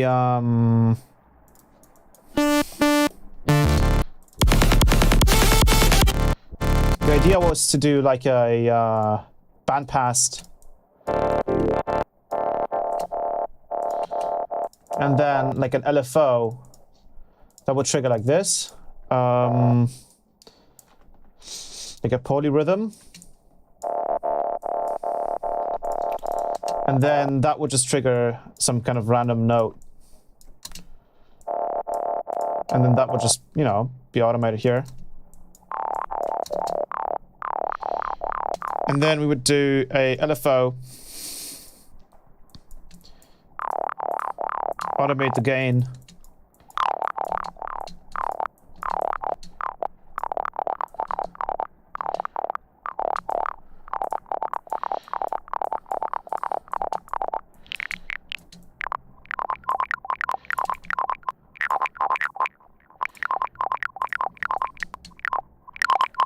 Oh god, that does not sound right. Kind of like that. Let's make this a little less. Let's make this 4. Whoops.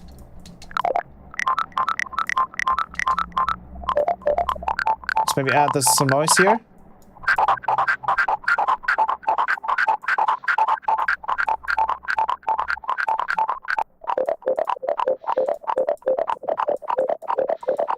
And then technically like the, you know, the pitch map that's on here should pick all of that up. Let's give it an end power. Yeah, there you go.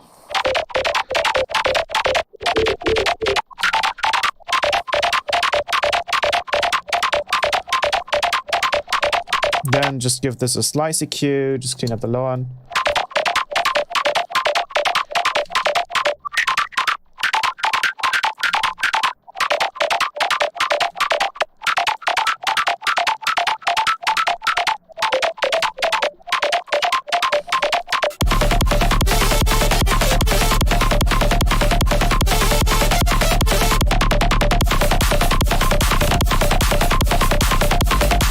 Just move it up.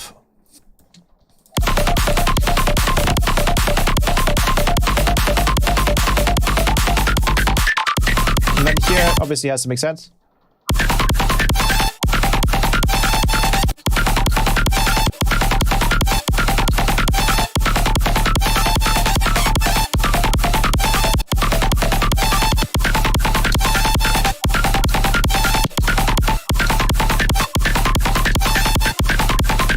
Reduce less.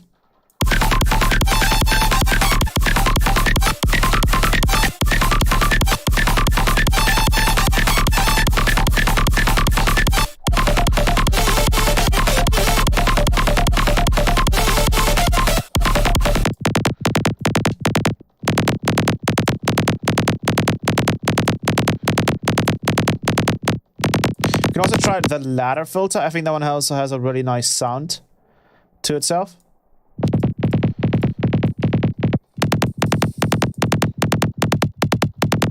Usually.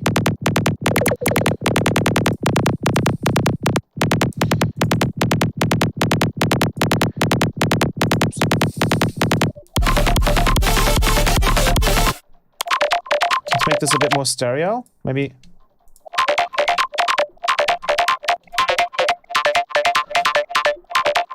That's better.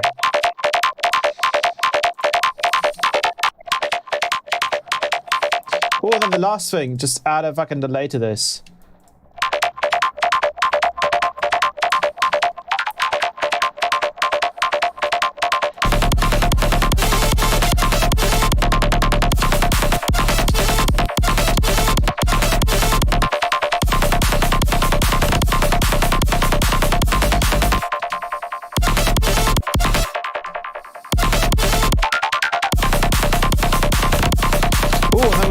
We can actually introduce this as a like little change in melody.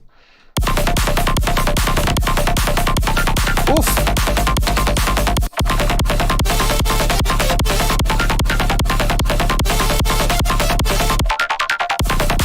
How sick is this?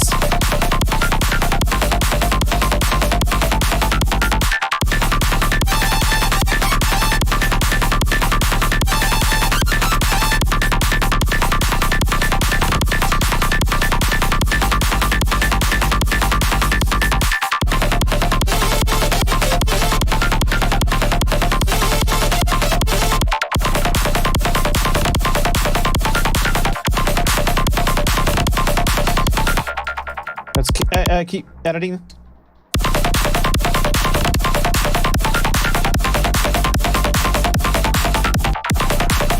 think that's a bit better.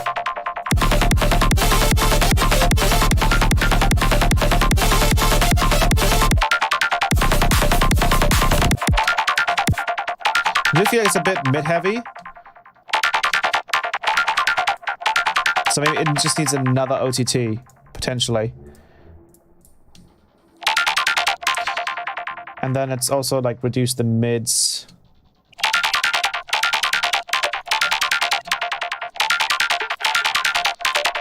And then maybe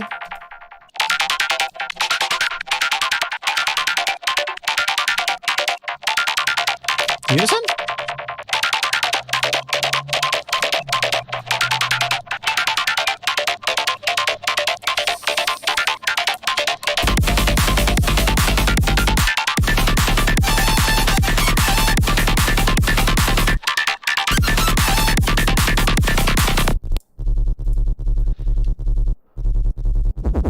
Oh, we need to bring in the attack. I think that was definitely missing the attack there.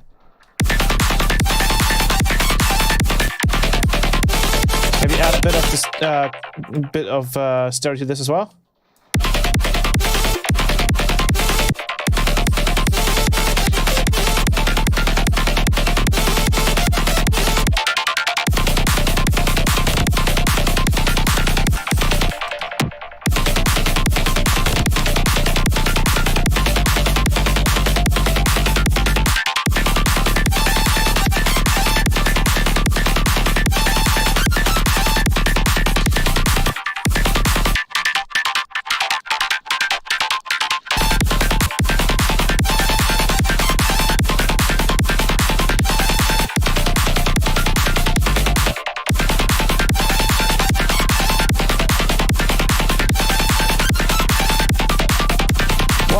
Cool. I love how you can just like manipulate the pitch automation before it.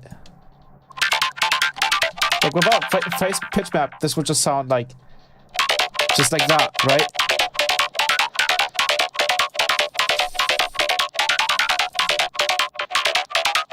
Like nothing special, but with pitch map.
Oh.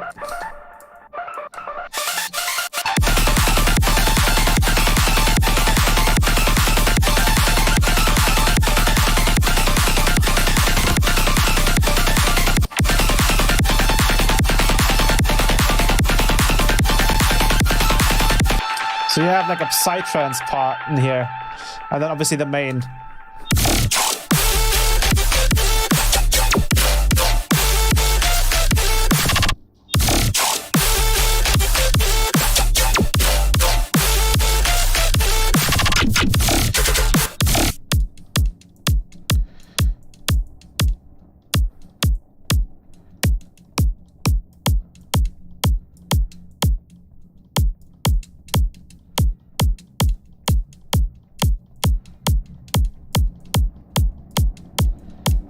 I like this. This is a bit tighter. This shit and this cake should. Yeah. Oh, send this drum right directly to the master. Everything's going directly to the master, anyways, but just. Bum, bum, bum, bum, bum.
It's like a half-time version with just more bass madness.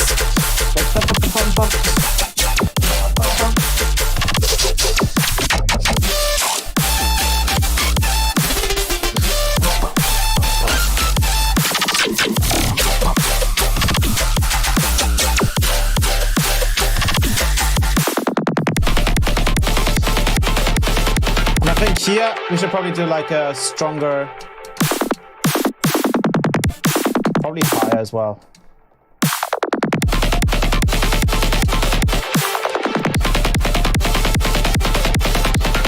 That kick really fits with it too.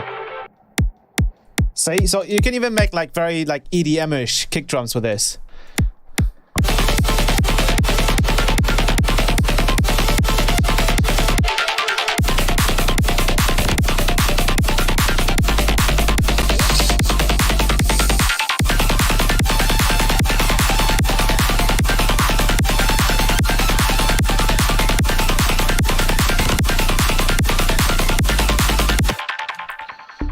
We got that.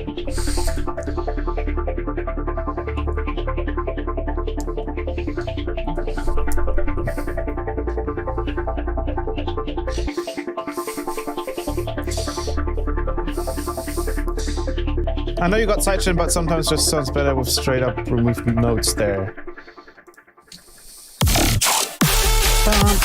Also, I feel like we need to. Can we automate the? Can we automate this thing? Is that like an automatable thing? It's not. Yeah, that's a bit annoying. Because I want a stronger sidechain for the bass part, for the dubstep part, and then when it goes over to the sidetrance part, I want the other sidechain too.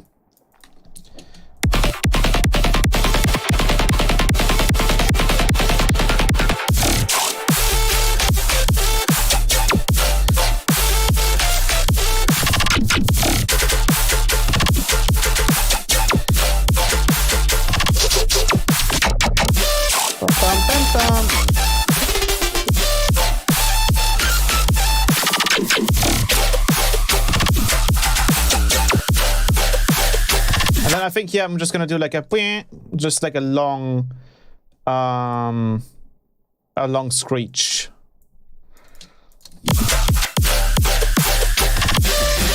literally just leg out of that shit and then get rid of the sub. Make it slower.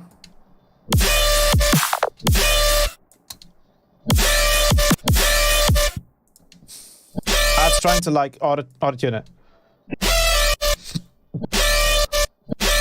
I see. I think the glide, no, the feel should help.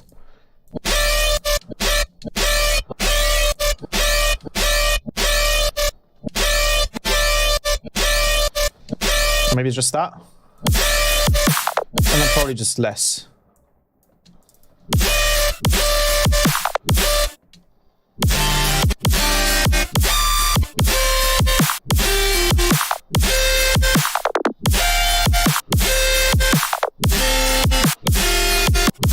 And then maybe we can do the same transgate thingy.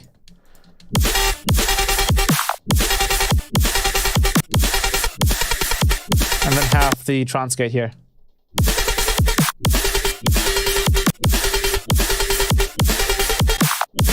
Maybe faster.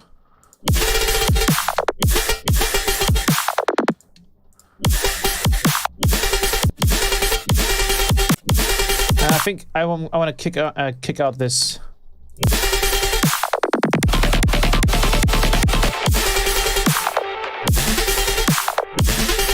Get rid of this.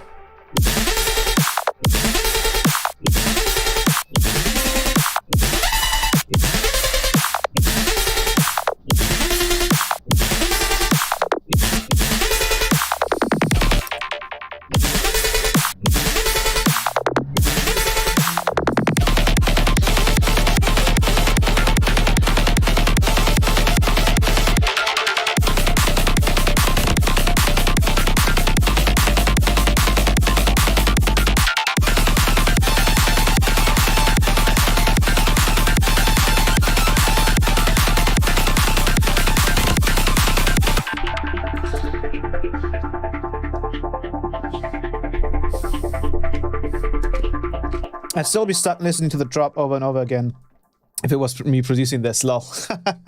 Honestly, same. You can also add a little bit of variation here just by cutting some of these things out. I mean, this needs like another layer.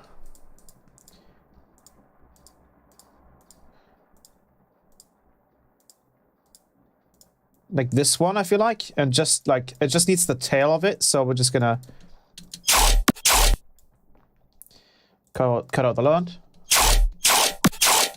And then I feel like I want to like pitch this up a little bit, so we like kind of have it be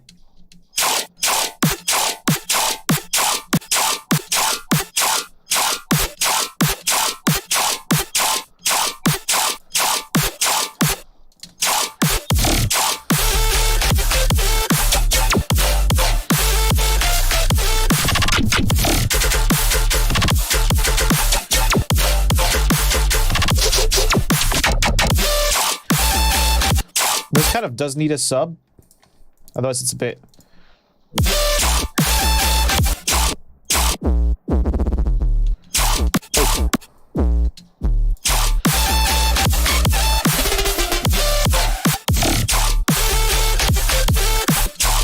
Maybe push like, make it more resonant so the pitch drive actually picks it up. Yeah.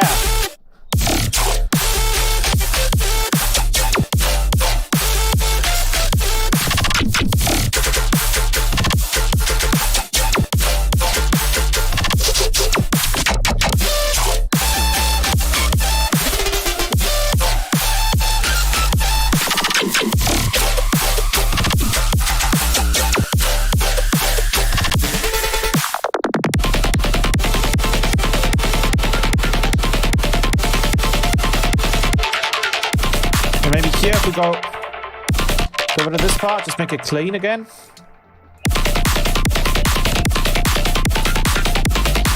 So we kind of like have it clean first.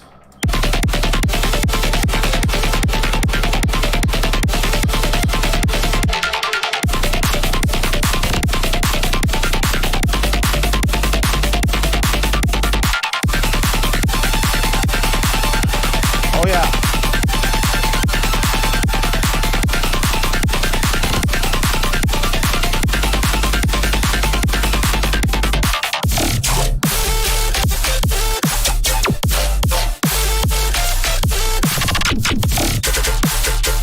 Pop.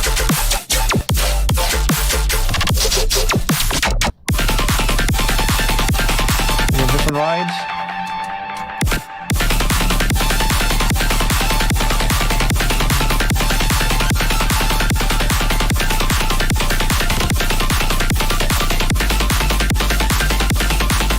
Let's do a little bit louder.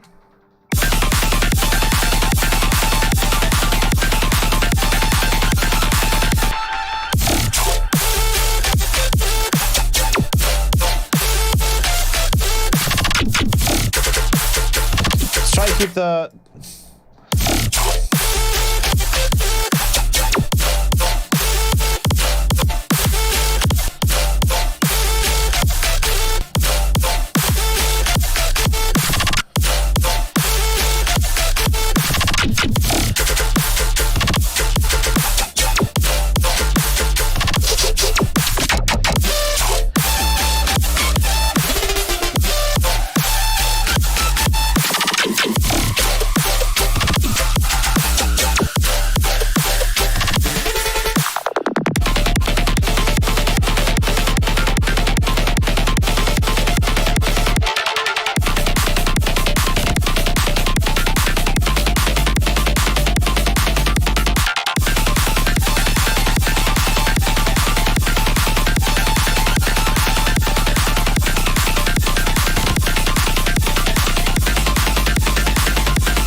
When you got that,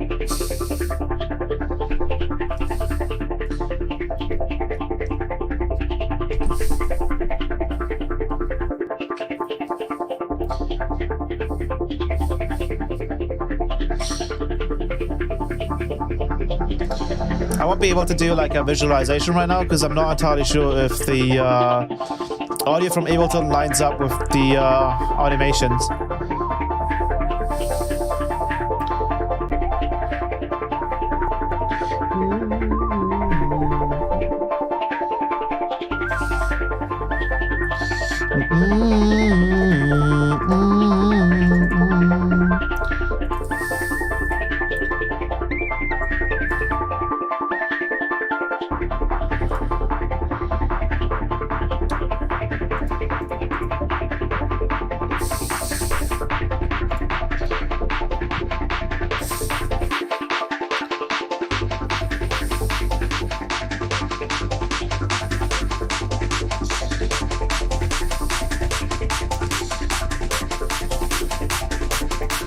Very long build up.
gonna have this filter before the delay, so it sounds a little nicer.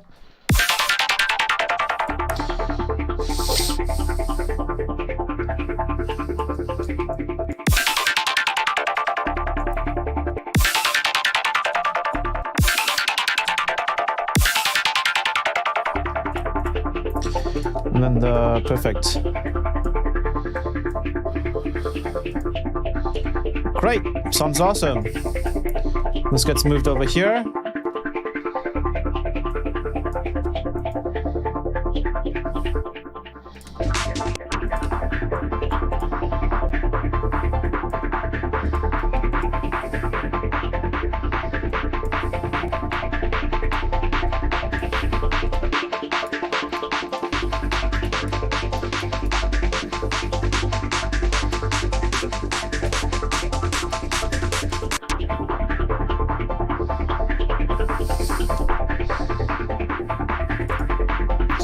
Or some kind of vocal.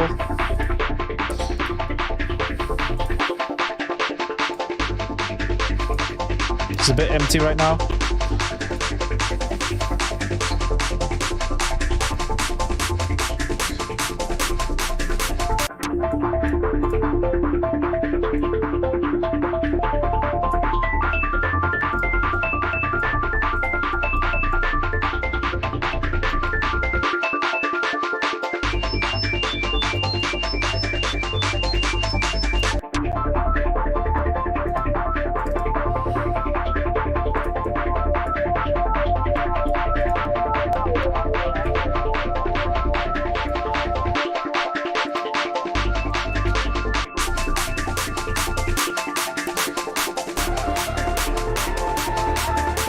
A lot of this can probably be moved over to this.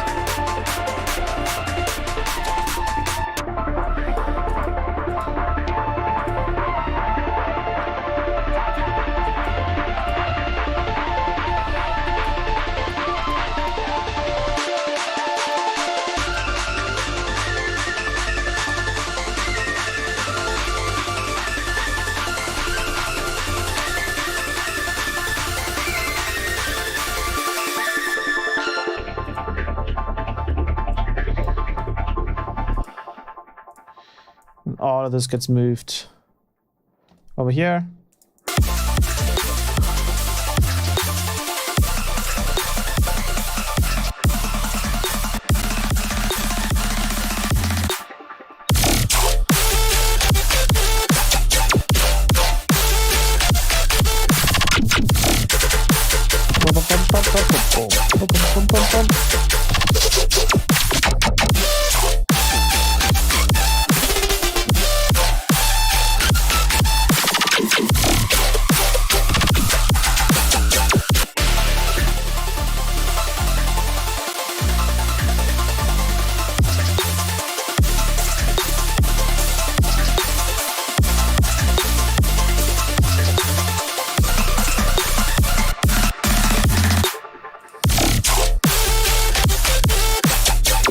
This all sounds like proper.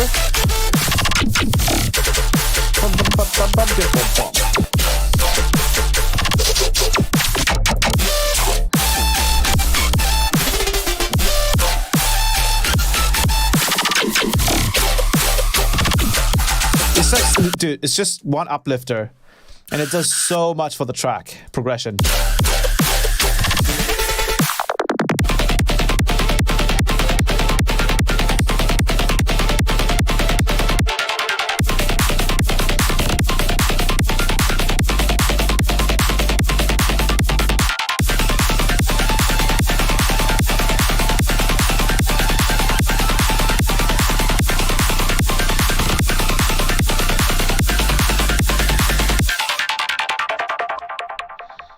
Ah, it's great. I love that.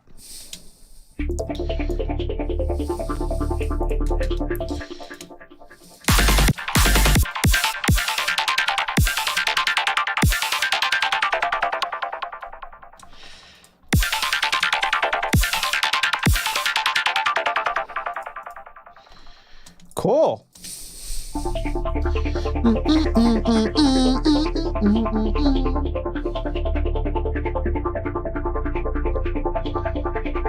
You guys are now enjoying the stream?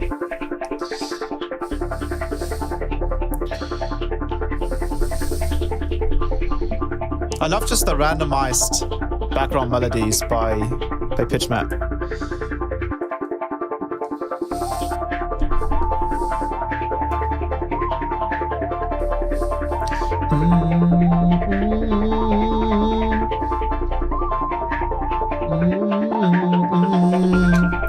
One more thing I'm gonna add is I'm definitely thinking again about getting Quanta.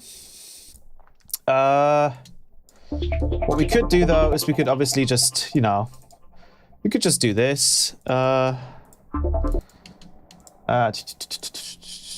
still have Quanta 2 installed. Audio damage, Quanta 2.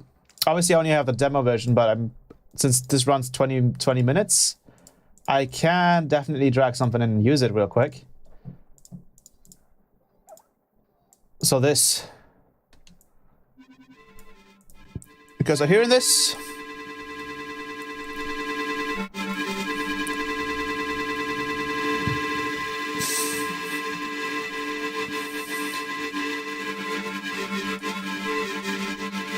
And it's quantize it to be... I don't know. See. 1, 2, 3, 4, 5, 6, 7. So only these two. Oops. So there's a perfect 7. Perfect 5th, I mean.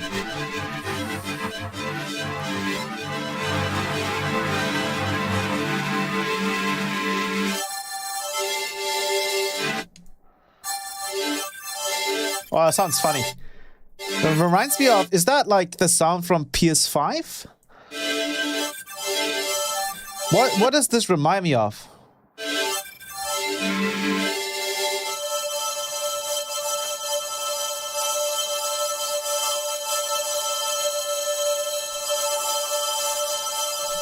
Turn on unison mode, maybe make it only like 6 voices? Yeah, that makes it clean shit.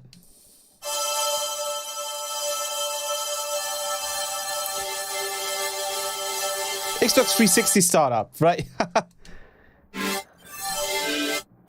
I think that was it.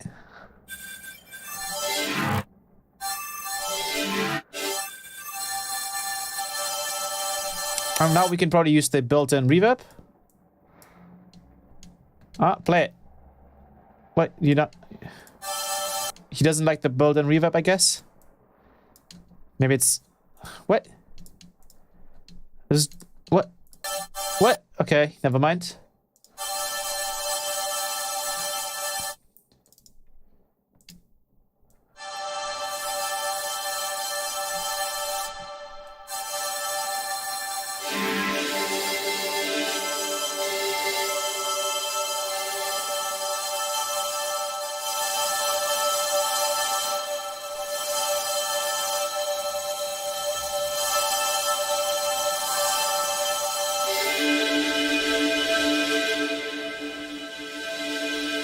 That's pretty cool.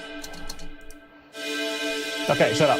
I'm gonna freeze this, and I think we can just use the freezed sound, even though we only have the Quanta 2 demo. I'm pretty sure that's still gonna work. Let's see. Obviously, the demo is very buggy, so I wouldn't.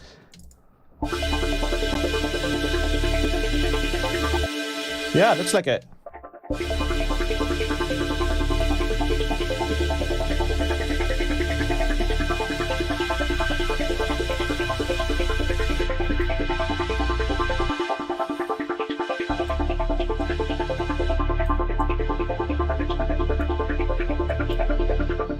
Just have it like a little bit in the background there. I don't think that needs to be pitch mapped because it's perfectly like in key anyways. And with pads, you want them to be a little bit like detuned.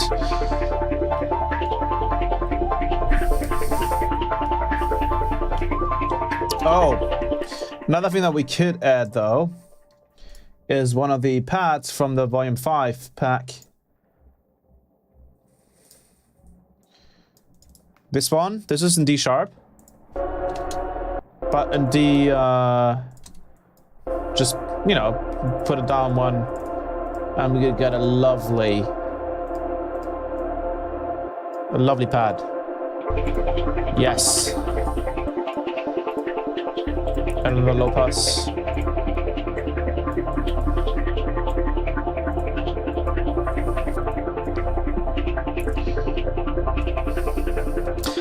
Did you make pads with Quanta too for the pack? Yes, that was Quanta. And a couple of other things as well in there. Bum, bum, ba-dum, bum, bum, bum.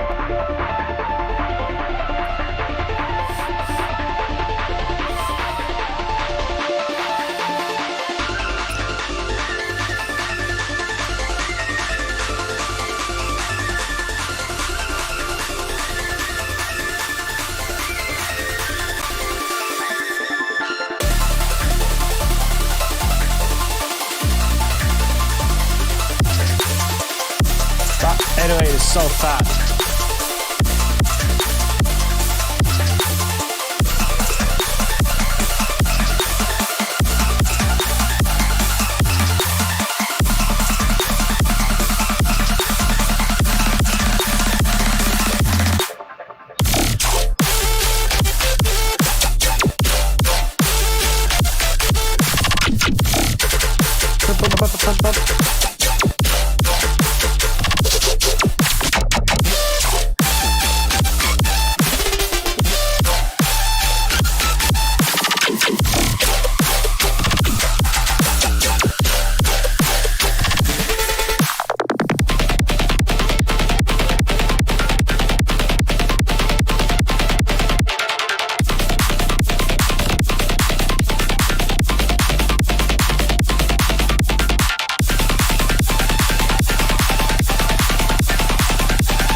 Lovely. I think we can start from over here.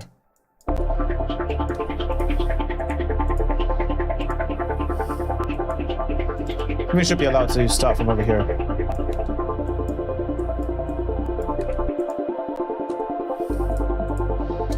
That'll just make things a little easier.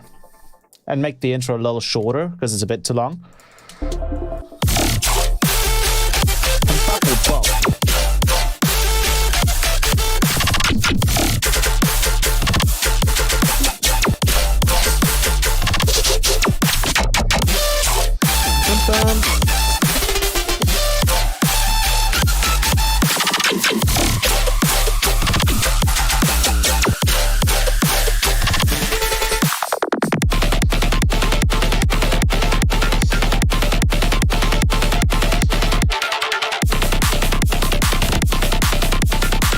Usually I'm not a Cyclops fan, but this kind of fits pretty well.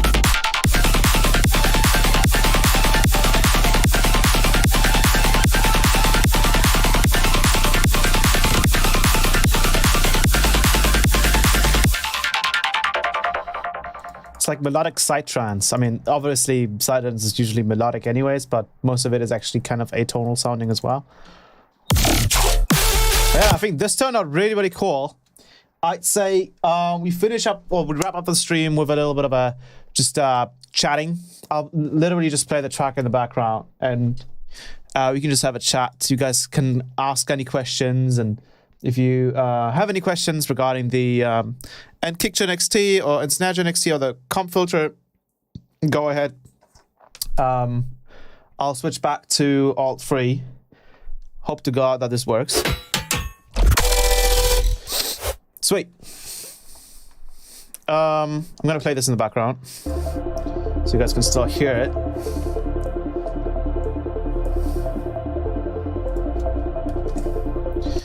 So, with that being said, that was fun. That was really fun. Obviously, this is like a big demo for the drum and snare synthesizer.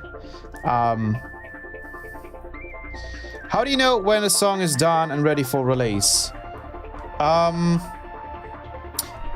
would say some songs need a lot more detail, like depending on if the detail supports a certain core idea. And some songs don't. Some songs can be significantly simpler than you expect them to be or you want them to be.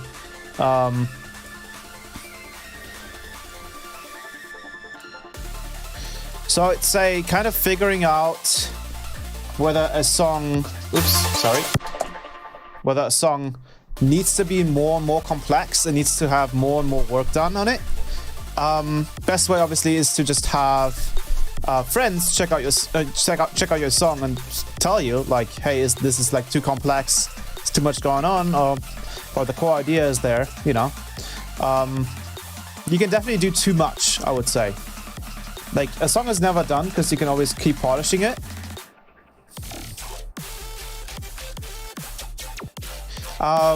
But, you know, as long as you have the core idea and it works and the details are there to support it,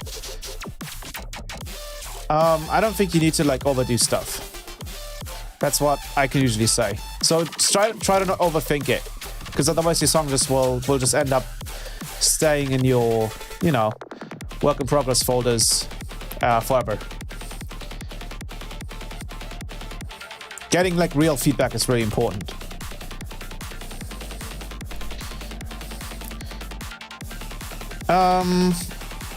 Will you collaborate with new artists? Probably, yeah.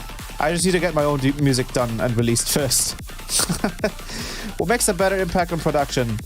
Coffee or tea?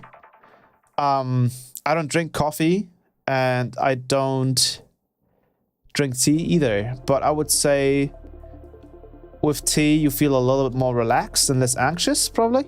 Depends, because like caffeine makes me anxious anyways. What lives is a comfortable zone for you when exporting for release? Honestly, this is totally like track dependent. You know, there's tracks out there that need very high lives because they kind of just live on that, like heavy dubstep. And then there's tracks that don't need it and that wouldn't sound as great with a high live amount or like a low lives. I think it's very much track dependent. I would say always make your tracks a little bit quieter. So try to make your tracks not with the intent of it being super loud, because sometimes tracks could have sounded better being less pushed, you know?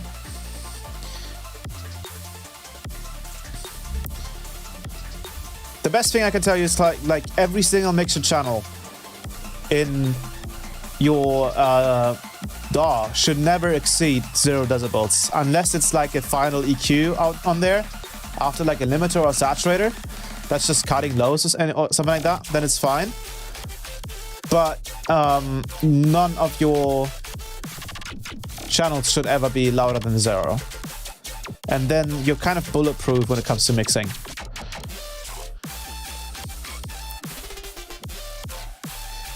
When you're leaving headroom on your master, or do you leave space on your limiter or the actual master? When you're leaving headroom.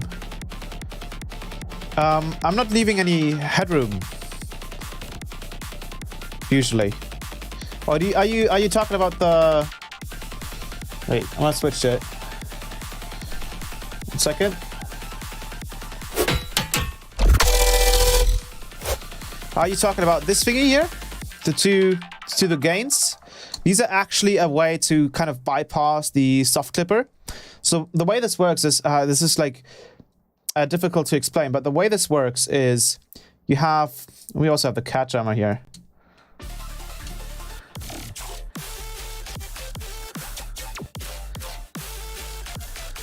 The way this works is the audio comes in, right? So the audio comes in, and if as you can see, the clipping here is all the way up at 127.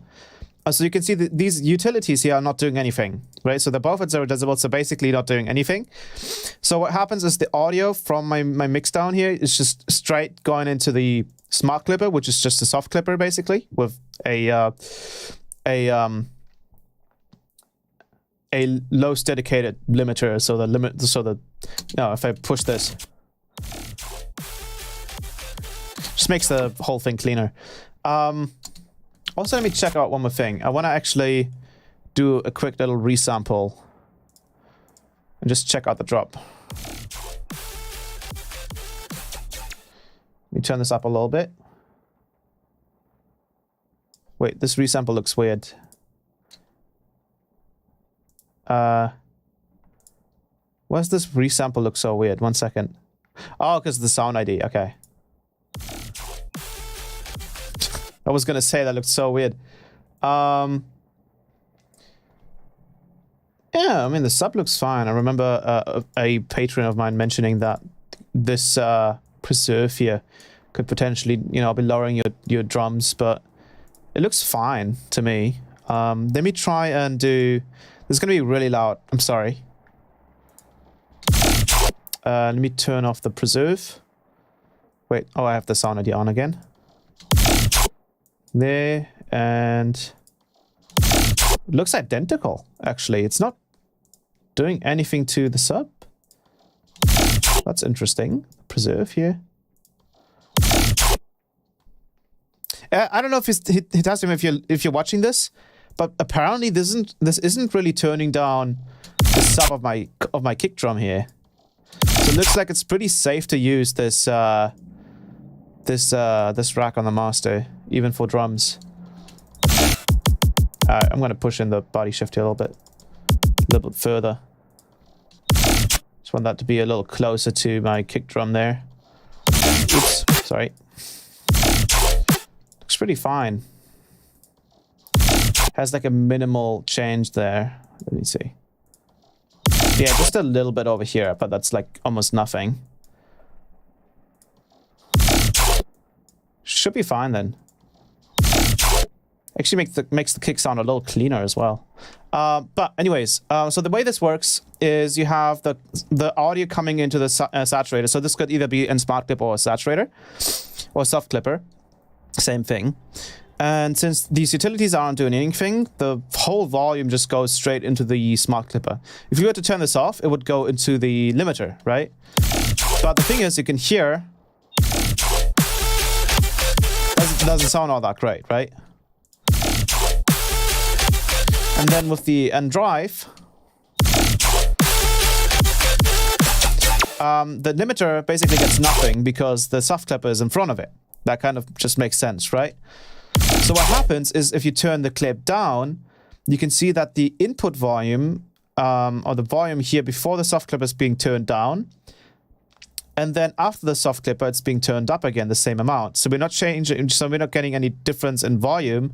But what is happening is that we're basically bypassing the soft clipper here without having to bypass the plugin. Because the soft clipper, obviously here, this thing clips at 0. So that's the threshold, right? That's the ceiling. And we are basically just bypassing this without having to bypass it here, you know, generate clicks. And it can be, you can't really like mix it with the limiting. But with this, you can actually mix it. So you can see if you watch closely at the threshold here and the line, if we have the clipping all the way down, everything goes into the limiter. If we slowly bring it up,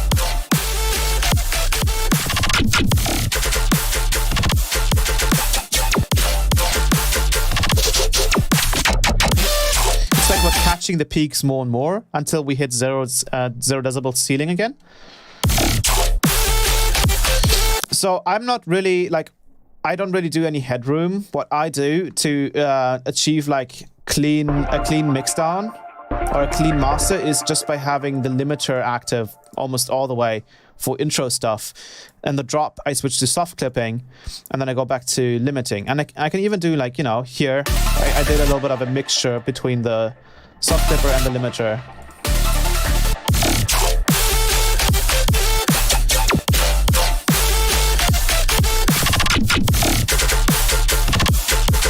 So that's how it works.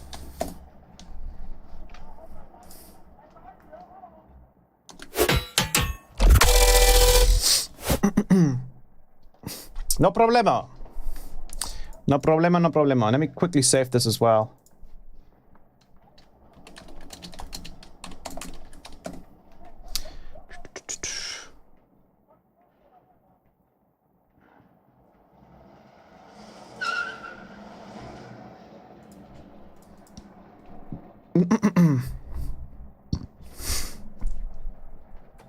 Sweet. It's getting a little warm again for some reason. So with that being said, I think we should probably wrap this up now. Go to sleep. Have a great night. You have a great night too, Shu. Thank you guys so much for being here. That was super fun. Super glad to be done with preparing all the Patreon stuff. I hope you guys enjoy the new racks. And hopefully I can get these sample pack, the serum skin done by either next week or the week after. And also we're going to be hosting an event on the Discord soon with some really cool maybe prizes or giveaway. I don't know what it's going to be. So stay tuned for that. I'm going to be making a what's it called? Community post on YouTube about that as well. When you hear one more playthrough, then call it a night. Awesome stream. Thank you very much. So with that being said, I'm going to switch over to the idle loop, and I'll let this play track one more time or two more times, and then I'll say we end up the stream. We end the stream, yeah, basically. Alrighty, you guys have a good night. Goodbye, goodbye, goodbye.